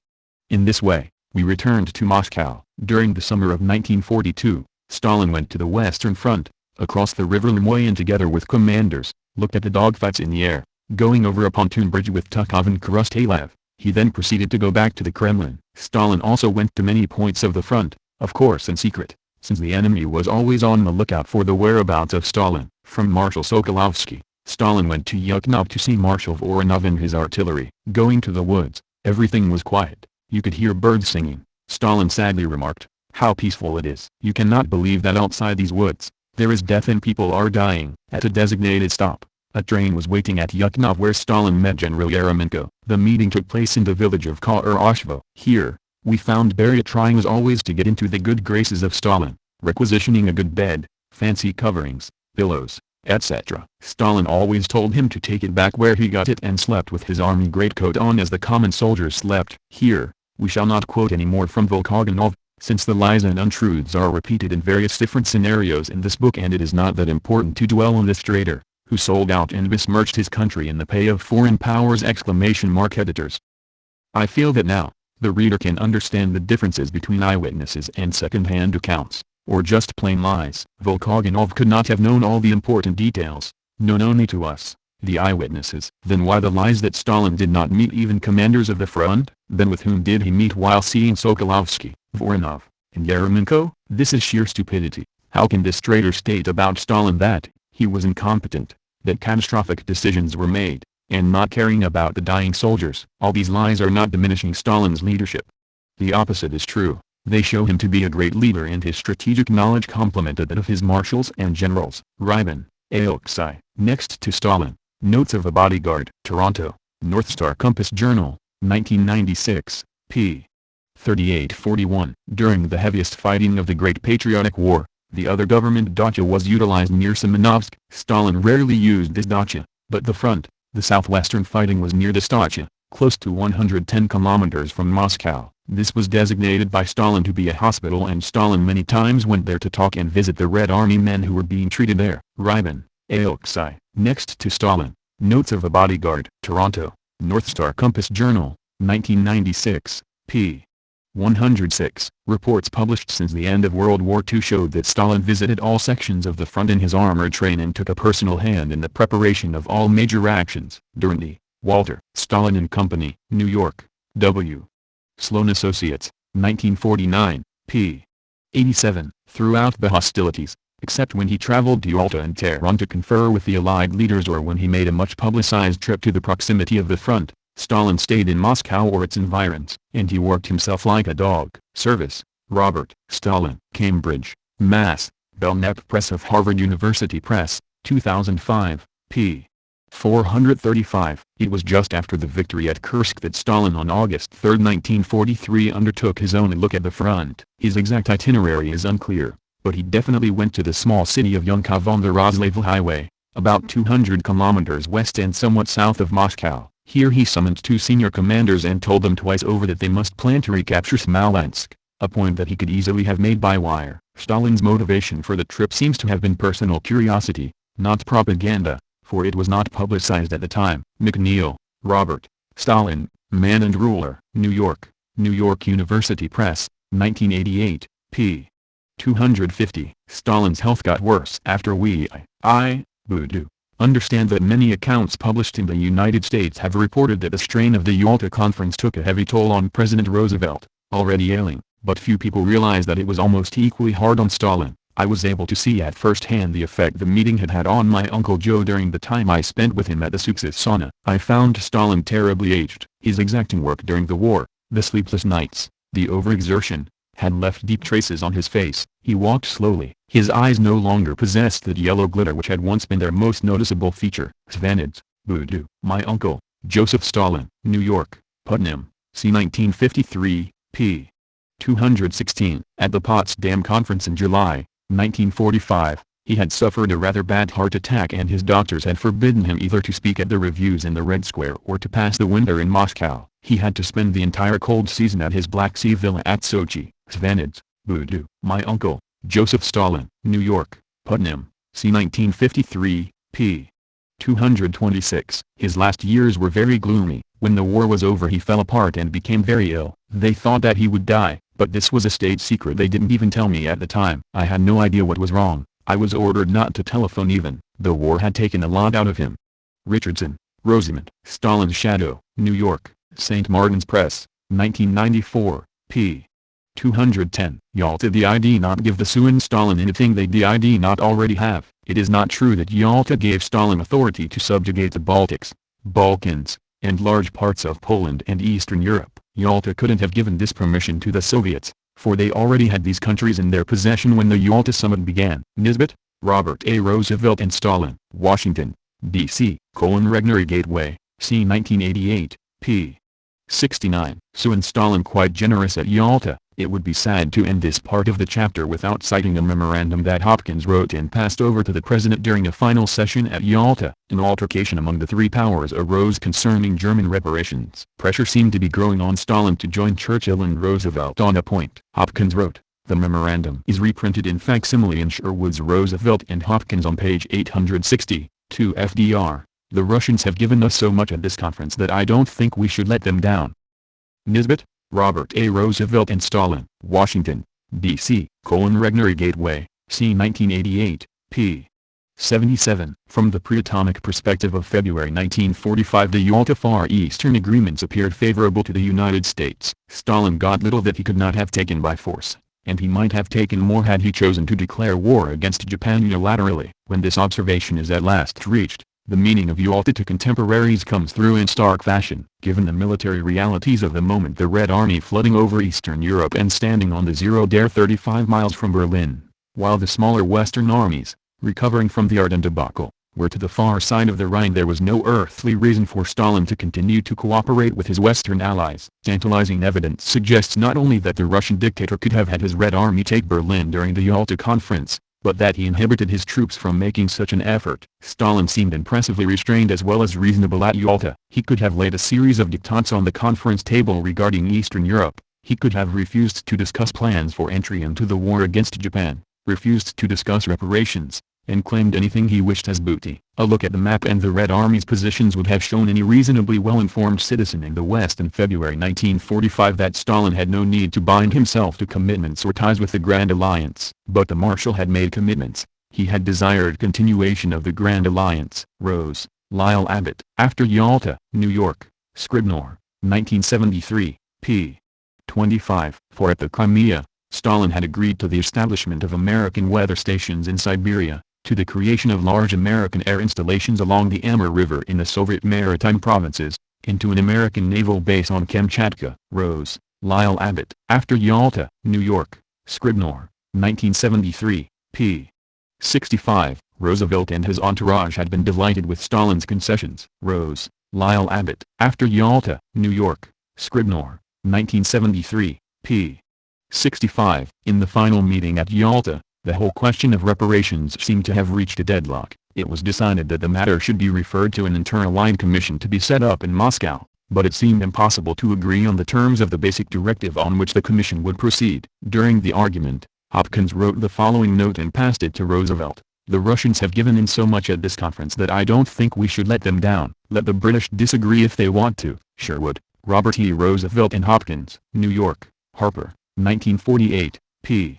861. Roosevelt said at Yalta that Stalin was no imperialist. As a faithful apostle of Woodrow Wilson, he, Roosevelt, believed that imperialism of the British-French kind was the greatest enemy of democracy. Of one thing I am sure, Stalin is not an imperialist, he exclaimed at Yalta. Nisbet, Robert A. Roosevelt and Stalin, Washington, D.C., Regnery Gateway, c. 1988, p. 96. Stalin stalled and prolonged WEI as long as he could by every means possible. But Stalin was acting only from immediate motives of security, without pursuing expansion for its own sake, and as Germany was not moving into the Balkans, he did not move either. His purpose now was to win time, and once again time, to get on with his economic plans, to build up Russia's might and then throw that might into the scales when the other belligerents were on their last legs. Footnote: lastly, we require time, Stalin had said at the Congress in March 1939. Yes, comrades, time. We must build new factories. We must train new cadres for industry. But this requires time, and no little time at that. We cannot outstrip the principal capitalist countries economically in 2 or 3 years. Deutscher, Isaac, Stalin, A Political Biography. New York, Oxford University Press, 1967, p. 438. Stalin allows his generals to make their OWN decisions. In the first phase of the war, the army paid a heavy price for, Among other things, the loss of self-reliance which its commanding staffs had suffered as a consequence of the purges. The warning was not, however, wasted on Stalin. He had the sense to give back to his generals their freedom of movement, to encourage them to speak their mind, to embolden them to look for the solution of their problems by way of trial and error, and to relieve them from fear of the boss's wrath, a fear which weighed so heavily on Hitler's generals. He, Stalin, punished his officers with draconic severity for lack of courage or vigilance. He demoted them for incompetence, even when the incompetence happened to be Voroshilov and Budyonny, and he promoted for initiative and efficiency. Hitler's generals had a shrewder appreciation of Stalin's method than Hitler himself when they said that the top rungs of the Russian ladder of command were filled by men who had proved themselves so able that they were allowed to exercise their own judgment, and could safely insist on doing things in their own way. Deutscher, Isaac, Stalin, A Political Biography. New York, Oxford University Press, 1967, p. 494. It is nevertheless true that, like Hitler, Stalin took the final decision on every major and many a minor military issue. How then, it may be asked, could the two things be reconciled? Stalin's constant interference with the conduct of the war, and freedom of initiative for his subordinates. The point is that he had a peculiar manner of making his decisions, one which not only did not constrict his generals, but, on the contrary, induced them to use their own judgment. Hitler usually had his preconceived idea. Sometimes it was a brilliant conception, sometimes a bee in his bonnet which he tried to force upon the Brauchige Halderoy Rundstedt. For all his, Hitler, so-called dilettantism, he was a doctrinaire in matters of strategy, impatient with those who could not see the merits of his particular dogma or plan. Not so Stalin. He had no strategic dogmas to impose upon others. He did not approach his generals with operational blueprints of his own. He indicated to them his general ideas, which were based on an exceptional knowledge of all aspects of the situation, economic, political, and military. But beyond that he let his generals formulate their views and work out their plans, and on these he based his decisions. His role seems to have been that of the cool, detached, and experienced arbiter of his own generals. In case of a controversy between them, he collected the opinions of those whose opinion mattered, weighed pros and cons, related local viewpoints to general considerations and eventually spoke his mind. His decisions did not therefore strike his generals on the head. They usually sanctioned ideas over which the generals themselves had been brooding. This method of leadership was not novel to Stalin. In the early 20s he came to lead the Politburo in an analogous way, by carefully ascertaining what were the views of the majority and adopting these as his own. Similarly, the generals were now receptive to his inspiration, because he himself was receptive to their thoughts and suggestions. His mind did not, like Hitler's, produce fireworks of strategic invention, but his method of work left more room for the collective invention of his commanders and favored a sounder relationship between the commander-in-chief and his subordinates than that which prevailed at the Zero Kommando der Wehrmacht. Deutscher, Isaac, Stalin, A Political Biography. New York, Oxford University Press, 1967, p. 495. This is not to say that Stalin simply followed the majority of his commanders. Even that majority was, in a sense, of his own making. In the depths of defeat he radically renewed and rejuvenated the high commanding staffs. He brushed aside all sterile pretensions of seniority and paid attention only to performance in battle. Nearly all his famous marshals and generals held subordinate positions or were juniors when war broke out. The basic selection of the new military elite took place during the Battle of Moscow, when Zhukov, Vasilevsky, Rokossovsky, and Voronov came to the fore. It continued with the Battle of Stalingrad, in which Vatutin, Yeremenko, Malinovsky, Chuikov, Rotmistrov, Rodimtsev, and others made their names. It was nearly completed during the Battle of Kursk, the turning point in the meteoric career of the young Cherniakovsky, who within 3 years rose from major to army general. These men, nearly all in their 30s or 40s, unhampered by the dead weight of routine, avidly learned in the hard school of battle until they became their enemies' equals and then superiors. Footnote: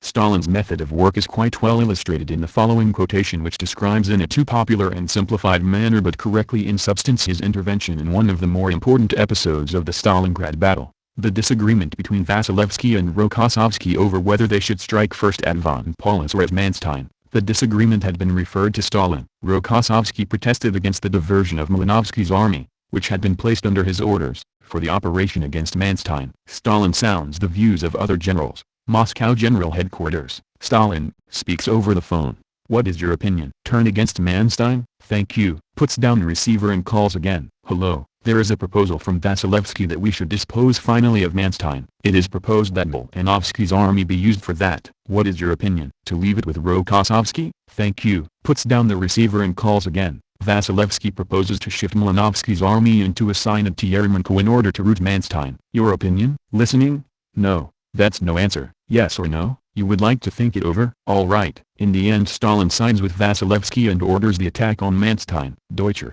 Isaac, Stalin, A Political Biography. New York, Oxford University Press, 1967, p. 496. Stalin did not make Hitler's mistakes. He never interfered in the tactical dispositions of the generals. It was for them to execute the variations on the given theme. Also, he never undervalued the courage of his enemies. Speaking of Manstein, he said, "If he had not been one of Hitler's generals, I would have made him the senior professor of our military academy." Delbars, Eve, The Real Stalin. London, Allen and Unwin, 1951, p. 342. Having assumed responsibility for the change in the deployment, as provided for in the Supreme Command's directive, I nevertheless reported into the Supreme Commander. After listening to my arguments, Stalin said, "Do as you think better, you're in a better position to judge on the spot." Zhukov, Georgy, Reminiscences and Reflections Volume 2, Moscow, Progress Pub, c. 1985, p.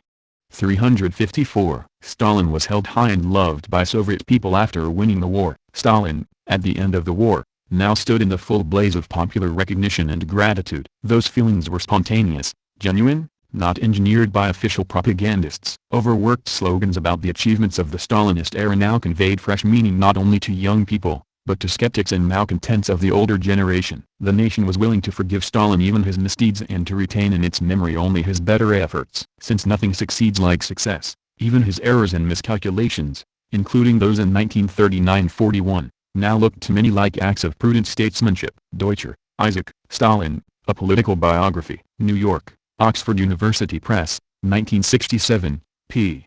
549. Stalin says the army is the only power that can restrain the rotten Third Reich. Stalin stated, "The army is the only power in this rotten Third Reich that can restrain Hitler from aggression." Alexandrov, Victor, The Tukashevsky Affair. London, MacDonald, 1963, p. 25. Stalin did not play favorites with his subordinates. The horse marshals commanded in 1941, all three from the old 1st Cavalry Army. Timoshenko, in the center, proved reasonably competent, though he, too, suffered heavy losses. On the southern and northern flanks, Budny and Voroshilov were merely catastrophic, especially the former. Stalin's other protege, Marshal Kulik, came to grief in a clumsy operation before Leningrad. General Tyulenev became involved in the disasters in the Ukraine. All four were removed, but none was shot. Except, apparently, Kulik, but only after the war. As late as 1957, Tyulenev was defending Stalin's Lao operations of 1920, the old wound in the side of the Soviet army which had festered so long and so desperately. Conquest, Robert. The Great Terror. New York, Oxford University Press, 1990, p. 455. Stalin said to Voroshilov, "I don't want to hurt you, Klym, I'm fond of you. Only this disorder and confusion gets on my nerves. Besides, you know as well as I do that it is no use appearing too gentle with the military. A moment's weakness is enough to settle one's fate." Alexandrov, Victor, The Tukashevsky Affair. London, MacDonald, 1963, p. 61. The reorganization of the Red Army had been started after the Winter War, with the sacking of Voroshilov as defense commissar and his replacement by Timoshenko on May 7. Reed, Anthony and David Fisher. The Deadly Embrace. New York, Norton, 1988, p. 474. Around 4 p.m., he, Stalin, came to the courtyard that was fenced in. They, Stalin's friends, Voroshilov, Kirov, and Kalinin, played at their sport. It made no difference whether I played with Stalin or Voroshilov. There were no differences in rank for the bodyguards or the members of the government. On the playing field, we were all treated the same. The losers were made to sit under the table, while the winners would bang with anything hard on the table, over the heads of the losers. Many times, Stalin had to sit with me underneath the table and have the banging penetrating our ears. All this was in great fun and comradely enjoyment. Rybin, Alexei. Next to Stalin, Notes of a Bodyguard. Toronto, North Star Compass Journal, 1996, p. 7. Stalin always invited his bodyguards, his friends, or his housekeeper to fish, or to the table. Everything always went harmoniously with no commands to obey. Rybin, Alexei. Next to Stalin, Notes of a Bodyguard. Toronto, North Star Compass Journal, 1996, p. 9. In the middle of April 1940, a special session of the Central Committee and the main military council met to consider steps to improve Soviet fighting power. Voroshilov, who had been the dominant voice as defense commissar for 15 years, was subjected to a hostile cross-examination. Stalin dismissed what he called the cult of admiration for Civil War experience and finally sacked his Civil War comrade. In his place Stalin appointed Tymoshenko, who had brought the Finnish fiasco to a satisfactory close. Ovary, R. J. Russia's War, Blood Upon the Snow, New York, TV Books, c. 1997, p. 82. Stalin also sanctioned the arrest of Molotov's wife, the brother of Kaganovich, two sons of Mikoyan, and the wife of Poskrebyshev, Medvedev, Roy. On Stalin and Stalinism, New York, Oxford University Press, 1979, p. 150. It is, of course, a blatant lie that Stalin did not distinguish between personal and political power or interchange the two. Thus spake Kaganovich by Felix Chuyev, 1992. Stalin also joins Zhdanov in condemning violations of party democracy, especially co-optation and Finliness, that is the appointment to party offices of personal friends, fellow townsmen, people who have shown personal devotion. Finliness discouraged constructive criticism and self-criticism and created conditions that provided family members with a certain independence both of the local people and of the central committee of the party. To eliminate that practice and other problems that beset the party bureaucracy, Stalin advocated still another kind of verification, the checkup from below, in which the masses, the subordinates, verify the leaders, pointing out their mistakes and showing the way to correct them. This kind of verification is one of the most effective methods of checking up on people. Stalin made a point of telling party leaders that their positions did not make them omniscient and that they needed to heed the criticism and advice of the party masses, of the little people. He also condemned the formal and heartless bureaucratic attitude of some of our party comrades toward the fate of individual party members expelled from the party. Only people who in essence are profoundly anti-party can have such an approach to members of the party. Chase, William J. Enemies Within the Gates? Translated by Vadim A. Staklo, New Haven, Yale University Press, c. 2001, p. 220. Stalin ordered frontier troops not to give Nazis any excuse to attack first. Whatever happened, he, Stalin, had ordered, Soviet frontier forces must not allow themselves to be provoked into firing at the Germans. Under no circumstances was Hitler to be given the opportunity of branding the Soviets as aggressors. Read, Anthony and David Fisher. The Deadly Embrace, New York, Norton, 1988, p.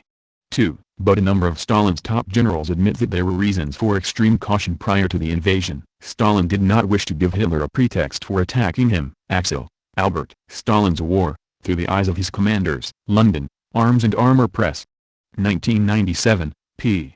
69. It was the opinion of the U.S. Ambassador Harriman, who probably had more meetings with Stalin than any other Western leader, that he was obsessed with the danger of premature mobilization of his troops. Stalin, he said, was unable to forget the consequences of hasty mobilization that caused Russia to stumble into World War I. Mobilization of a country's armed forces is an extreme measure and the act itself can provoke war. The story of Tsarist Russia's early mobilization on the eve of World War I is a gem of tragicomedy. Stalin, an avid student of history, George Bernard Shaw once said that Stalin had won a point against H. G. Wells on an event in British history, and no doubt studied the incident in detail. Axel, Albert. Stalin's War, Through the Eyes of His Commanders. London, Arms and Armour Press.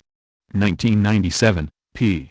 172. Nazi invasion of the Sioux was far larger than Normandy invasion forces. Between the Baltic and the Black Sea, the German forces were arranged in 3 massive army groups, comprising 7 armies, 4 panzer groups and 3 air fleets. Poised on the frontiers, waiting for dawn to break, were no fewer than 3,200,000 men, 148 divisions, including 19 panzer divisions and 12 motorized infantry divisions, with 600,000 trucks, 750,000 horses, 3,580 armored fighting vehicles, 7,184 artillery pieces and 1830 aircraft. It was indeed an awesome array of force. By comparison, the Allied invasion of Normandy on June 6, 1944 landed a first wave of 6 seaborne divisions and 3 airborne, a grand total of 9 divisions containing some 75,000 British and Canadian troops and 57,000 Americans, along a front of less than 50 miles, as opposed to one of nearly 1,000 miles. Read, Anthony and David Fisher. The Deadly Embrace. New York, Norton, 1988, p.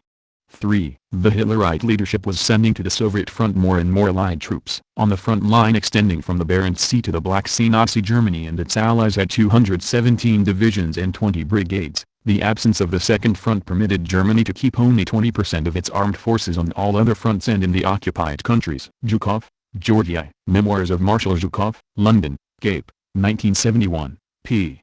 363. The invasion of Normandy across the Channel in June 1944 began in easy conditions and proceeded without any great resistance by German forces on the coast, something that we certainly had not expected. The Germans in fact did not have the defenses they had been boasting of. And what actually was the Atlantic Wall like? I asked Eisenhower. Along the entire length of the wall, Eisenhower replied, there were no more than 3,000 guns of different calibers. On the average this was a little over 1 gun per kilometer. There were only a few concrete fortifications equipped with artillery and they could present no obstacle for our troops. The weakness of the wall was quite frankly admitted by the former Chief of the General Staff of the German Army, Colonel General Halder. In his memoirs published in 1949 he wrote, Germany had no defenses against the landing force of the Allies which attacked under cover of aviation which was fully and entirely dominant in the air. According to Eisenhower, the chief difficulties in the Normandy landing and in the advance of the Allied forces were presented not by German resistance, but by the shipment of troops across the Channel and their material supply. Frankly speaking, I was somewhat puzzled when in 1965 I saw the American film The Longest Day. It shows a completely different enemy than the one Eisenhower described, talking about the June 1944 landing of Allied troops. Of course, the present-day political lining of this technically well-produced film is easily understandable, but after all there has got to be a limit somewhere. After the successful landing of the main expeditionary force the Germans did not put up any major resistance until July 1944 when they regrouped their forces against the expeditionary troops from the coast of northern France. But even then they were neutralized by the greatly superior Allied land and air forces. On that front there were no Allied offensive operations in the full sense of the word. No operations involving penetration of a deeply organized defense or battle against strategic reserves and counter-offensives as was the case on the Soviet-German front. With but few exceptions, the offensive operations carried out by the American and British troops proceeded in the form of pursuit of mobile enemy defense. According to Eisenhower, organization of supplies and construction of communication routes over unfavorable terrain presented the main difficulties to the advancing Allied forces. Zhukov, Georgy. Memoirs of Marshal Zhukov, London, Cape, 1971, p. 682-683. Rundstedt said frankly, I thought the invasion would come across the narrower part of the Channel, between Le Havre and Calais rather than between Caen and Cherbourg, the Normandy coast. I asked Rundstedt his reasons for this calculation. He replied, the Somme-Calais area seemed to us so much better, strategically, from your point of view because it was so much closer to Germany. It was the quickest route to the Rhine. I reckoned you could get there in 4 days. His reasoning suggested that his calculation was governed by a preconceived view, based on the assumption that the Allies would take what was theoretically the best line, regardless of the practical difficulties. I remarked to him that, for the same reasons, it was likely to be the most strongly defended sector, surely a good reason why the Allies were likely to avoid it. He admitted the point but answered, the strength of the defenses were absurdly overrated. The Atlantic Wall was an illusion, conjured up by propaganda to deceive the German people as well as the Allies. It used to make me angry to read the stories about its impregnable defenses. It was nonsense to describe it as a wall. Hitler himself never came to visit it, and see what it really was. Hart, Little. The German Generals Talk, New York, W. Morrow, 1948, p. 236. According to Stalin's calculation, Hitler had 240 divisions on the Soviet-German front towards the end of 1942, including Finnish, Italian, and Hungarian divisions. The more precise figures provided by Zhukov show that in November 1942 the Germans had 266 divisions on the Soviet-German front comprising a total of 6.2 million men. Medvedev, Roy. On Stalin and Stalinism. New York, Oxford University Press, 1979, p. 140. The economy and resources for the first blow, of the Germans, were also much more powerful, because the enemy had almost the entire military potential of Europe in his hands. Zhukov, Georgy. Reminiscences and Reflections Volume 1. Moscow, Progress Pub, c. 1985, p. 412. And what in fact was the Atlantic Wall like? I asked Eisenhower. There was actually no wall at all.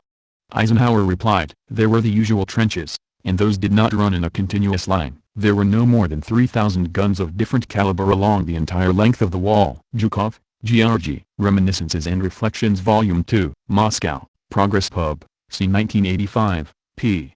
457. Incidentally, the weakness of the wall was quite frankly admitted by the former Chief of General Staff of the German Ground Forces, General Halder. In his memoirs published in 1949 he wrote, "Germany had no defenses against the landing of the Allies which attacked under cover of aviation which was fully and entirely dominant in the air."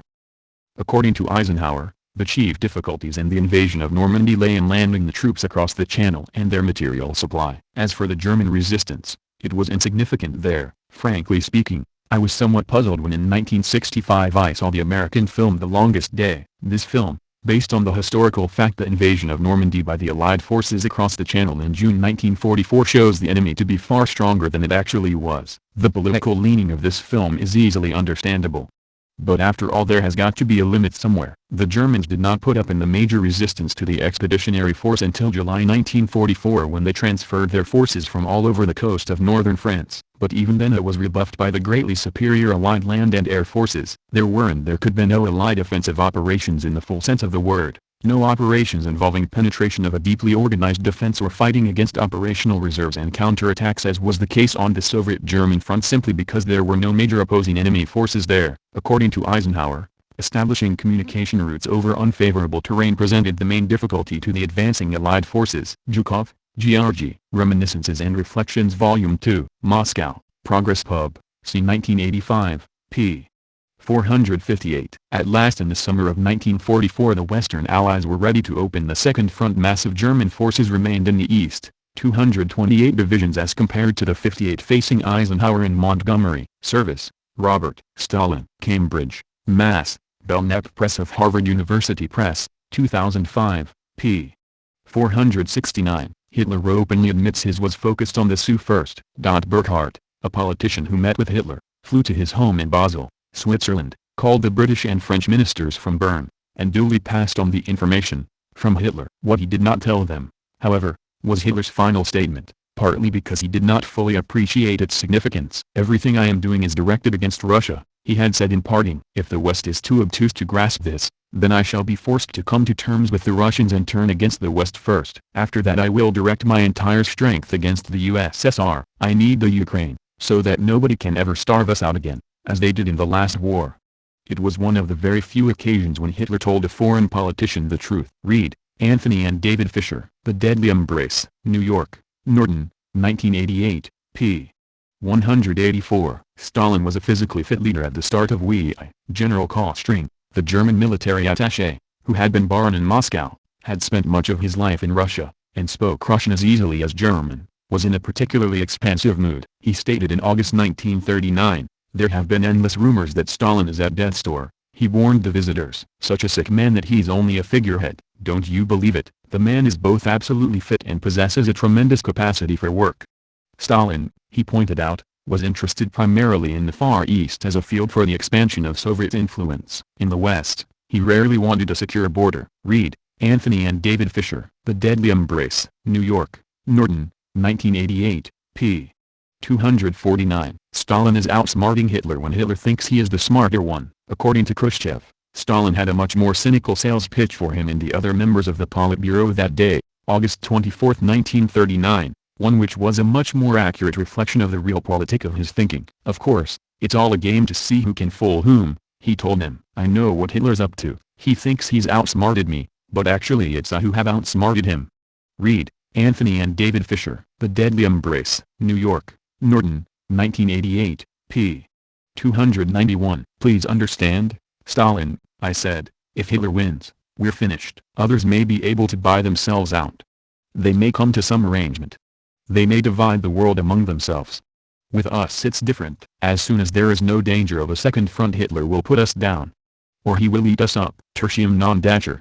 The Latin quotation made him, Stalin, smile. "You haven't forgotten your Latin," he said, adding, "Have confidence in me, Pay Pasha. Don't be afraid. I can dupe anybody. Even Hitler." In the Tiflis market I always managed to get the better even of Armenian traders. And they are tougher to deal with than any Hitler or Chamberlain. Litvinov, Maxim Maximovich. Notes for a Journal. New York, Morrow, 1955, p. 254. Every intelligent reader of the world press realized that Hitler and Stalin were out to cheat one another as soon as possible. when they concluded their pacts. What everybody does not know, however, is that Stalin stands a far better chance of winning the great game. Ludwig, Emil, 3 portraits, Hitler, Mussolini, Stalin, New York, Toronto, Longmans, Green and Company, c. 1940, p. 123. Nazis underestimated Soviet military strength. None of the generals tried to press their doubts and misgivings on Hitler any further. On February 3, 1941, at noon, they all attended a conference with him in the Chancellery, to discuss the Army's operational directive for the campaign in the East. Halder, who had the task of presenting the plan, said nothing to dissuade Hitler. On the contrary, he gave him reassuring news about intelligence assessments of Soviet strength. It was believed there would be only 155 Soviet divisions facing more or less the same number of German, who were far superior in quality.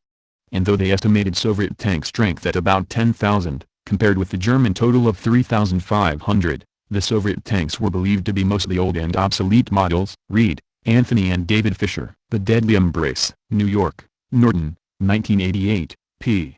555. In this area, Halder was a little more cautious. Even so, surprises cannot be ruled out, he warned. Had he but known, there were indeed some surprises to come, for although total Soviet production of the superb new T-34 medium tank and the KV heavy tank during the whole of 1940 had amounted to only 115 and 234 respectively, during the first 6 months of 1941 the Soviet factories produced over 1,000 T-34s and 393 KVs. What was more, the estimated number of Red Army divisions on the Soviet Western Front had to be amended to 247 in April, and when fighting started at least 360 were identified. Hitler readily agreed with the poor impression Halder had of Soviet arms and production. However, he treated the generals to a 10-minute statistical lecture on Soviet tank production since 1928, rattling off figures and specifications from memory. Unfortunately, the manuals and reports he had memorized were all either faulty or out of date. His figures proved conclusively how thinly armored and poorly equipped all the Soviet tanks were.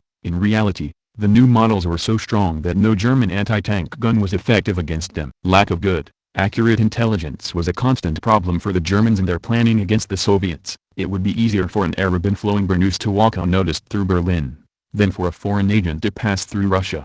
General Kostring, the military attaché in Moscow, told ABWER Chief Admiral Canaris. And since any Soviet citizen who showed any sign of dissent soon found himself in the gulags, the opportunities for recruiting local agents were few and far between. With reliable information so scarce, the intelligence assessors tended always to belittle Soviet abilities. Reed, Anthony and David Fisher. The Deadly Embrace, New York, Norton, 1988, p. 556. Stalin was undoubtedly aware from agents of the GRU, his military intelligence agency, that German intelligence consistently underestimated Soviet military strengths. John E. Herwart, who spent January and February of 1941 on assignment to the Luftwaffe High Command's Reconnaissance Division, was particularly struck by the number of assessment papers which had been written by Germans who had either been born in the Soviet Union or who had lived there and been expelled, and who therefore had an interest in belittling everything Soviet. Under normal battle conditions, such a situation would have been very desirable for the Soviet Union. To be underestimated by your enemy is to gain an important psychological and even tactical advantage. But in the spring of 1941, the circumstances were very different. When the man Herwart had been working for, Call, engineer Schwenk, traveled to the Soviet Union in April 1941 to see for himself what was going on, he was at first shown very little. Suddenly, however, he and his party of 2 other officers and 8 representatives of German industries were taken to see a number of important and highly revealing plants. During the month of April they were shown round 4 aircraft body factories, 3 engine factories and a light metalworking plant, all of which were working flat out on the very latest Soviet aircraft. The German experts were most impressed. The factories they saw were the biggest and most modern in Europe, and more were being built. The aircraft they were producing were simple but tough, and far superior to those in service with the Soviet Air Force, on which German intelligence assessments were based. Reed, Anthony and David Fisher. The Deadly Embrace, New York, Norton, 1988, p. 581. At the end of their tour, the German experts were treated to a farewell dinner, at which a leading Soviet aircraft designer, Artem Mikoyan, youngest brother of the trade commissar and co-designer of the MiG fighters, told them, "Now you have seen the mighty technology of the Soviet fatherland. We shall valiantly ward off any attack, whatever quarter it comes from." It would be hard to imagine Stalin's message being put more clearly. Reed, Anthony and David Fisher. The Deadly Embrace, New York, Norton, 1988, p. 582. Socialism saved them and our own situation, after WWI, was even more catastrophic, but we managed to extricate ourselves. It was certainly not our socialism which was responsible for our doing so, as Koba would claim. That's stuff for children and fools. Koba himself knows this is rubbish needed only for propaganda and maintaining the morale of the younger generation. In actual fact, what saved us, from economic collapse after WWI, was our planned economy. This was understood long ago in the capitalist countries too. But that is socialism. Litvinov, Maxim Maximovich. Notes for a Journal. New York, Morrow, 1955, p. 172. By the time West started the Second Front, the Sioux had already defeated the Nazis. It was the Soviet Union that had beaten the fascist army. The Second Front, which Great Britain and the US had promised as early as 1942, was not to materialize until June 1944. After it was clear that the Nazis had already been decisively defeated. In fact, the Anglo-American invasion was aimed more at stopping communism than defeating fascism. This invasion took place during the same period that the British Army liberated Greece, which had already been liberated by the communist-led resistance. For under communist leadership, underground resistance movements, based primarily on the working class, had developed throughout Europe, because the communists, both from the Soviet Union and within the other European nations, were the leaders of the entire anti-fascist struggle. By the end of the war they had by far the largest parties in all the nations of Eastern and Central Europe, as well as Italy and France, where the fascists' power had been broken more by internal resistance than by the much heralded Allied invasion. In fact, it is likely that if the Anglo-American forces had not invaded and occupied Italy and France, within a relatively short time the communists would have been in power in both countries. Franklin, Bruce, ed. The Essential Stalin, Major Theoretical Writings, Garden City, New York, Anchor Books, 1972, p. 32. On his return from the Tehran Conference, Stalin said, "Roosevelt has given his word that large-scale action will be mounted in France in 1944. I believe he will keep his word. But even if he doesn't, we have enough of our own forces to complete the rout of Nazi Germany." Zhukov, Georgy. Memoirs of Marshal Zhukov, London, Cape, 1971, p. 493. On his return from the Tehran Conference, Stalin said, "Roosevelt has given his word that extensive action will be mounted in France in 1944. I believe he will keep his word. But even if he does not, our own forces are sufficient to complete the rout of Nazi Germany." Zhukov, Georgy. Reminiscences and Reflections Volume 2. Moscow, Progress Pub. C. 1985, p. 229. From the precise manner in which Stalin expressed his ideas one could see that he had given much thought to all these matters. Although he believed that we were strong enough to finish off Nazi Germany single-handed, Stalin sincerely welcomed the opening of the Second Front in Europe, which brought closer the end of the war, so much desired by the Soviet people. Zhukov, Georgy. Memoirs of Marshal Zhukov, London, Cape, 1971, p. 535. When Russia was invaded by Hitler's Blitzkrieg in 1941, she was glad to find friends and allies in Britain and the United States, but the fact remains that the brunt of the fighting was done by Russia, and that she lost 40 or 50 times more people than either of them. Until June 1944, Britain and the USA fought, in effect, what was only a peripheral war against Germany. Not till 1944, when the Germans had already been virtually defeated, did the real Second Front open. Worth, Alexander, Russia. The Post-War Years. New York, Tapliner Pub. Co.com, 1971, p. 62. In this final report on the war, in October, 1945, General Marshall, the United States Chief of Staff, stated, "The refusal of the British and Russian peoples to accept defeat was the great factor in the salvage of our civilization. There can be no doubt that the heroic stand of the British and Soviet peoples saved the United States a war on our own soil. The crisis had come and passed at Stalingrad.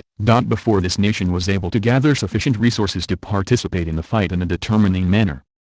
Winston Churchill had previously made a similar statement to Parliament, on August 2, 1944, "It is the Russian army which has done the main force of ripping the guts out of the German army." Durante, Walter. Stalin and Company, New York, W.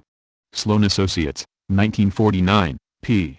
88. Despite the absence of a second front in Europe, the Soviet Union put Nazi Germany on the brink of a military disaster. Zhukov, Georgy. Reminiscences and Reflections Volume 1. Moscow, Progress Pub. C. 1985, p. 353. On returning from the Tehran Conference, Supreme Commander Stalin said, "Roosevelt has given me his firm word to open extensive actions in France in 1944. I think he will keep his word. And if he doesn't keep his word, He thought aloud, "We are strong enough to crush Hitler Germany on our own."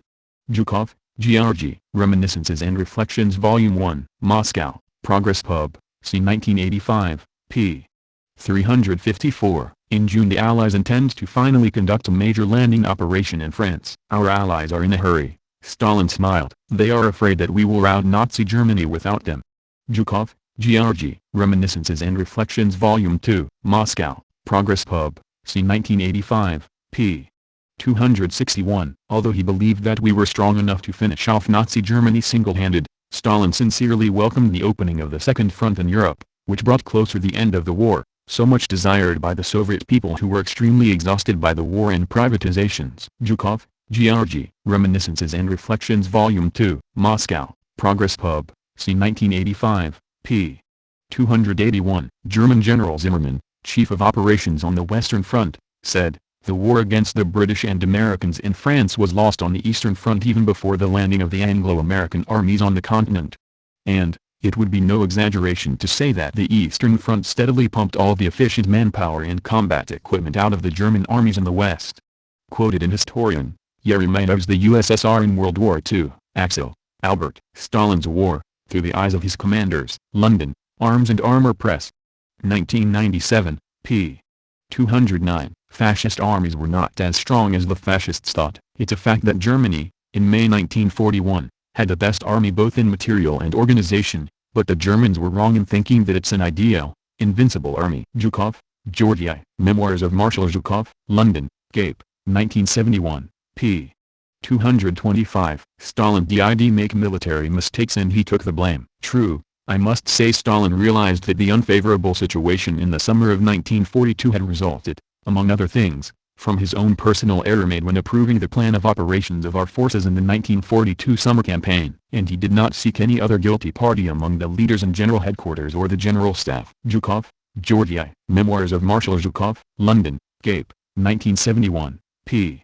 376. Stalingrad was the turning point of we. Stalin listened attentively. By the way he smoked his pipe, smoothed his mustache, and never intervened even once. We could see that he was pleased. The Stalingrad operation implied that Soviet forces would henceforth control the initiative. Zhukov, Georgy. Memoirs of Marshal Zhukov. London, Cape, 1971, p. 406. The Stalingrad victory turned the tide of war in favor of the Soviet Union. The Soviet army began driving the enemy off Soviet soil. Zhukov, Georgy. Memoirs of Marshal Zhukov. London, Cape, 1971, p. 424. Yet, the Battle of Stalingrad was an operation that actually marked a radical turning point in the war and ensured the retreat of the German forces from our country. Zhukov, Georgy. Memoirs of Marshal Zhukov. London, Cape, 1971, p. 661. Nazi generals blame Hitler for their defeat. Reading post-war memoirs, written by German generals and field marshals, one is simply taken aback by their interpretations of the reasons for their setbacks, miscalculations, and blunders and their oversights in troop control. Most of these authors cite Hitler as the prime reason and point out that having imposed his personal control over Germany's armed forces in 1941 and being a dilettante in matters of strategy and grand tactics, he directed the armed struggle dictatorially, without heeding the advice of his generals and field marshals. As I see it, there is some measure of truth in this, perhaps even a large measure, yet it is not here that lie the basic reasons for the German defeats. Zhukov, Georgy. Memoirs of Marshal Zhukov. London, Cape, 1971, p. 516. At the very start of our work at the Control Council we reached an understanding with Eisenhower to send a group of Soviet officers from the intelligence division of the front headquarters to the American zone to interrogate the chief war criminals, for as it turned out, there were more of them in that zone than in any other. They included Goering, Ribbentrop, Kaltenbrunner, Keitel, John and other prominent figures of the Third Reich. However, obviously acting on special instructions, the Americans refused to allow our officers to question all of the war criminals. In fact, only a very few were interrogated, and those did their best to foul their trail, endeavoring to accuse Hitler alone of all the crimes perpetrated against humanity, and thus shirking confessing their own guilt. Zhukov, Georgy. Memoirs of Marshal Zhukov. London, Cape, 1971, p. 664. Stalin refuses to compromise with Hitler near the war's end. Very shortly Stalin was on the line. After reporting to him about Krebs' appearance and our decision to let General Sokolovsky negotiate with him, I asked his orders. Stalin answered, "So that's the end of the bastard. Too bad it was impossible to take him alive. Where is Hitler's body?" General Krebs says Hitler's body was burned. Tell Sokolovsky that there can be no negotiations, only unconditional surrender, no talks either with Krebs or any other Hitlerites. Zhukov, Georgy, Memoirs of Marshal Zhukov, London, Cape, 1971, p. 622. The Sioux bore the main fascist attack of Wei. No one can deny that the main brunt of the fight against the fascist armed forces was borne by the Soviet Union. It was the fiercest, the most bloody and difficult of all the wars that our people have ever fought. Zhukov, Georgy, Memoirs of Marshal Zhukov, London, Cape, 1971, p. 643. For 3 years Soviet Russia had been forced to take the bloodbath in Europe while her Western allies nibbled at the periphery, conserving, then rapidly building up, their armed strength. Rose, Lyle Abbott. After Yalta, New York, Scribner, 1973, p. 62. Yet, like most Russians, Stalin resented his allies' privileged position in the war, and would until June 6, 1944, and even thereafter, his country was being bled. All the casualties the British and Americans sustained in North Africa and Italy did not amount to those the Russians suffered in one major battle. How could all the billions of Lend-Lease compensate for these millions of Soviet lives lost? Ulam, Adam. Stalin, The Man in His Era. New York, Viking Press, 1973, p. 562. But whatever experts and the logic of the situation argued, the fact remained that the momentous, most bloody battles were being fought on the Eastern Front. The British victory at El Alamein in October 1942 was secured against an Italo-German force of about 100,000. The Red Army suffered more than that in casualties in only a few weeks' spring fighting in the Crimea, one of many Eastern fronts. This contrast could not but be embarrassing and then galling to the Western leaders, as well as to public opinion in Britain and America. Ulam, Adam. Stalin, The Man in His Era. New York, Viking Press, 1973, p. 564. Stalin tells Zhukov to lead the victory parade in Berlin when the Allies refuse. Returning to Berlin, we suggested to the Americans, British, and French that a military parade in honor of the victory over fascist Germany be held in Berlin itself. A short time later we received their consent. It was decided to hold a parade of Soviet and Allied troops in September in the area of the Reichstag and the Brandenburg Gate, the scene of the final battles, when the Soviet troops stormed Berlin on May 1 and 2, 1945. But then, on the very eve of the parade, we were suddenly informed that for some reason the commanders-in-chief of the Allied forces could not come to Berlin for the victory parade, and had authorized their generals to attend. I immediately put through a phone call to Stalin. When he heard my report he said, "They want to belittle the importance of the victory parade in Berlin. Just wait, they'll be up to something else next. Ignore their refusal and take the salute yourself, all the more so, since we have more right to do it than the Allied commanders." Zhukov, Georgy, Memoirs of Marshal Zhukov, London, Cape, 1971, p. 655. Stalin complains that the Allies are not disarming the German prisoners. Around May 20, 1945, Poskrebyshev called me at my home late in the evening and told me Stalin wanted to see me in the Kremlin as soon as possible. With Stalin in his office were Molotov and Voroshilov. After mutual greetings Stalin said, "While we have disarmed all the officers and men of the German army and placed them in prisoner of war camps, the British are keeping the German troops in a state of combat readiness and establishing cooperation with them. To this day the headquarters of the German forces headed by their commanding officers are enjoying complete freedom, and on Montgomery's instructions the arms and material of the German troops are being collected and put in order. I feel," Stalin continued, "the British want to retain the German troops so that they can be used later, but this is an outright violation of the agreement between the heads of government of the immediate disbandment of all German forces." Zhukov, Georgy, Memoirs of Marshal Zhukov, London, Cape, 1971, p.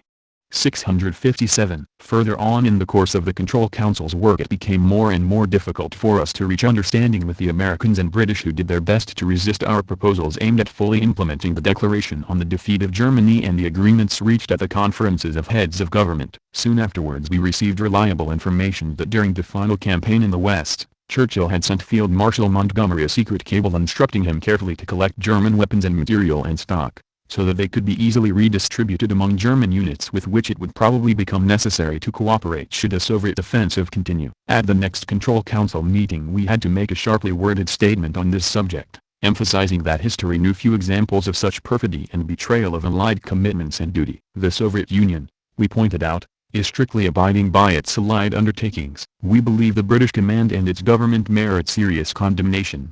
Montgomery made an attempt to reject the Soviet charge. His American colleague, General Clay, kept silent. He obviously knew about the British Premier's directive. Some time after the speech, Montgomery himself confirmed he had received the cable. Zhukov, Georgi, Memoirs of Marshal Zhukov, London, Cape, 1971, p. 665. Through repeated checking we established for sure that despite our protest the British were still retaining German troops in their zone. I was compelled to submit to the Control Council a memorandum on the presence of organized units of the former Nazi army in the British zone. Zhukov, Georgi, Memoirs of Marshal Zhukov, London, Cape, 1971, p.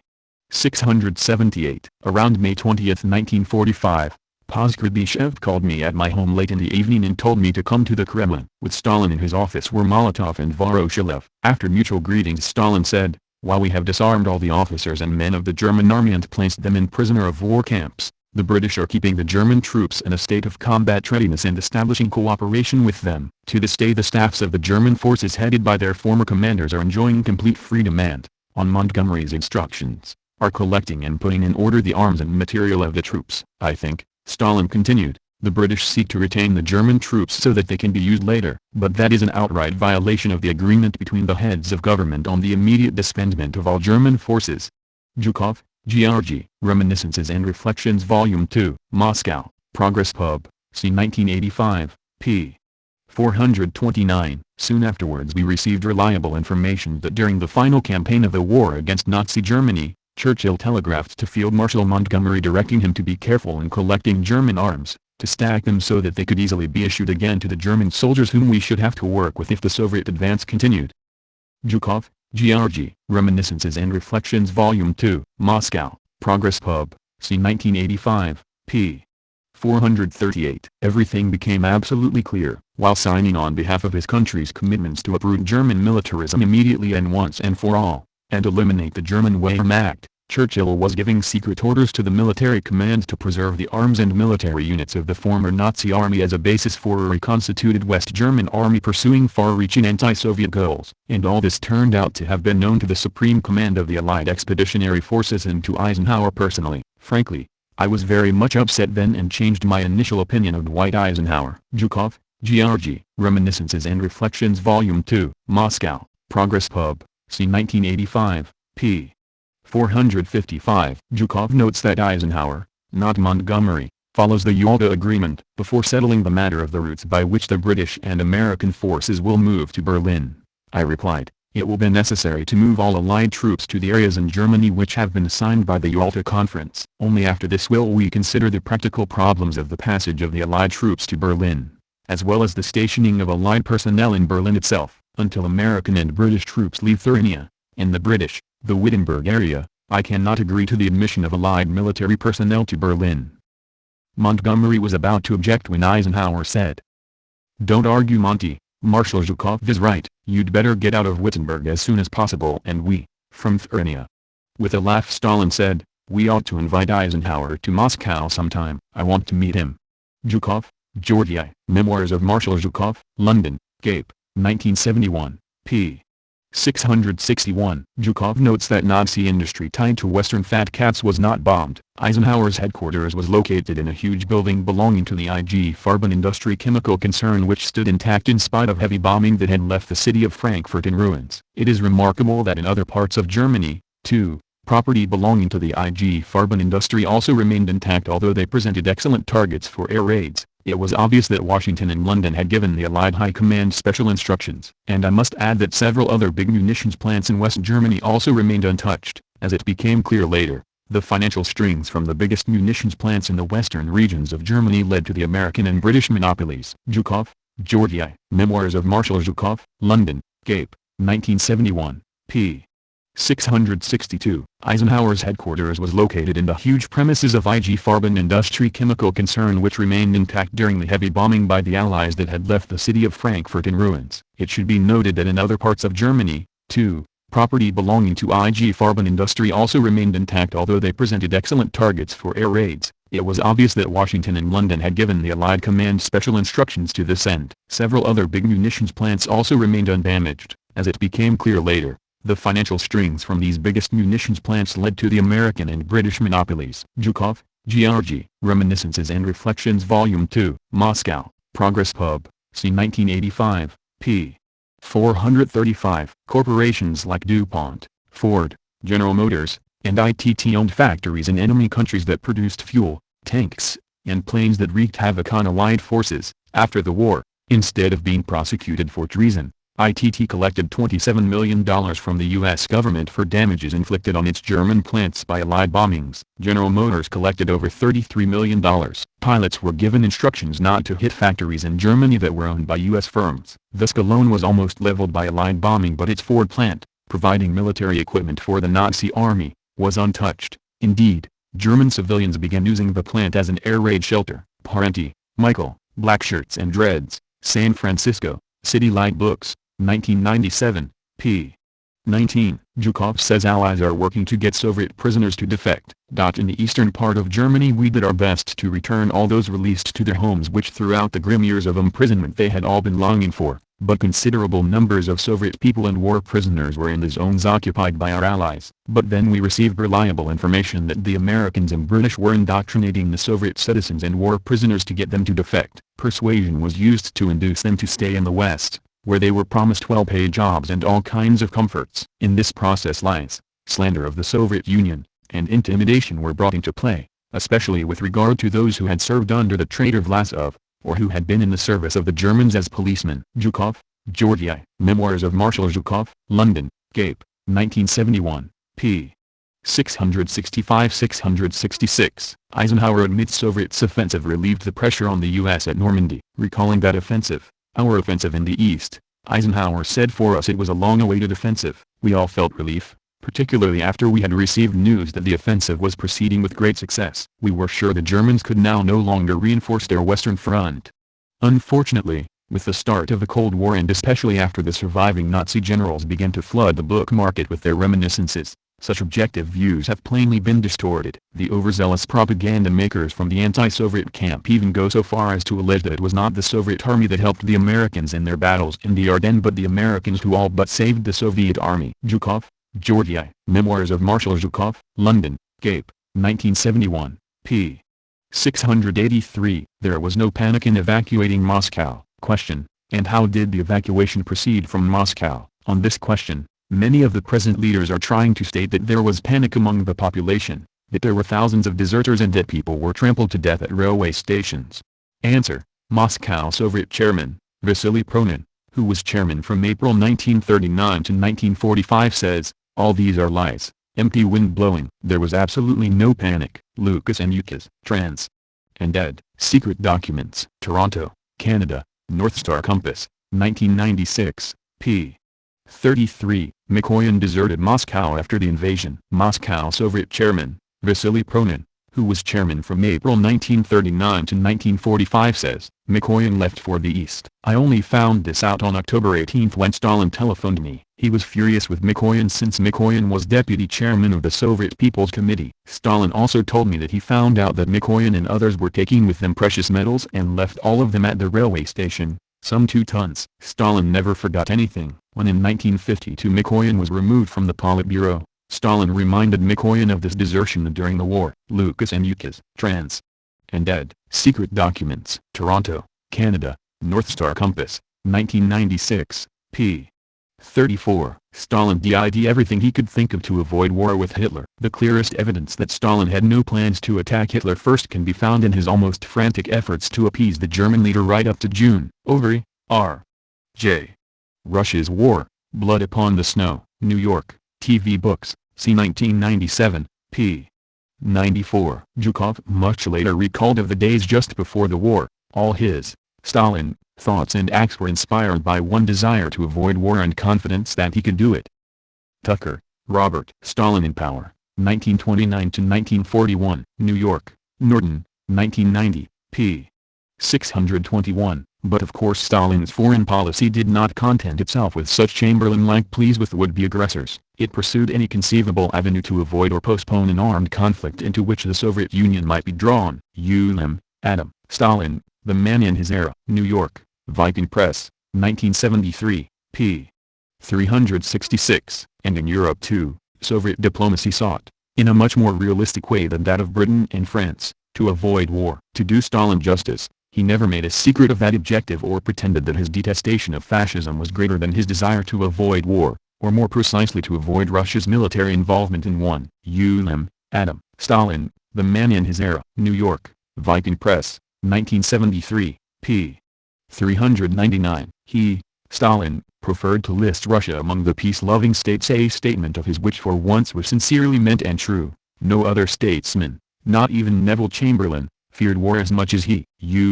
Adam, Stalin, The Man in His Era. New York, Viking Press, 1973, p.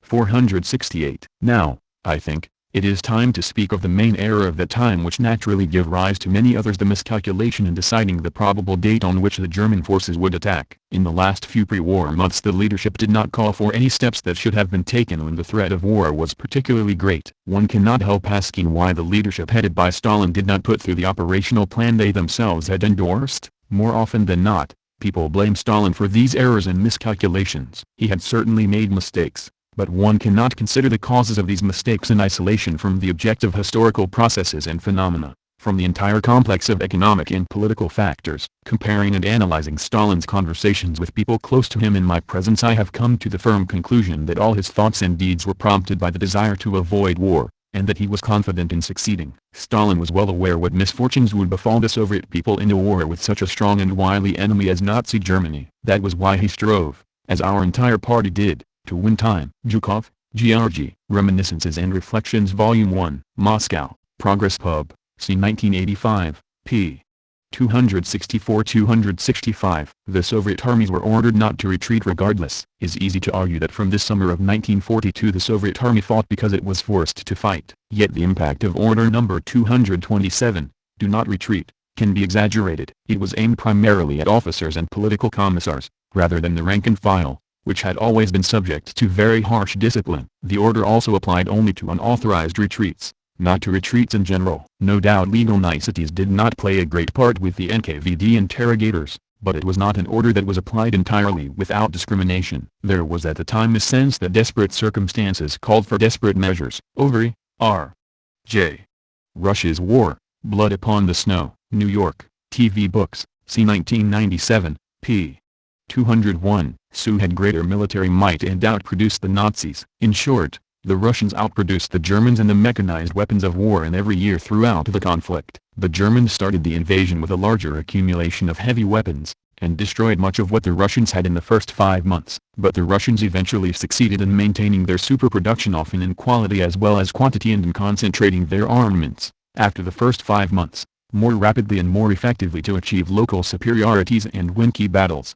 Except for the early months of the war, before Stalin abandoned most of his disastrous strategic ideas and removed some of his incompetent friends left over from the Civil War, notably Marshal Boudinot, who managed to lose 665,000 prisoners in one big bag in Ukraine in August 1941. The Russians were as well led by their generals as the Germans were. After the first few months, the Russian troops displayed as high a morale as the Germans, and steadily greater confidence in victory. Stalin made many costly mistakes even after the first few months, but his overall strategy thereafter avoided the irreparable disasters that Hitler imposed on his army. As it was, the Germans invaded a country that was colossal in size, somewhat superior in military and civilian manpower, potentially much superior in armaments, as good in generalship, greatly superior in top leadership as far as the war was concerned, and possessed of defensive supply lines that had not been war-ravaged. Other things being equal, the stronger power wins the war. These early German advantages made the war seem close in 1941, and even in 1942, but Russia's superior strength was never altogether overcome, and eventually won the war. The outcome was by no means certain, but it was, as we can now see, probable. Randall, Francis. Stalin's Russia. New York, Free Press, 1965, p. 282-283. At the start of the war, Nazis had military superiority over the Sioux. Harriman and Beaverbrook had 3 evening meetings with Stalin: Sunday, September 28, Monday the 29th, and Tuesday the 30th, of 1941. At the first meeting with Stalin, cordiality prevailed. Stalin gave a candid review of the military situation, as he had done with Hopkins, saying that Germany's superiority to Russia was, in air power, in a ratio of 3-2, in tanks, a ratio of 3 or 4 to 1 in divisions, 320 to 280. Sherwood, Robert E. Roosevelt and Hopkins. New York, Harper, 1948, p. 387. Hull recommends the Nazi leaders be shot quietly without a public trial. On March 17, 1943, Hull, Eden, and Hopkins had tea with the president in his study, and Hopkins wrote, Hull said he hoped that we could find a way to avoid any long-winded trials of Hitler and his principal associates after the war, that he hoped we could find a way to get the ones that should be shot and do it quietly. He said he thought a public trial would be very bad, that we should settle with Hitler in the same way he would handle us if he were to do it. Sherwood, Robert E. Roosevelt and Hopkins. New York, Harper, 1948, p.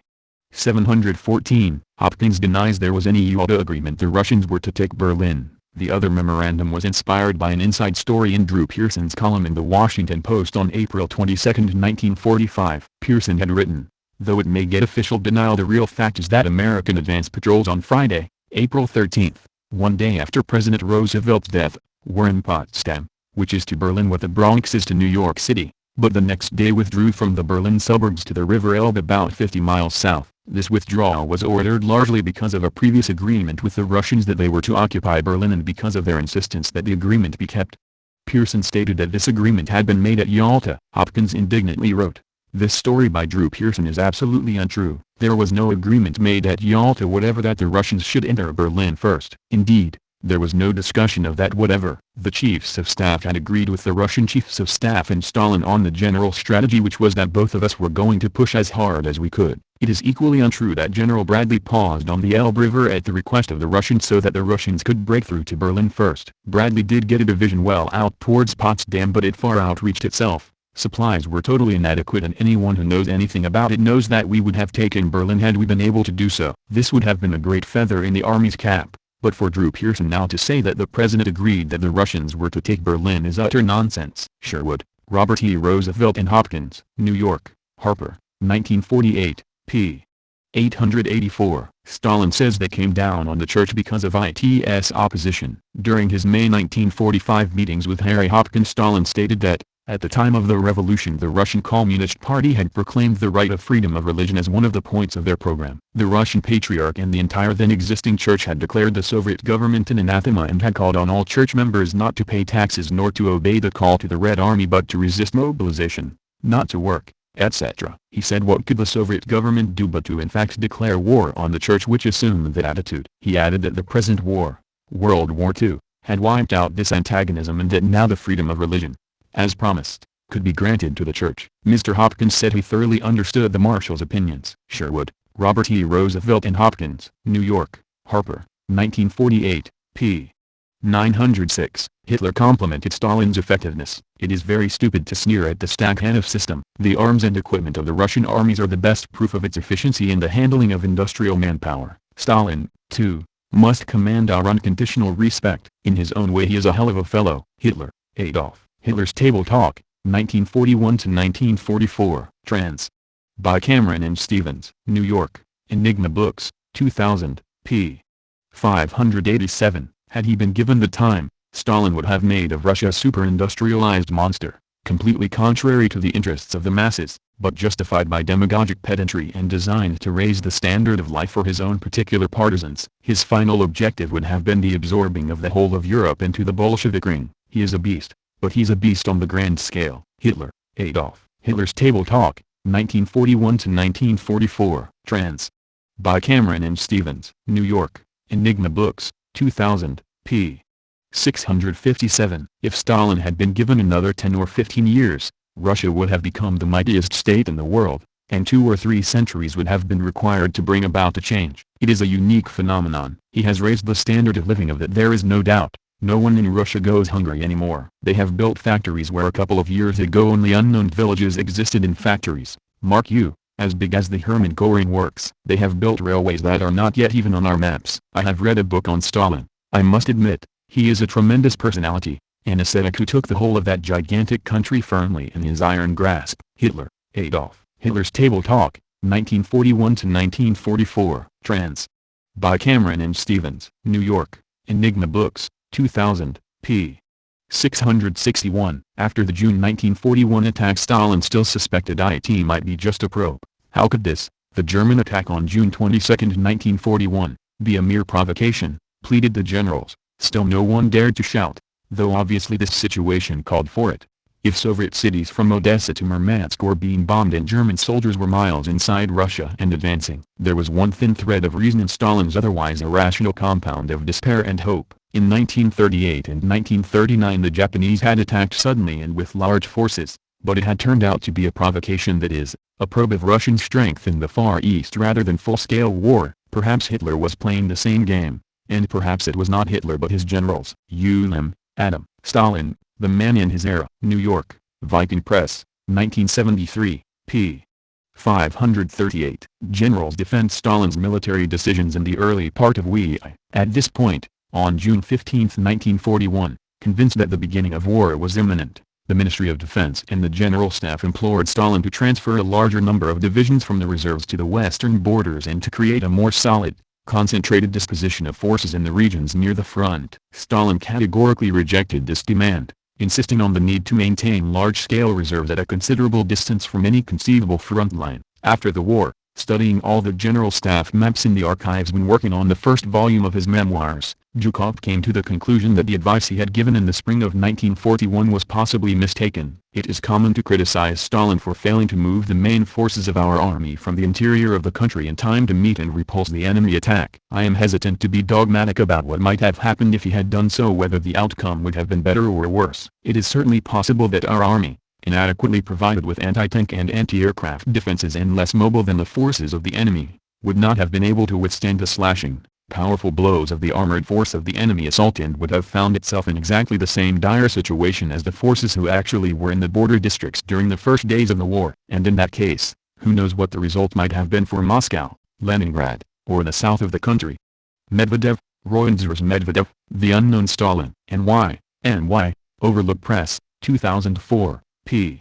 234. Stalin and Zhukov issue last-minute directives for military preparedness. On June 21, 1941, Stalin telephoned the commander of the Moscow military district, Tyulenev, ordering him to put the anti-aircraft defense of Moscow into a state of immediate alert. When Zhukov and Timoshenko arrived at the Kremlin at 2050, they had already prepared a draft directive to be sent to all military districts, warning of a possible German surprise attack at dawn on June 22, 1941, and ordering all units to be brought to full military preparedness. Stalin shortened the text a little and approximately 2 hours later it was sent from General Staff Headquarters to all border districts. The directive was absolutely clear, stating that military action could begin on 22nd of June. It commanded that forward defense positions were to be occupied in all fortified border districts in the course of the night, that all units were to be brought to full military readiness, aircraft dispersed and camouflaged, and a blackout imposed on all cities and military objectives. There were only 3 or 4 hours left for the Soviet army deployed along the western border to prepare for the German offensive. Medvedev, Royenders Medvedev, The Unknown Stalin, N.Y., Overlook Press, 2004, p. 240. Why, then, would Stalin, who gave priority to strengthening the armed forces and protecting the country's security, ignore a spate of invasion warnings? There is some evidence that Stalin had not entirely lost his senses. On 21st of June, the eve of the invasion, Stalin ordered Moscow party officials not to leave town the following day, Sunday. 2 hours before the invasion, at 2 a.m. on the 22nd, Stalin telephoned General Tyulenev, commander of the Moscow military district, and gave orders to put the city's anti-aircraft defenses at 75% of war readiness. Axel, Albert. Stalin's War, Through the Eyes of His Commanders. London, Arms and Armour Press. 1997, p. 69. Nazi army is much weaker on the Western Front than on the Eastern. In 1945, at the beginning of the Anglo-American campaign, in early 1945, the Germans had 60 extremely weak divisions in the West whose overall strength was equal to 26 complete divisions. The Allies had 91 full-strength divisions. The Allies enjoyed a particular superiority in the air. They could suppress any resistance both on land and in the air practically at any point by means of air strikes. So, the forcing of the Rhine by the US and British troops took place in easy conditions, and the Rhine was taken practically without German resistance. Zhukov, Georgy. Reminiscences and Reflections Volume 2. Moscow, Progress Pub. C. 1985, p. 344. Bourgeois historians endeavor to show that the decisive battles of the Second World War took place where the Anglo-American War was being waged. They cite the Battle of El Alamein in northern Egypt as one such battle. Let us remind ourselves once again, in October 1942, there were over 50 German divisions on the Stalingrad front, while there were no more than 12 in the region of El Alamein. The difference is plain to see. Let us remember too that at that time the German command kept the principal tank and aviation forces at Stalingrad. Bourgeois historians also lose any sense of value when they compare the Battle of Stalingrad to the landings of American troops on the island of Guadalcanal. The Japanese garrison defending the island did not exceed 2,000 men. Vasilovsky, Alexander M. A Lifelong Cause. Moscow, Progress Publishers, 1981, p. 229. Red Army worked with released anti-fascist prisoners after the military councils, commandants, and political department workers recruited for work at district councils. German communists released from concentration camps, anti-fascists and other German Democrats with whom we at once established friendly mutual understanding. Zhukov, Georgy, Reminiscences and Reflections Volume 2, Moscow, Progress Pub, c. 1985, p. 404. Nazis killed many German communists. He, Kalinin, asked me how Berlin had been captured, how life in Germany was being normalized, how things were getting on in the German Communist Party, a great number of whose members were brutally killed by the Nazis. Zhukov, Georgy, Reminiscences and Reflections Volume 2, Moscow, Progress Pub, c. 1985, p. 422. Allied generals declined to view the victory parade in Berlin, so Zhukov does it, but on the very eve of the parade, we were suddenly informed that for a number of reasons the commanders-in-chief of the Allied forces could not come to Berlin for the victory parade, and had authorized their generals to attend. I immediately put a telephone call through to Stalin. He heard my report and said, "They want to belittle the importance of the parade of troops of the anti-Hitler coalition countries. Just wait, they'll be up to something else next. Ignore the refusal of the Allies and take the salute yourself, all the more so, as we have more rights to it than they." Zhukov, Georgy, Reminiscences and Reflections Volume 2, Moscow, Progress Pub, c. 1985, p.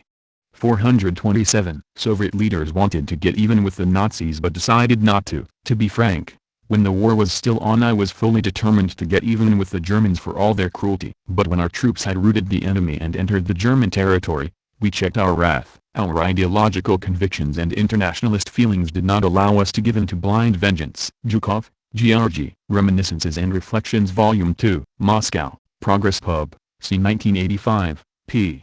471. Stalin worked hard and kept long hours during although he occasionally let his hair down. Stalin spent most of the war overladen with work. Most nights were passed in his makeshift office deep below the Mayakovsky metro station. The days were long and exhausting, and usually he slept not in a bed but on a divan. Not since Nicholas I, that most austere of Romanovs, had a ruler of the Russians been so frugal in his habits. Stalin was aware of the precedent, and turned himself into a human machine for the winning of the great patriotic war. Service, Robert. Stalin. Cambridge, Mass. Belknap Press of Harvard University Press, 2005, p. 438. Stalin also had a great capacity for organization. He worked very hard himself, but he also could make others work to the full extent of their ability, squeezing from them all that they could offer. Vasilovsky, Alexander M. A Lifelong Cause. Moscow, Progress Publishers, 1981, p.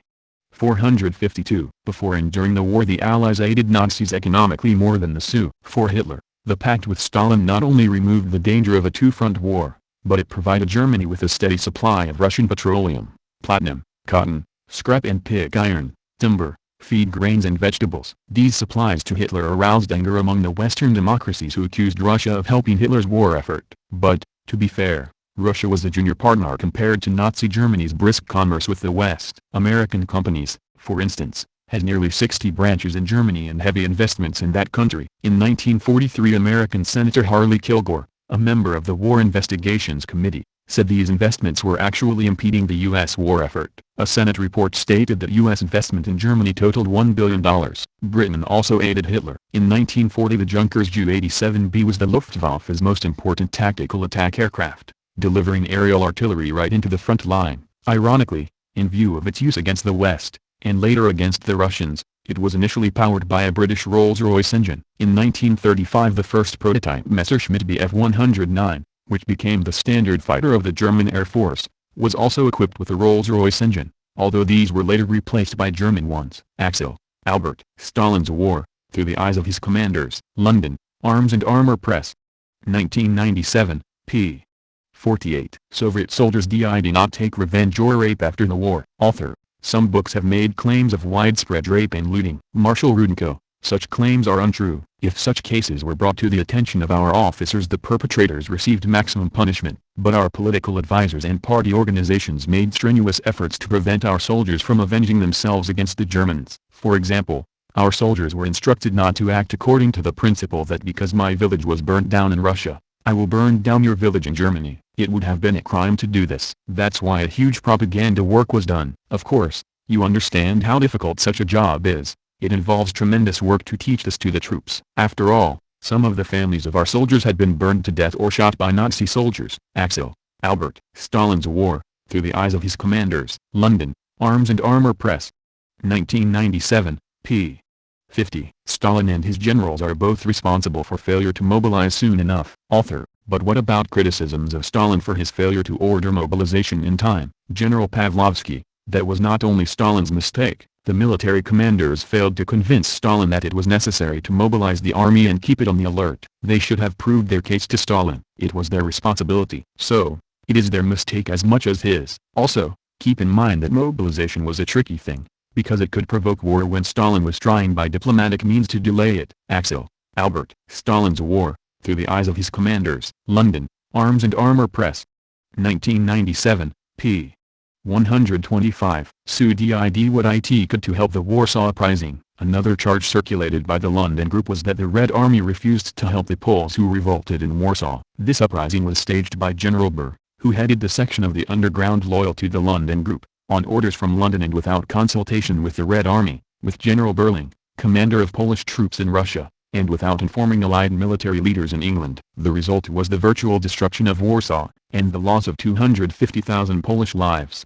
The Nazis, as soon as the uprising started, began systematic razing of the city, block by block. In Poland I talked with Polish generals and War Minister Earl Zimirski. They agreed that the Red Army knew absolutely nothing before the uprising. It started on August 1st, but it was not until 2 women, without the permission of General Burr, made their way through sewers and across rivers, reaching the Red Army on September 12, that the Russians had definite word of the uprising. These 2 women did not represent Burr's army, but were from the People's Army, which held the northern part of Warsaw and had cooperated in the uprising in the belief that it had been undertaken in cooperation with the advancing Reds. They gave the Russians details as to where the insurgents were located. Red Army planes immediately dropped food and ammunition. The Red Army had long before decided that it would be too costly to take fortified Warsaw by direct assault, but did, when informed of the uprising, change its plans to the extent of smashing through to Praga on the bank of the river across from Warsaw. Zimirski said that it would have been impossible for the Russians to have taken Warsaw by frontal attack without staggering losses, and that even then the attempt might not have been successful. Warsaw was captured months later when the marshes froze and it became possible to encircle the city, as the Red Army staff had planned to do from the beginning. Zimirski believed that Burr had undertaken the costly adventure in the hope that Warsaw could be liberated without Red aid. Others believed that the London Poles had planned to come to Warsaw if Burr was successful and set up an anti-Soviet regime. The evidence does show that Burr had more confidence in the Nazis than in the Russians. General Tarnova, who commanded Burr's Home Army security troops, told me that he knew when the uprising started that the Red Army would be unable to help. He went on to say that the Red Army had done everything possible to save the Polish forces in Warsaw. When the end came, the Russians made arrangements for the Polish troops in Warsaw to retreat across the Vistula under cover of Russian artillery fire. Burr ordered that this not be done, and that all Polish troops surrender to the Germans rather than go with the Russians and continue the fight against Germany. All the time I was in Moscow it was known that the Russians were willing to have Mikhailychuk of the London government in exile become premier of the new government in Poland. Mikhailychuk went back to London to arrange this and a possible merger of the 2 groups.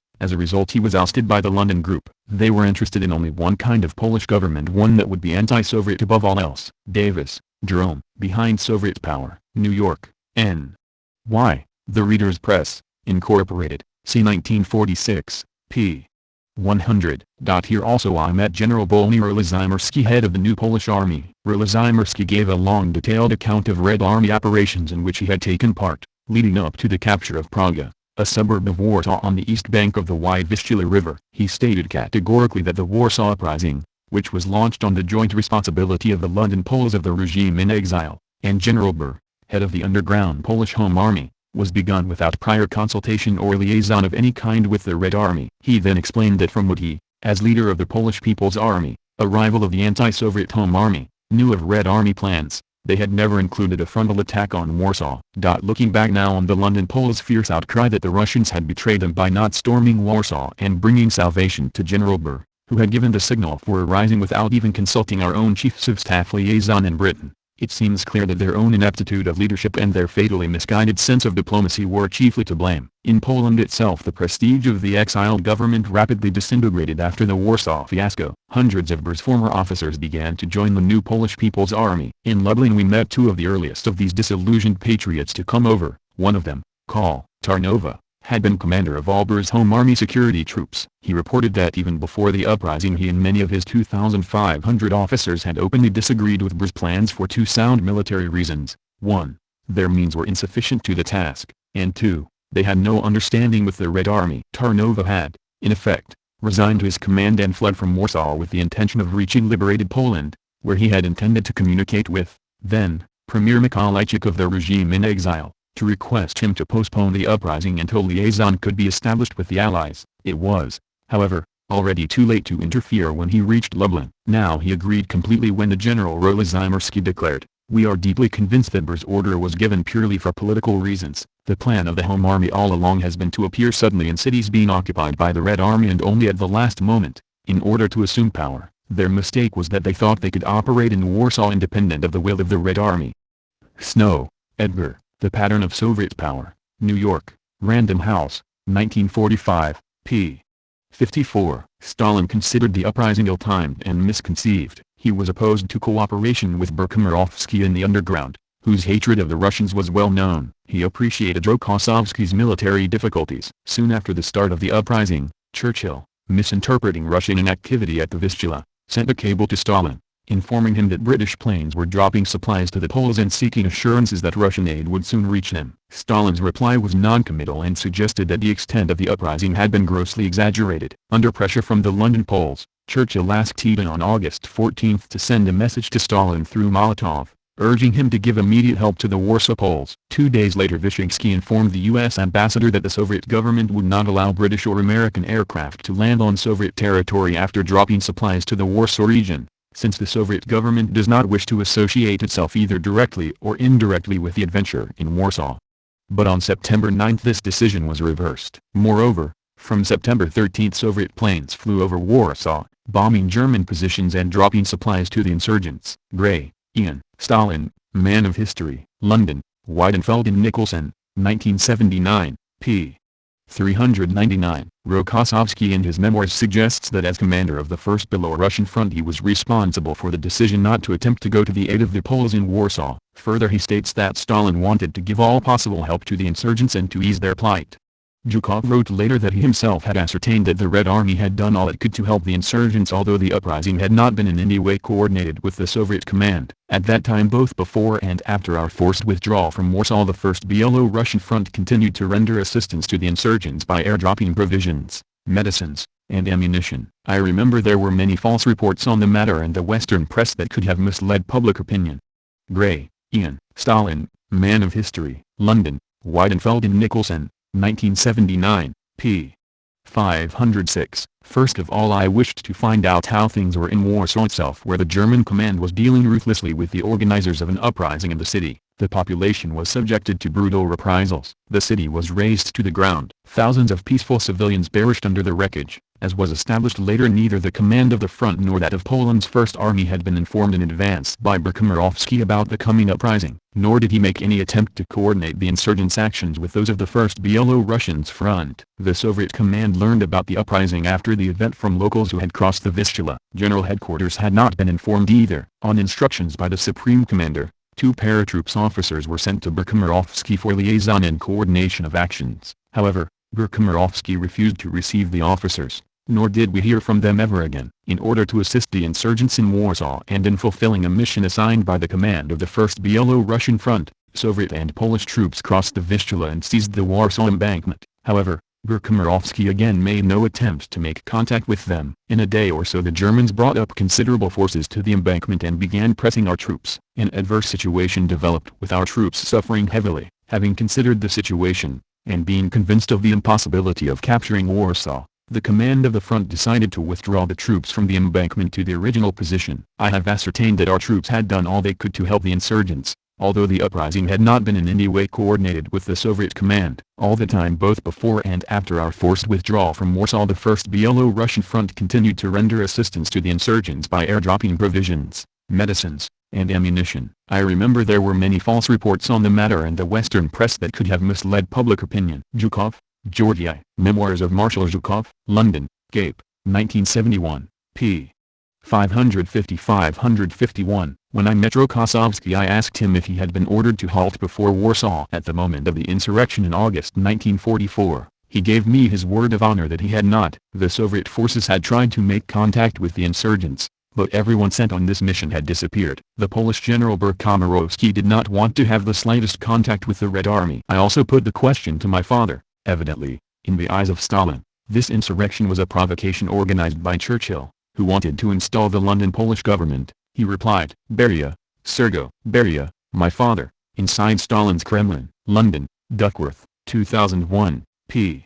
99. I have ascertained that our troops did everything they possibly could to help the insurgents, although the uprising had not been in any way coordinated with the Soviet command. All the time both before and after our troops' forced withdrawal, the First Belo-Russian Front continued to furnish assistance to the insurgents by airdropping provisions, medicines, and ammunition. I remember there were many false reports on the matter in the Western press which could have misled public opinion. Zhukov, Georgy, Reminiscences and Reflections Volume 2, Moscow, Progress Pub, c. 1985, p.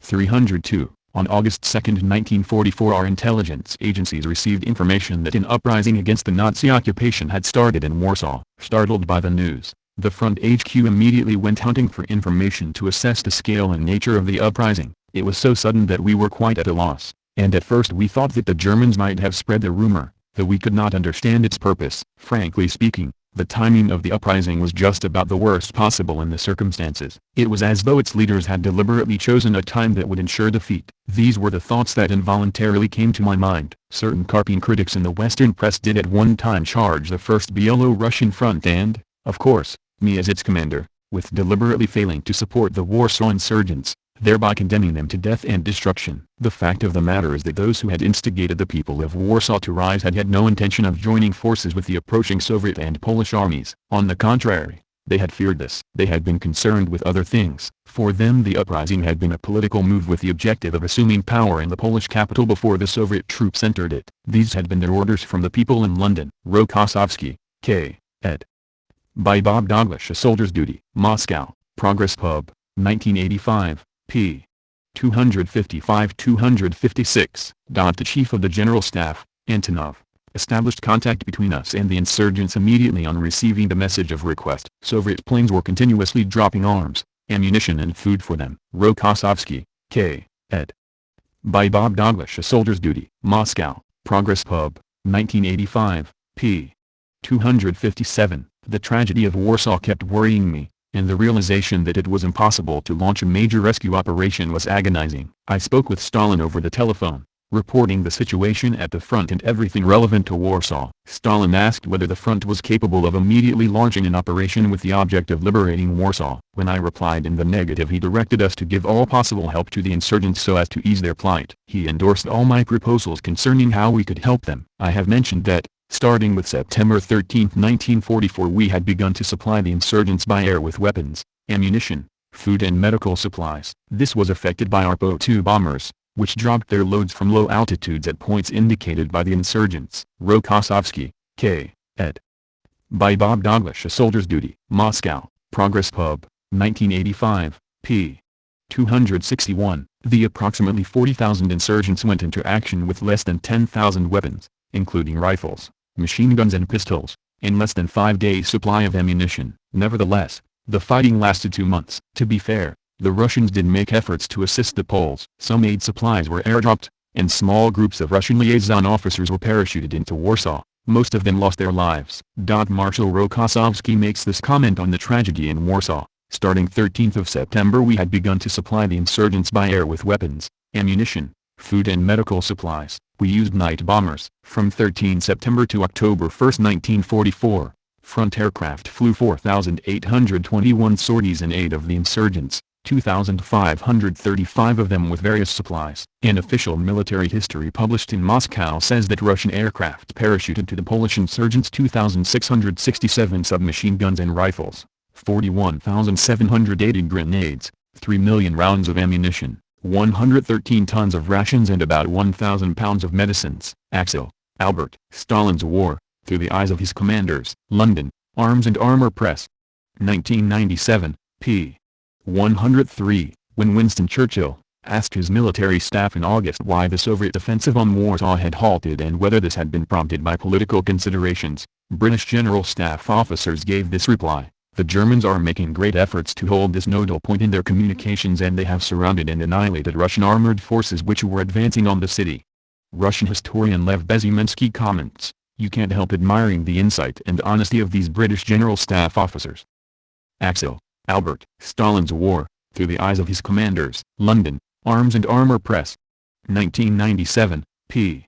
105. Red Army was in no position to immediately aid the Warsaw Uprising. The Poles in London wanted post-war Poland to be in the hands of a bourgeois, capitalist, reactionary, anti-socialist, anti-Soviet, pro-Western government headed by Mikołajczyk. The political goals set by Mikołajczyk in cahoots with Churchill required that Warsaw be liberated by British and American forces, before the Soviet army reached the city. That way, a pro-Western government supported by Mikołajczyk would already be in control of the city by the time the Soviets arrived. But it didn't work out that way. Our troops under Rokossovski got there first. The anti-communist Poles in London thought the Soviet army would enter the city as soon as we reached the Vistula. That's why they ordered Berkomirowski to stage a last-ditch revolt against the Germans. However, our forces didn't do what the insurgents expected. They didn't enter the city. Instead, Rokossovski's army waited on the right bank of the Vistula. You might ask why we didn't cross the river immediately and liberate the city. Well, there were a number of factors. First, the river itself posed a major natural obstacle. It would take time to ford and cost us heavily in men and equipment. Second, an advancing force always suffers more casualties than a defending force. Both these considerations meant we had to wait for reinforcements to catch up with our advance units. Furthermore, our commanders figured we would suffer fewer losses if, rather than attacking frontally, we could drive the Germans out of the city by attacking them from the left bank and then closing in on them with a flanking action which our troops were already preparing south of Warsaw where they had established a bridgehead. But all these preparations took time. That's why we had to wait on the far side of the river during the Polish uprising inside the city. The Germans suppressed the Warsaw Revolt and took the insurgents prisoner, including General Berkomirowski. Usually when the Hitlerites captured the leader of an insurrection in occupied territory, they would have no mercy. They would shoot him at once. But this Berkomirowski was allowed to live and after the war conducted anti-Polish and anti-socialist activities, which makes me wonder what sort of man he was. Talbot, Strobe, Trans. And Ed. Khrushchev remembers. Boston, Little Brown, c. 1970, p.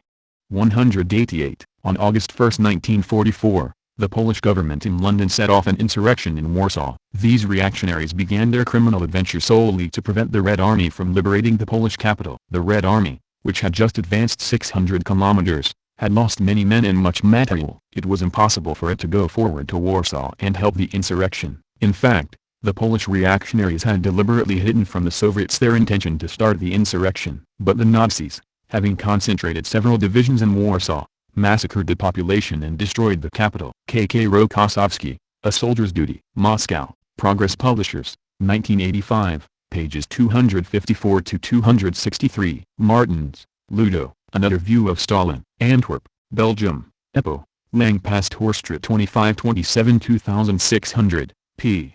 265, p. 243 on the net. Stalin saw this as a war within a war. He wrote to Churchill and Roosevelt, "Sooner or later, the truth will be known about the handful of criminals who, in order to seize power, set off the Warsaw Adventure." Stalin, Discourse 9 February 1946, Evers Editions NBE, 1975, Volume 14, p. 376. Martins, Ludo, Another View of Stalin. Antwerp, Belgium, EPO, Langpasthorstraat 2527 2600, p.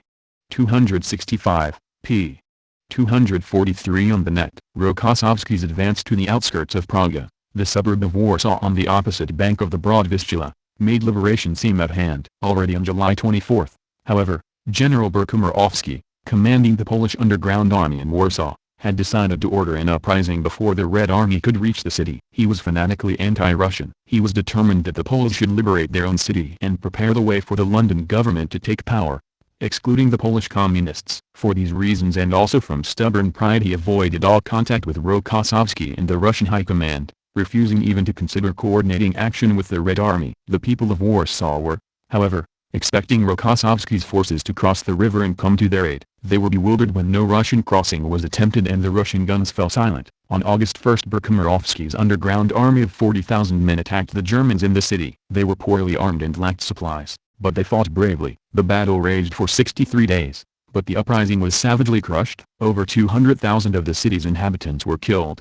The Germans expelled the 800,000 survivors and razed the city to the ground. The uprising and what Churchill called the martyrdom of Warsaw aroused controversy. The Allied leaders suspected that Stalin had ordered the Red Army to halt at the Vistula and that he was callously leaving the city to its fate. The London Poles actively fomented these suspicions in Britain and the United States. In fact, Rokossovsky's forces had been halted and were in no position to cross the river and liberate the city. Gray, Ian. Stalin, Man of History. London, Weidenfeld and Nicholson, 1979, p. 398. Footnote: The Warsaw Uprising is still a matter of controversy. The latest contribution is nothing but honor which fails to present the full story. Among the major factors which are minimized or ignored are, first, that Rokossovsky's forces, exhausted after their rapid advance, were halted by the German offensive. The second factor concerns General Berkemirovsky. He lacked the training and experience for high command, and he gravely miscalculated the situation. Not only did he deliberately reject all idea of coordinating the uprising with the Red Army, but he also failed to secure firm undertakings of Allied support. On learning of the uprising, General Anders, commander of the Polish II Corps in Italy, denounced Berkemirovsky's action as a serious crime and madness.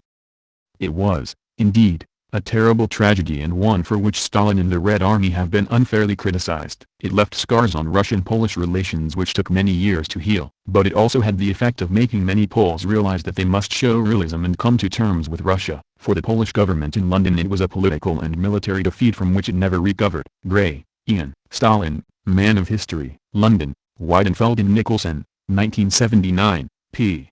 506. After the German invasion of the Soviet Union, Anders was plucked from his Siberian prison camp and asked to form a new Polish army from fellow prisoners, to fight alongside the Red Army. Reed, Anthony and David Fisher. The Deadly Embrace. New York, Norton, 1988, p.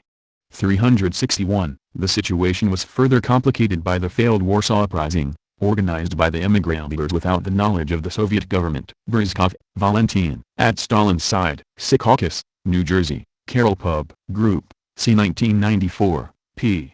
259. On August 1, 1944, armed insurrection against the Germans broke out in Warsaw. The insurgents were led by officers who took their cue from the Polish government in London. The Red Army had rapidly approached Warsaw, and the commanders of the rising mistakenly believed that the German garrison was about to evacuate the city. The mass of the insurgents were animated by the desire to liberate their capital through their own efforts. Their commander, however, was himself guilty of a gross political mistake. He gave the order for action without trying to establish contact and to coordinate the rising with the command of the advancing Russian army. Incidentally, the commander of that Russian army was a Pole, Marshal Rokossovsky. That mistake sprang, of course, from the political situation. The leaders of the rising hoped that they would either be in control of the Polish capital before the entry of the Russians, or that, failing this, they would exert moral pressure on the Russians to acknowledge the political claims of those who had helped them to expel the Germans. Deutscher, Isaac. Stalin, A Political Biography. New York, Oxford University Press, 1967, p. 522. It soon turned out that the timing of the insurrection was disastrous. Rokossovsky's army had been stopped by the Germans at the Vistula and then thrown back. The German garrison, far from evacuating the capital, turned all its might and fury against the insurgents. A somber and desperate battle developed, in which the Poles fought with unique romantic heroism, and the Germans revenged themselves by burning and pulling down street after street and house after house, until the city of Warsaw virtually ceased to exist. The Poles begged for help. Mikołajczyk appealed to Stalin. Stalin's behavior was extremely strange, to say no more. At first he would not believe the reports about the rising and suspected a canard. Then he promised help but failed to give it. So far it was still possible to put a charitable interpretation upon his behavior. It may be, it is indeed very probable, that Rokossovsky, repelled by the Germans, was unable to come to the rescue of Warsaw, and that Stalin, just conducting major offensives on the southern sector of the front, in the Carpathians and in Romania, could not alter his strategic dispositions to assist the unexpected rising. But then he did something that sent a shudder of horror through the Allied countries. He refused to allow British planes, flying from their bases to drop arms and food to the insurgents, to land on Russian airfields behind the fighting lines. He thereby reduced British help to the insurgents to a minimum. Then Russian planes appeared over the burning city with help, when it was too late. Deutscher, Isaac, Stalin, A Political Biography. New York, Oxford University Press, 1967, p. 523. The British and American governments begged Stalin to support the insurgents. Stalin refused, arguing that the insurrection had begun without any prior coordination with the Soviet command and that it was an adventure for which the London Poles were to blame. Neckrich and Taylor, Utopia in Power. New York, Summit Books, c. 1986, p. 416. It has long been conventional in the West to hold Stalin and the Red Army responsible, indirectly, for the horrors that befell Warsaw. It is said that the Polish Home Army expected help from the Soviet Union. Instead, the Red Army sat on the Vistula and watched the destruction of the city in front of them. The truth is far more complicated than this. The Warsaw Rising was instigated not to help out the Soviet advance but to forestall it. Polish nationalists did not want Warsaw liberated by the Red Army but wanted to do so themselves, as a symbol of the liberation struggle and the future independence of Poland. This ambition was all the more urgent because only days before, on July 21st, a communist-backed Polish Committee for National Liberation was set up with Stalin's blessing. At Lublin on July 22 the committee was declared to be the new provisional government. 4 days later a pact of friendship was signed, with the Soviet Union recognizing the new government. All of this was at least technically within the terms agreed at Tehran, where Churchill and Roosevelt had half-heartedly acquiesced to Stalin's request to keep the frontiers of 1941 and his share of Poland as divided in the German-Soviet pact. What Polish nationalists in the Western Allies could not tolerate was the almost certain fact that any new Polish state born of German defeat would be dominated by the Soviet Union. The Polish government in exile in London, led by Mikołajczyk, urged the Home Army to launch a preemptive nationalist insurrection and remained unalterably opposed to any idea that the Soviet Union should keep the territory seized in 1939. The real issue was not political. There was nothing new about the hostility between Soviet leaders and Polish nationalists but military. Could the Red Army have captured Warsaw in August 1944 and saved its population from further barbarities? The answer now seems unambiguously negative. Soviet forces did not sit and play while Warsaw burned. The city was beyond their grasp. In the first days of August the most advanced Soviet units were engaged in bitter fighting on the approaches to the city. The small bridgeheads over the Vistula were subject to a fierce German onslaught. To the north both sides desperately contested the crossing of the Bug and Nera rivers, which might have opened up another avenue to the Polish capital. This was hardly an activity, though it could little benefit the Poles. Stalin was completely, and no doubt correctly, dismissive of the military potential of the Polish army. What kind of army is it? He asked Mikołajczyk, who was visiting Moscow in early August. Without artillery, tanks, air force. In modern war this is nothing. Soviet commanders knew that this was not like Kiev or Minsk. Their forces were tired and short of arms, and the Germans had made the defense of the Warsaw district a priority. Late in August 1944 General Rokossovsky, whose troops were tied down on the Warsaw front, told a British war correspondent that the rising would have made sense only if we were on the point of entering Warsaw. That point had not been reached at any stage. We were pushed back. When Zhukov was sent to the Warsaw front in early September to report to Stalin on the confused situation there, he concluded on military grounds that the Vistula could not yet be crossed in force. German war memoirs, which are less suspect as a source, confirm that the Red Army was prevented from helping Warsaw by the sudden stiffening of the German defense. Overy, R. J. Russia's War, Blood Upon the Snow. New York, TV Books, c. 1997, p. 296-297. With incredible courage they, the Poles, held out for no less than 9 weeks against the most savage attacks. But their tragic gamble failed, first because they had underestimated the reaction of the Germans, who instead of abandoning the city brought up powerful reinforcements to suppress the uprising. Second, because they notified neither the Western Allies nor the Russians of their intentions. And third, and in part, because of that, because they received virtually no help from outside. Bullock, Alan, Hitler and Stalin, Parallel Lives. New York, Knopf, 1992, p.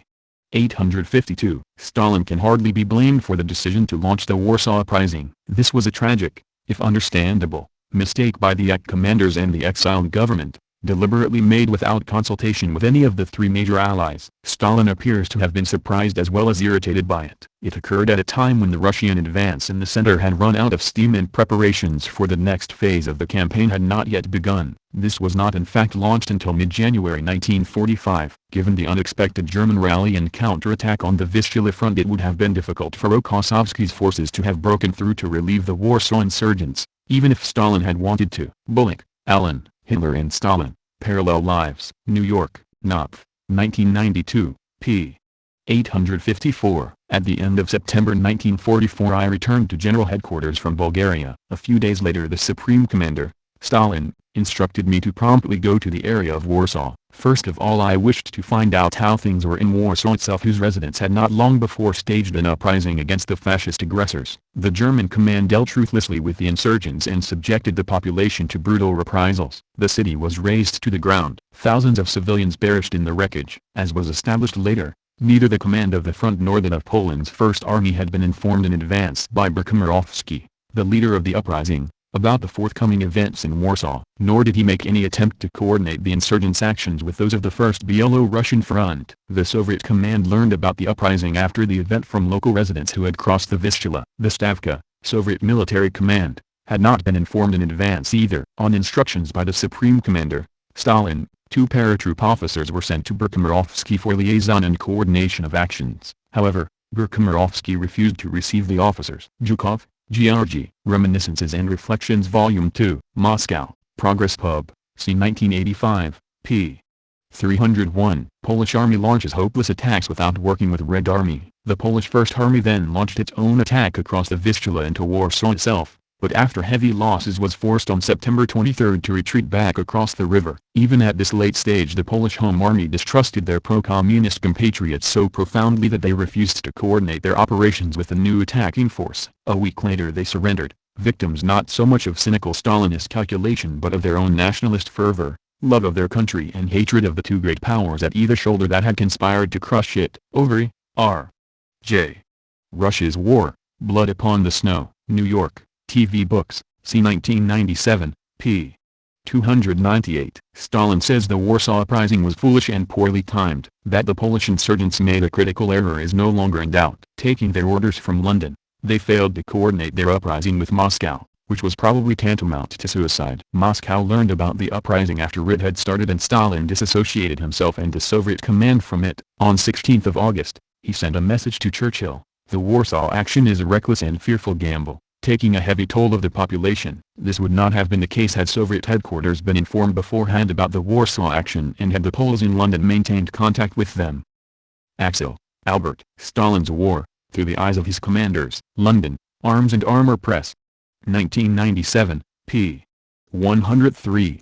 Air Marshal Rudenko, one of the Russian officers involved in helping the Warsaw Poles, he was chief of the 16th Air Army, maintained that it was simply not possible for the Red Army to rush effective aid to Warsaw in late August 1944. He said Russian air bases were too far away. He blamed the tragedy on the Polish émigré government in London. Axel, Albert. Stalin's War, Through the Eyes of His Commanders. London, Arms and Armour Press.